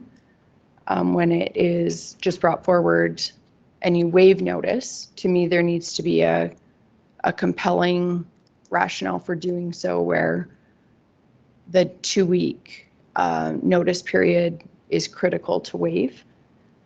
Rush decisions are not necessarily good decisions. Obviously, if it's the will of council, I am prepared to consider this today, but that's a council decision.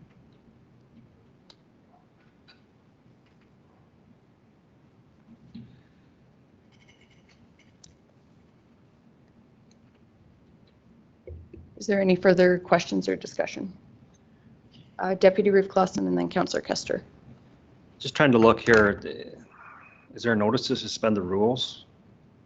Or is it just a notice to address reconsider? There is, but it's not required, I don't believe. Okay. Because under notice of motion, there is a provision. And I tend to recall when we were reviewing the procedure bylaw, there could be scenarios where, council becomes aware of, an example I would use is say there was a grant that was closing prior to May 21st. And the only way we could take advantage of applying for that grant or whatever, you could think of multiple examples, would be by making a determination today. Any other questions or discussion? Councillor Kester and then any other questions and then Councillor Kester and then Councillor Bigger and then Councillor Laprise. Personally, I believe that we've spent enough time talking about this. I'd like to bring it to fruition. In favor, and if you're not in favor, that keep kicking it down the road, and it's hard on everybody. That's my only thing. And also, I won't disclose what was said in the meetings with the minister and the deputies. But it suffice to say, tomorrow we have a special building committee meeting. And on Thursday, we have a special board meeting to discuss moving forward on the merits of what the minister said. That's all I can. It's not fair to the housing body to disclose before they know.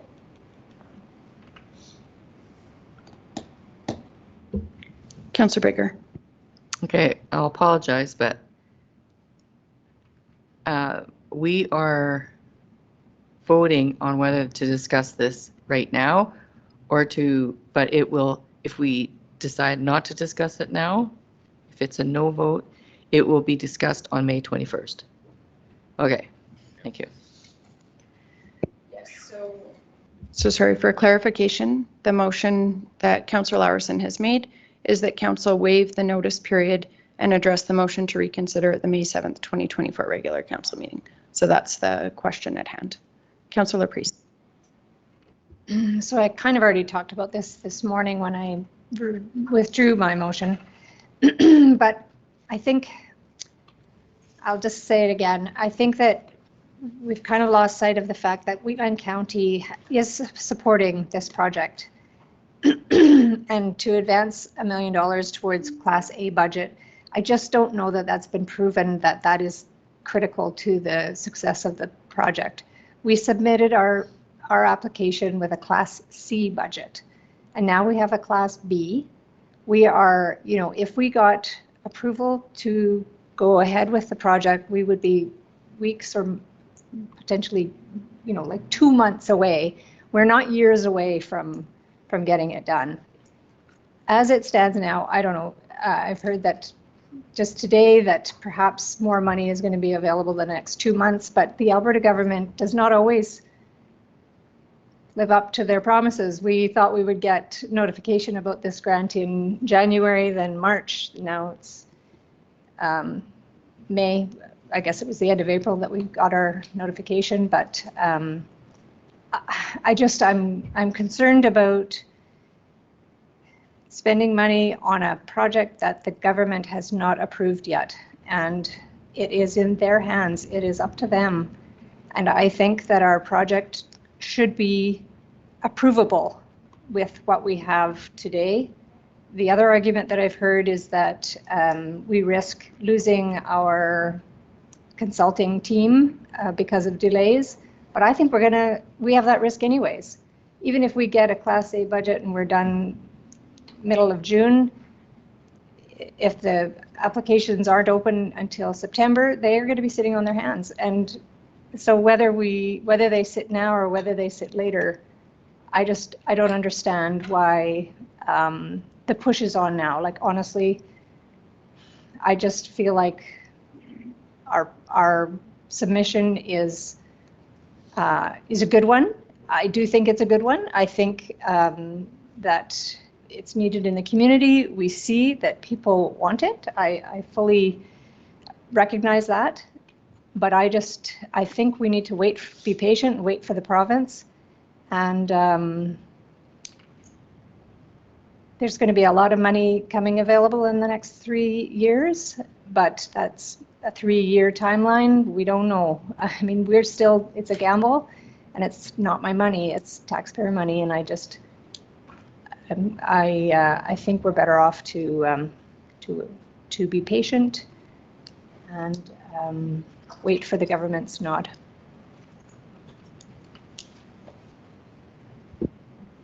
I believe, what I understand, it takes 2 months for us to move to Class A, and then another 4 months to move to tender.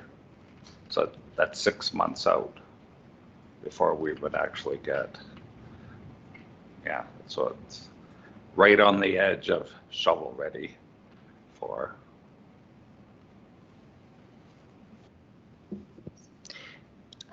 I don't think it's emergent. Plus, I do have some more. I agree with Shannon wholeheartedly. So I don't even understand what the difference between Class B and Class A is. It's got to be a lot of stuff. It's so expensive. And why is it so expensive compared to the Class B? And just some other questions that I would, if this goes to May 21st, that at least I would send them to council, all council, but a chance for Councillor Kester to answer them, and I just, because of yesterday being so busy, I didn't get a chance to see the performer, so I'd sure like to go through the paperwork too. It's a super complicated document, so I do think it takes a little time to look at it and see how the numbers flow through it. It's a little daunting, I'll tell you, but it is good to do, and just everybody, the more eyes on it, the more full understanding we have of it. And I'll just say that the difference between a Class B and it's not so much the budget, it's the construction documents that come with a Class A.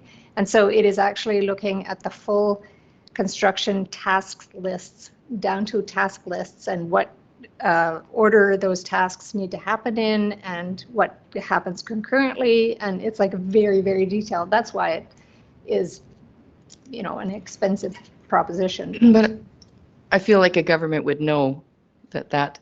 Yeah, me too. That's there, right? Especially if we have a letter of support saying that we are going to put in our money, we're behind them. Mm-hmm. I don't know why they would even say that. I'm actually just very disappointed in the province and not helping out these projects, being a little bit more honest about them. I mean, it's going to cost a lot of communities a lot of money not being upfront about it, trying to, they're not being as honest as they could be either about the whole situation. Thanks.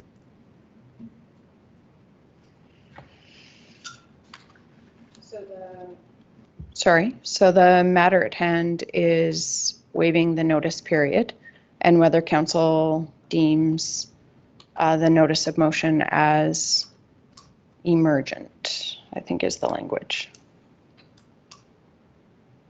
If council deems it appropriate to do so.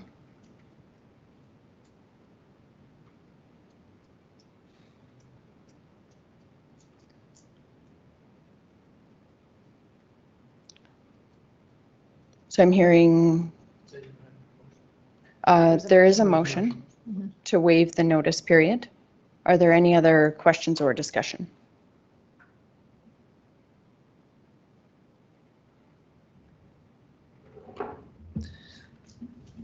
I'll just say I'm surprised this is on here after the discussion today, but that's fine. It's here.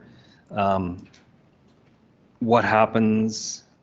Well, this fails and this just goes to the next meeting if this fails, correct? Okay. Okay.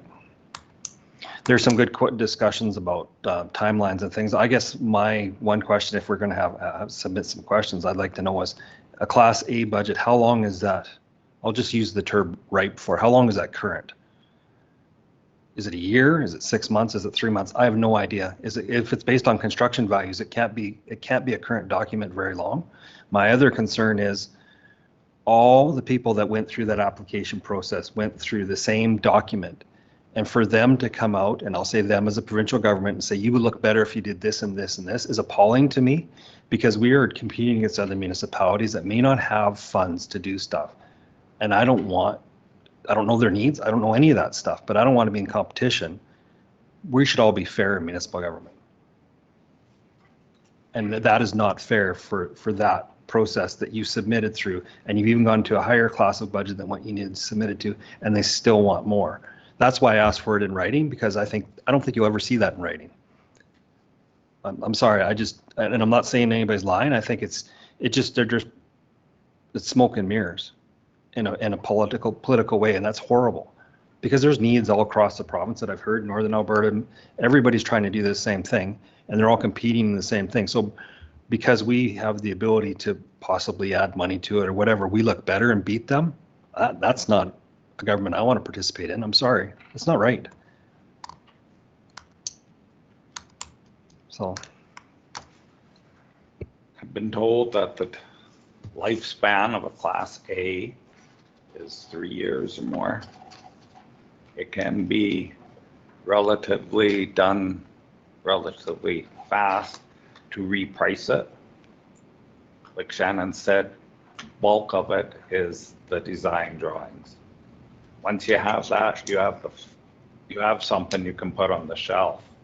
Now we have nothing to put on the shelf. It's not done, right? Wow. We have a Class B, but it's not, to move on to construction, we got to have the Class A. And then when we get that, that's a total package. And then if it's a year out even, you'd have to do a quick exercise for inflation to readjust the numbers and stuff.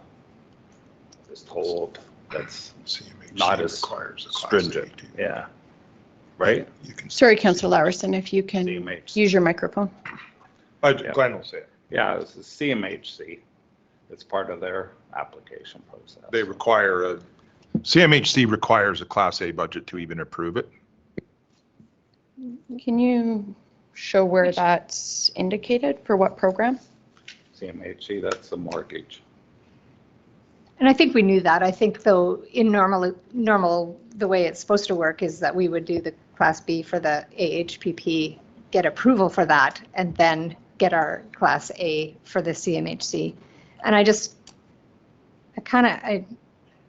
really don't like when we say that our Class B can't sit on a shelf, that we have nothing to put on a shelf. That can't be true. I hope that's not true.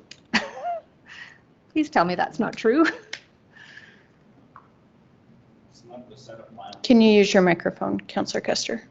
It's not the set of plans yet. So to finish it, the Class A. Can't go to construction with it, I agree, but you must have something that you could then pick up and finish with a Class A.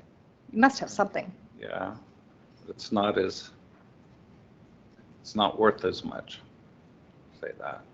Okay. And when the government come out with these guidelines before they put it out for municipalities to bid on or put their applications in. And then when they got the applications, they got 70 apps from 67 housing authorities, 500 and some million dollars in asks for a $60 million. They've had to reevaluate the process. So I can't speak for the province, but I'm thinking they were probably surprised. But I don't see how they can be surprised because it's there.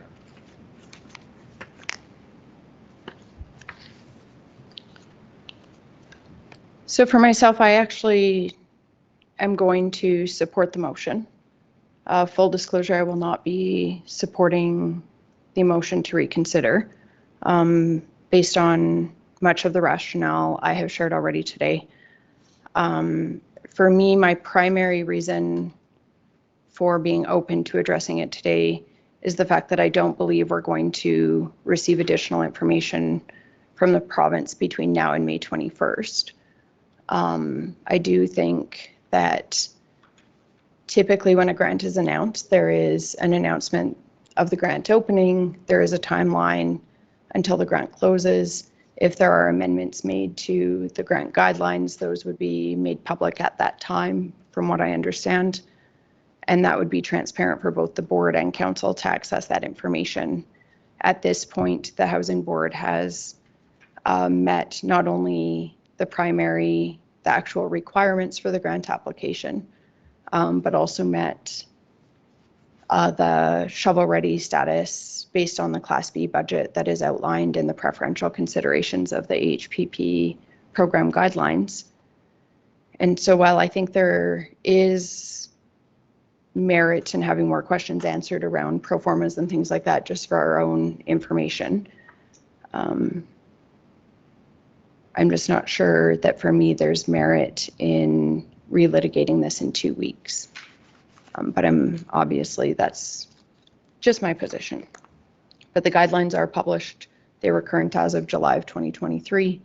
The board has met those as I outlined earlier, and consideration of having something more valuable to sit on a shelf to me is not something I can do in good conscience. And perhaps more clarification will come from the ministry. But at this point, that's my position. Any other questions or discussion? I will be voting against this motion in the hope that in the 2 weeks we can get some clarification, because we have been notified who hasn't qualified. If I can find out who has qualified, and then I can find out at what stage did they all have Class A's, did they have Class B's, whatever it is, that makes my decision easier to make at that point in stage. So I will be voting against this in the fact that I would like the 2 weeks, and that would give me time for the performance. So thank you. I was going to say the exact same thing, that Glenn has indicated that there will be some special meetings coming up where he can share with the board what he heard from the minister and the person in charge of this capital fund. I've heard a little bit, but I do have more questions, and it's not fair to him or to the board to supersede that process. So yeah, I'm hoping that there'll be some information that maybe could come forward in the next 2 weeks. I agree, it's not very good timing. I've been swayed by your compelling arguments. Does anybody know when the review from what the province did about housing might come out? I actually left a message for Chantal Dion, but she hasn't returned my call, so I haven't heard when that is supposed to be finished. I'd heard initially that it was going to be mid-May, but you know how these things go. So I don't know if it's going to be it's not likely to be in time for our next meeting, but who knows? Yeah. Just to add another layer on top. Chestermere was announced that they got a 200-bed facility coming, another private. It's a higher level of care but it does absorb some of these needs out there. So, yeah, I always say if the province is here, we have no problems. They're still not here. So So I do just want us to, again, just focus. It's a good point, but focus on call the question. the motion at hand to waive the notice. Is there any further questions or discussion regarding the motion on the table? I'll call the question.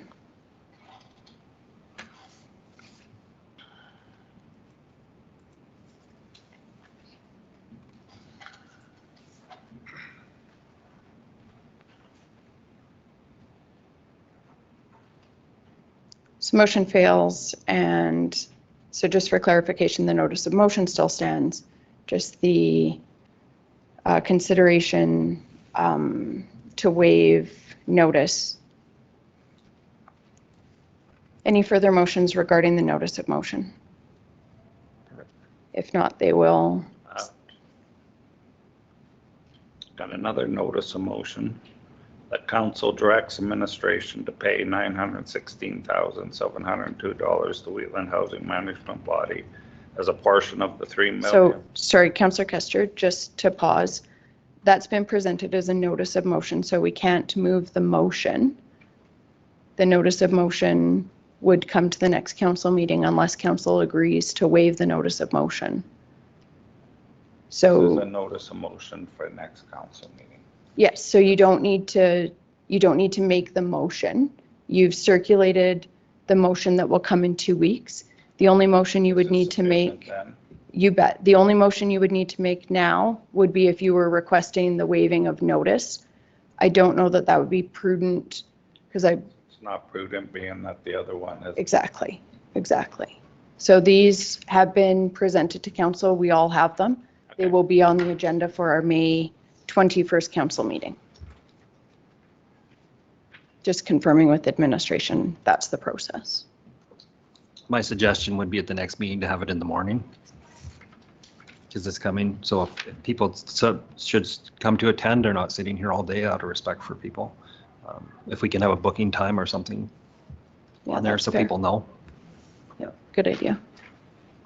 Administration can consider if there's other public hearings or whatnot on the agenda, and they can coordinate that. And if so, just if it can be scheduled for a time. Perfect.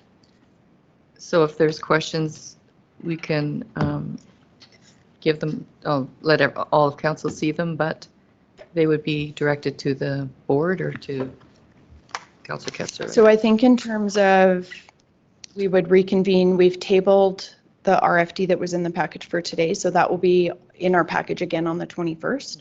So if there's questions arising, I think you would have an option either to bring those to council, and then council can direct whether we send a letter to the housing board to follow up for some clarification on some elements, or whether I haven't had an opportunity to review all of the information, even though I had received some of it. It was just a bit, even the font size was a bit small. It's a little bit easier on my computer where I can expand it.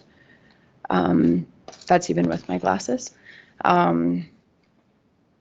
Or I guess to be proactive, questions could be submitted in advance, but I think procedurally it would be best to come back to council, and then council could determine whether we're sending, I'm thinking just for streamlining the request, sort of one submission either to the board, or as we discussed, if there is information that administration could gather. That's typically our normal processes for administration to gather information.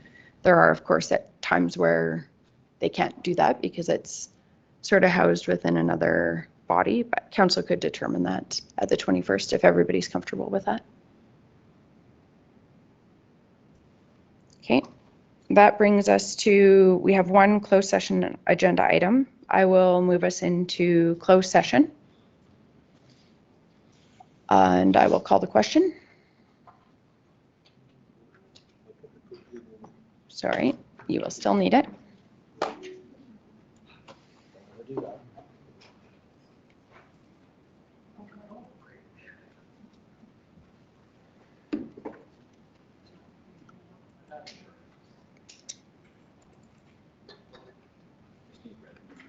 Motion is carried.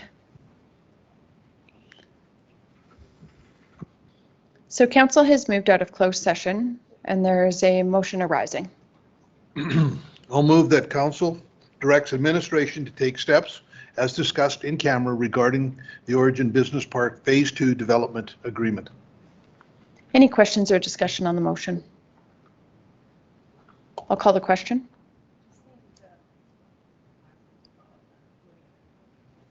Oh, sorry. Oh, I'm sorry. My apologies. Motion is carried. And now we can consider a motion arising. My apologies. I'll move that council directs administration to take steps as discussed in camera regarding the Origin Business Park Phase 2 Development Agreement. Any questions or discussion on the motion? Hearing none, I'll call the question. Nailed it the first time. I know I did.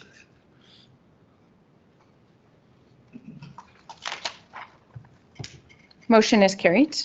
And that concludes our work for our agenda today. Meeting is adjourned. Thank you, everybody. Thank you.